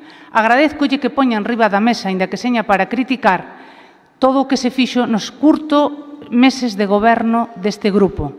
Solicitamos os PIAs, porque estaban sin solicitar, e fixemos un plan de viabilidade. Seguramente sería mellorable, pero que si sei o que non fixeron ustedes, inaugurar a residencia e despois esquecerose de Castro Verde e do resto. E agora, para reventar Suplusa, pretenden facer uns paripés de convenios que a ver como acaba o tema. Pero detrás, dicía a miña compañeira Mari, detrás o que pasa é que non hai un modelo de xestión. O 13 de noviembre, Besteiro pedíalle ao presidente da Xunta plazas concertadas. O 8 de marzo, do 2017, o 13 de noviembre do 14, Besteiro pedía plazas concertadas para poder abrir residencia. O 8 de marzo do 17, Darío decía que non quería concierto, que quería un convenio que lle pagaran 600 euros por plaza. Sabe o que pasa? Que vostedes non saben o que queren. Pero, en todo caso, se hai un alcalde que si o sabe e quere o edificio que pagou unha cantidade moi importante na súa construción, deixenlle facelo. É unha matización ao Bloque Nacionalista Galego. O que teño entendido, probablemente sexa certo, porque non vou a dudar da miña fonte, é que ese Concello non asinou un novo convenio porque entende que está en vigor o que asinou no seu momento. Co convenio que asinou no seu momento, en donde se elixía a construción e a xestión a Sociedade Provincial Lucense, quedaría perfectamente claro que hai un servicio de residencias e as persoas que están na lista, cando esta residencia se abrise, poderían empezar a traballar. Iso, dende logo, que vostede demostrou, dende logo, moita máis sensibilidade, sin rematalo probablemente, pero, bueno, polo menos moita máis sensibilidade cas traballadoras que o Grupo Socialista. Si lle pido que traballe con nos nesa dirección. Disolver Suplusa, tampouco estamos facendo ningunha alteración da realidade. Baste ver o que leva integrar a Fundación TIC. Ben saben vostedes que levan case 2 anos e aínda non se fixo máis que 2 reunións, levouse a acordo plenario, houve unha reunión despois do acordo, porque o Grupo Socialista vai lento, non? Ben ve que non teñen prisa en contestar ao alcalde que registrou algo a principios de xullo, nin en abrir unha residencia que inauguraron en marzo do 15, non hai prisa. Entón, imagínese usted cando vai a estar disolto Suplusa. Pero, en todo caso, que é unha das cousas que me gustaría que quedara moi clara, porque afecta a traballadores, os que teñen unha expectativa lexítima de traballar, que son os seleccionados e os que están traballando agora, a disolución o que lles dice é se acabou. Eso, en primer lugar. A partir de aí, perdeu a representante do Partido Socialista na intervención con meu compañeiro unha oportunidade moi boa para clarificar que, efectivamente, todos os informes iban na dirección positiva da subrogación. Porque compre que lle recorde que xa o citei en algunha ocasión, cando se trouxo aquí a disolución ou a integración da TIC, perdón un momento porque isto é moi importante, había un apartado moi claro no informe xurídico que decía que solamente podrían ser subrogados aqueles traballadores que puderan acreditar que participaran nun proceso que vostede recordará porque o repetimos aquí varias veces. Entón, non confundamos tampouco os traballadores, non os que teñen expectativas lexítimas de estar, senón xa os que xa están, que o mellor que a disolución se lles está dicindo que van a pasar todos a traballar a Deputación e o mellor algún se leva unha sorpresa moi negativa. En todo caso, traballar na senda do consenso, aquí sempre terá un grupo, e defender as persoas que se presentaron a un proceso que foi publicado no Boletín Oficial na provincia, créame que aquí vai encontrar o grupo máis colaborador. Non facelo é unha absoluta indecencia e convertir esta institución, pois, dende logo, dende o punto de vista da seguridade xurídica, pois non sei que país hai no mundo con menos respeto democrático aos dereitos da xente, pero, dende logo, estaríamos pola cola ou moi similar a él. Ben, eu queria aclarar algunha cousa, porque creo que o non se entera ou conta mentira, cando menos, non? Fala do precio, que é máis barato o plan de viabilidade que aprobou usted, o que aparentemente aprobou usted, porque para dar un pie á Xunta de Galicia e alguén aí meteu a pata, ten que ter unha ordenanza aprobada. E unha ordenanza non pode aprobar a Suplusa, e usted o sabe. Non ten réxime xurídico para aprobarla. E a Xunta deu un pie sin ter aprobado unha ordenanza. Deu un pie sin ter unha ordenanza aprobada. Eso sí que é grave, porque alguén meteu a pata aí, ou usted ou a Xunta. E alguén terá que responder por eso. Tamén yo digo claramente. Conta mentira no precio de 1.100 euros que era o seu plan de viabilidade. É mentira, é máis barato o noso. É que usted sabe que estas residencias teóricamente eran para válidos. Pois o PIA ven para dependientes. Que casualidade. Cambian o proxecto, cambian todo ao seu libre antoxo. A Xunta de Galicia entre usted e Manuel Martínez cambiaron todo ao seu libre antoxo. Era para válidos, agora é para dependientes. Teñen un plan de viabilidade de 1.100 euros, o noso é máis barato. Está aí, escrito. Claro, o de dependentes é máis caro. E a usted o que intenta é engañar a sociedade, non? Eu non lle fui pedir 600 euros por plaza ao señor Feijóo, tampouco se entera. Fui pedir que subvencionáramos por plaza entre a Xunta, 300 euros a Xunta e 300 a Diputación, cousa que está subvencionando co cheque bastante máis diñeiro, sobre todo a residencias privadas, eso sí. Para o público non hai axudas, pero pos privados non hai problema no cheque. Hombre, polo menos, eu creo que... E fala da integración dos traballadores. Eu creo que aquí se integrou os hospitales. Non se perdeu ningún posto de traballo. Se integrou en Lundes. Non se perdeu ningún posto de traballo. Se vai integrar a TIC, tampouco se perdeu ningún traballo, nin posto de traballo, ou non se vai a perder ningún posto de traballo. Eu creo que o Suplusa tampouco se vai a perder ningún traballo. E se a lei o dice así, a xente que estaba seleccionada vai a entrar. Se é posible legalmente, vai a entrar tamén. Tamén yo digo claramente.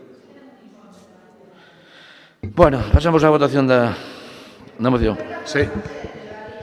Sí. Señor presidente, por alusións, fixo unha alusión clara a miña persoa, que obviamente me crea indefensión. De acordo co artículo 104, pido a palabra. Delle. O sea, o que acaba de decir é unha mentira máis das que usted ven dicindo. Cando se...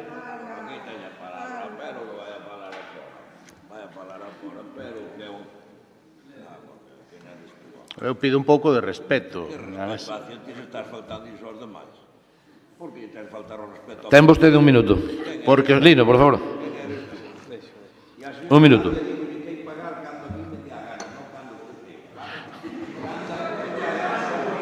Por favor.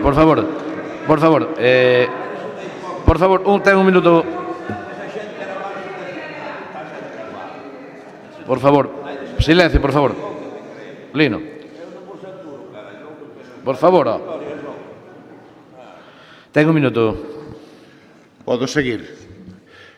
Usted sabe que cando se pediron os PIAs, usted votou a favor de solicitalos, como igual o portavoz do bloque. O sea, os 9 conselleiros votaron a favor. E ese era o obxectivo, ademais, mira, non tiña pensado sacalo, pero usted ten un papel firmado conmigo na Casa Grande, con este señor tamén, e aquel que está ao seu lado, onde se comprometían unha serie de cousas que non cumplen. Como non vou chamar mentiroso? Está dicindo que non é verdad.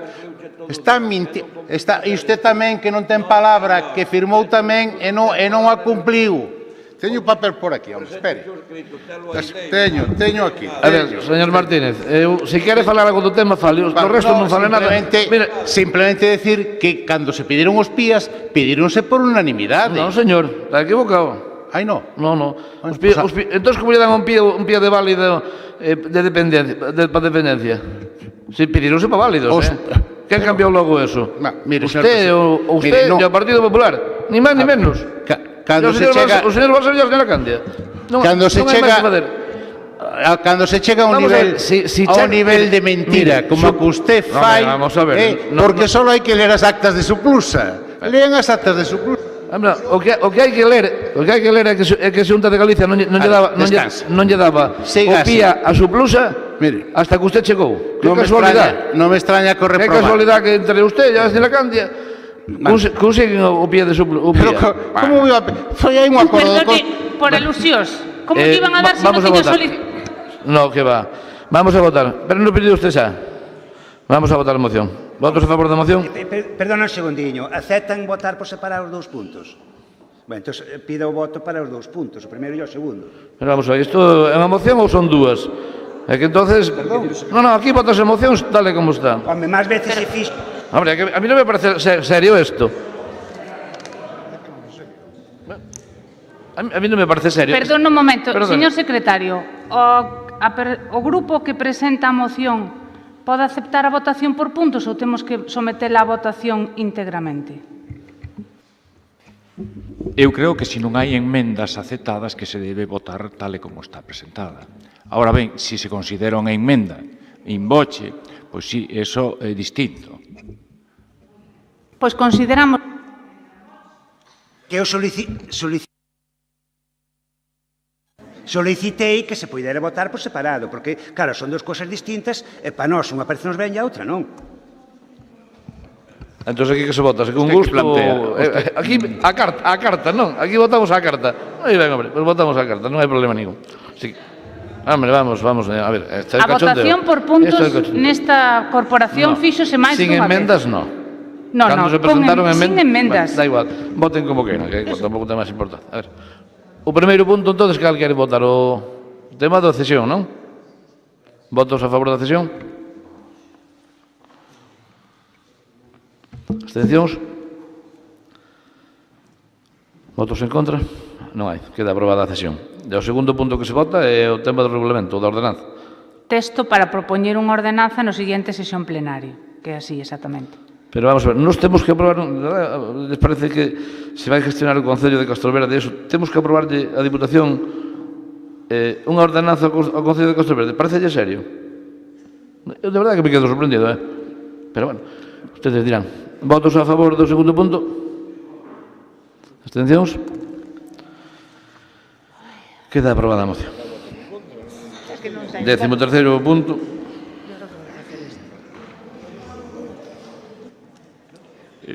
Moción do señor diputado non adscrito relativa aos dereitos recoñecidos no regulamento. 6 minutos, o diputado non adscrito. Non fai falta, señor presidente. Este xa é un tema debatido, aprobado aquí. É verdad que con algún informe en contra, parece ser que hoxe non hai ningún informe. É o que figura na Lei de Base de Régimen Local e tamén no regulamento da Diputación. Pido que se cumpla e nada máis. Moitas gracias. 6 minutos, o Partido Popular. Eu creo que xa nos manifestamos en outras sesións plenarias e mantémolo, claro, para traballar terá que ter recursos. 6 minutos o Bloque Nacionalista Galego. Para anunciar o noso voto en contra. 6 minutos o Partido Socialista.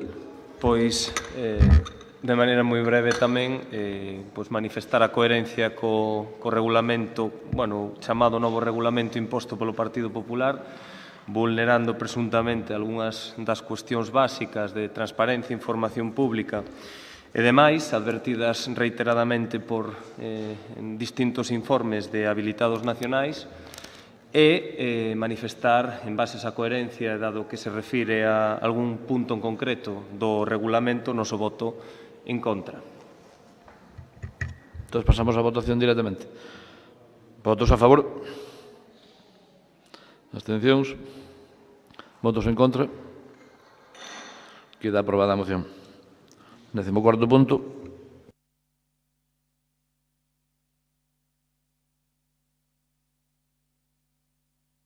Hai unha abstención, que Ferreiro non está. Ferreiro non está. Como se ausentou antes de entrar no debate do asunto na votación, efectivamente, pode ausentarse e considerase abstención. Igual que o Sotoela, supoño que pensaron que iba a debater máis. Claro. Se queren esperamos e senón tamén da igual, o resultado non variaría. O resultado sería o mesmo, quedaría aprobada de todas as maneiras. 14º punto. Señor presidente, antes de entrar na cuestión, eu quería recordar unha cousa que tamén do regulamento. Na parte de control, non sei se é aquí ou non, de cara ao próximo pleno, o artigo 114 dice que o secretario dará conta no seguinte pleno do cumprimento ou incumprimento dos acordos de pleno hasta que o cumprimento sexa efectivo. Nada se recolleu nesta convocatoria, tamén polas circunstancias que concurriron, me imagino, e espero que no próximo pleno que se faga efectivo o que dice este artigo, porque eu tamén solicitei unha relación de cumprimentos e incumprimentos ao anterior secretario, que Dios o teña na gloria, e non se me contestou ni se me deu nada. Eu creo que agora xa, con este acordo e con figura no regulamento, é ser unha obligación. Nada máis e moitas gracias. 14º punto.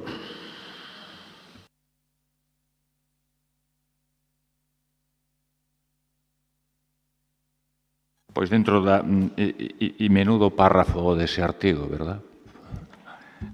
Porque facer descansar nun funcionario se cumpliu ou non se cumpliu, realmente. Pero, bueno, estamos na parte de control e fiscalización e asunto número 14, conta dos informes do segundo trimestre de 2018, relativo ao cumprimento de prazos da Lei 15/2010 da Deputación de Lugo, da Sociedade Urbanística Provincial de Lugo S.A., do Consorcio Provincial para a Prestación do Servicio contra Incendios e Salvamento de Lugo e da Fundación para o Desenvolvemento das Tecnoloxías da Información e da Comunicación TIC e informes dos meses de abril, maio e xuño de 2018 do Real Decreto 635/2014. Conta tamén da información económica da Diputación Provincial da Diputación de Lugo a 30 de xuño de 2018. Asunto 16, me parece que conta do informe de avaliación do cumprimento de obxectivos que contempla a Lei 2/2012 de estabilidade orzamentaria e sustentabilidade financiera a 30 de xuño de 2018, e previsións a 31 de decembro de 2018. Asunto 17. Conta tamén das resolucións da Presidencia adoptadas durante os meses de xullo e agosto de 2018. Asunto número 18. Perdón.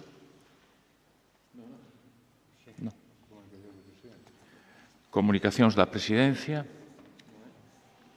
Pois, asunto 19, rogos e preguntas regulamentariamente formulados. Do Bloque Nacionalista Galega, referente aos programas Musiqueando e Buxiganga, non sei se queren defendelo ou non.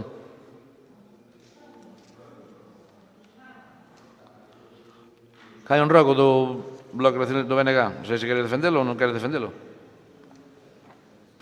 No, vamos a ver, trátase simplemente de certas queixas que nos chegaron na liña de que consideran bastantes grupos, además bastantes, que se lles cambiaron as condicións que se establecían na propia convocatoria a hora de xustificar os gastos para cobrar a subvención que teñen concedida. Non só no caso do Buxiganga, do Musiqueando, senón tamén grupos do Buxiganga. En todo caso, o que se pretendería é que dende a propia Diputación se lles facilitara o máximo posible, cando menos, nesta convocatoria os trámites para poder acceder aos fondos. Hai que lembrar que eses fondos moitas veces son co que se sosteñen esas asociacións durante todo o ano e logo despois, o ano que ven, se van nas propias bases da convocatoria, xa decidirá cada grupo se lle interesa participar ou non neses programas. Tomamos nota, non sei se a diputada quere contestar algo. Brevemente, porque non tomamos nota porque digo o BNG, sino que o mesmo que a vostedes lles chega, nos chega a nós tamén. Xa fai meses, pero simplemente por aclarar, estes dous programas non son liñas de subvención. É unha relación contractual e, polo tanto, as entidades asociativas que participan neles teñen que emitir factura. Como todo mundo sabe, en España, para poder emitir factura, hai que estar inscrito no censo de inicio de actividade económica. E ese modelo é o que se lles pide que aporten, porque ata agora pois a transparencia entre administracións non era tanta, o cruzamento de datos tampouco, pero detectouse que moitas das asociacións, dos colectivos, pois non estaban inscritos nese censo e é un requisito legal imprescindible para poder efectuar as facturas a posteriori. O único que se fixo dende a Deputación en aras de facilitar todo isto despois de manter varias conversas coa Axencia Tributaria foi enviar un comunicado moi breve pero aclaratorio do que tiñan que facer, cumplimentar o 036 ou o 037 para darse de alta nese censo de inicio de actividade. Nada máis, nin perden a condición de colectivos sin ánimo de lucro, nin lles afecta a outro tipo de cuestións que non estén condicionadas por outras cuestións, non por darse de alta nese censo, nada máis. Gracias. Ben, hai dos preguntas do diputado non escrito, unha que xa creo que está contestada con o tema da ordenanza do Consello de Suplusa celebrado en Castro Verde, e hai outra máis sobre... Como? A contestou? Sí, pero que se lle conteste antes, pero se quer, repito, vamos a ver, a ordenanza de verdad que non me enterei. A ordenanza ten que aprobarla o Concello. Obviamente, vamos, eu creo que claramente que se quere gestionar a residencia ten que aprobarla o Concello, é dicir que non ten nada máis. Vale, o sea que usted mentiu nese Consello. Non, non mentiu. Cando se comprometeu a facer... Bueno, fala usted, pois falo eu. Perdón, eu non mentín. Eu dixen daquela que iba a facelo, pasa que os informes que se viñeron despois, e o que pasou despois non tuvo nada que ver co que había naquele momento. E iso usted o sabe. A nova lei de contratos cambiou moitas cousas que usted desde su Suplusa non intentou cambiar ninguna. Isto tamén é claro. Ou non? Vale, agradezcolle que me interroga a min, pero suele ser a oposición ao goberno. Da parte quere decir... Estou dicindo a verdade. Home, se me deixa falar, me parece que hai 2 turnos, ainda non utilizei ningún. Eu a conclusión que saco é que usted foi ali a engañarnos, como dice a pregunta, aos conselleiros, aos veciños de Castro Verde e os da provincia, ni máis ni menos, nada máis. Seguinte pregunta. A seguinte pregunta é cando penso o presidente da Diputación convocar un pleno que pediu o Consello de Administración. Pois eu penso convocalo cando solicite que se tope habilitado ou legitimado para facelo e ante o órgano que corresponda. E hai unha pregunta do Partido Popular tamén sobre augas mestas. Nese sentido, xa se falou co concesionario e estábamos buscando presupostos. Non sei, pode contestar o diputado de Turismo. Sí, bueno, boas tardes xa. Dous aspectos fundamentais. Ter unha reunión co adxudicario para, de alguma maneira, poñer encima de mesa as distintas interpretacións que podían xurdir dos pliegos de adxudicación. E froito tamén desa reunión surdiu que a Diputación Provincial fixera os seus servicios técnicos un proxecto de viabilidade para implementar e para poder dar solución definitivamente as augas residuais, a depuración das augas residuais do complexo. Neste momento existen xa 3 proxectos posibles para dar solución a ese problema, proxectos que estarán, haberá que mirar se cumpren todas as especificacións tanto da Confederación Hidrográfica como do Concello de Quiroga e despois, valorar a posibilidade de poñelas en marcha. Por lo tanto, as solucións están encima da mesa, están xa en marcha. Se me permite unha pregunta, entendo que ese proxecto sería financiado ou asumido o coste por parte da Deputación Provincial? Neste momento existen eses proxectos e despois, unha vez que veamos a súa viabilidade, teremos que falala co concesionario e tomar a decisión oportuna. Neste momento non está tomada se vai ser a Diputación, se vai ser o concesionario da infraestructura de augas mestas. Bueno, pois se non hai máis temas, levantamos a Tiña dous rogos verbais, se mo permiten, en dúas carreteras provinciais. Na Lugo P3103, ante reiteradas comunicacións extraoficiais, vámoslo meter no pleno a ver se arranxa, porque hai un socavón que pon en perigo a conexión a Lugo 124, Mondoñedo, é a carretera que vai Lindín a Lourenzá, e na Lugo P3101, que cando se aglomerou, taparon varias bocas de riego, e ante a gravedade que iso supón, e dado que tampouco nos atrevemos a abrilas nunha estrada que non é nosa, pois que, se por favor, poden supervisar ese tema. En Mondoñedo? En Oirán, esa é a carretera do Oirán. Esta é a segunda vez que o digo, a do bache sí que xa o dixen en repetidas ocasións. Moitas gracias. Vamos a ver. Non sei quen o dixo, vamos. A mí non.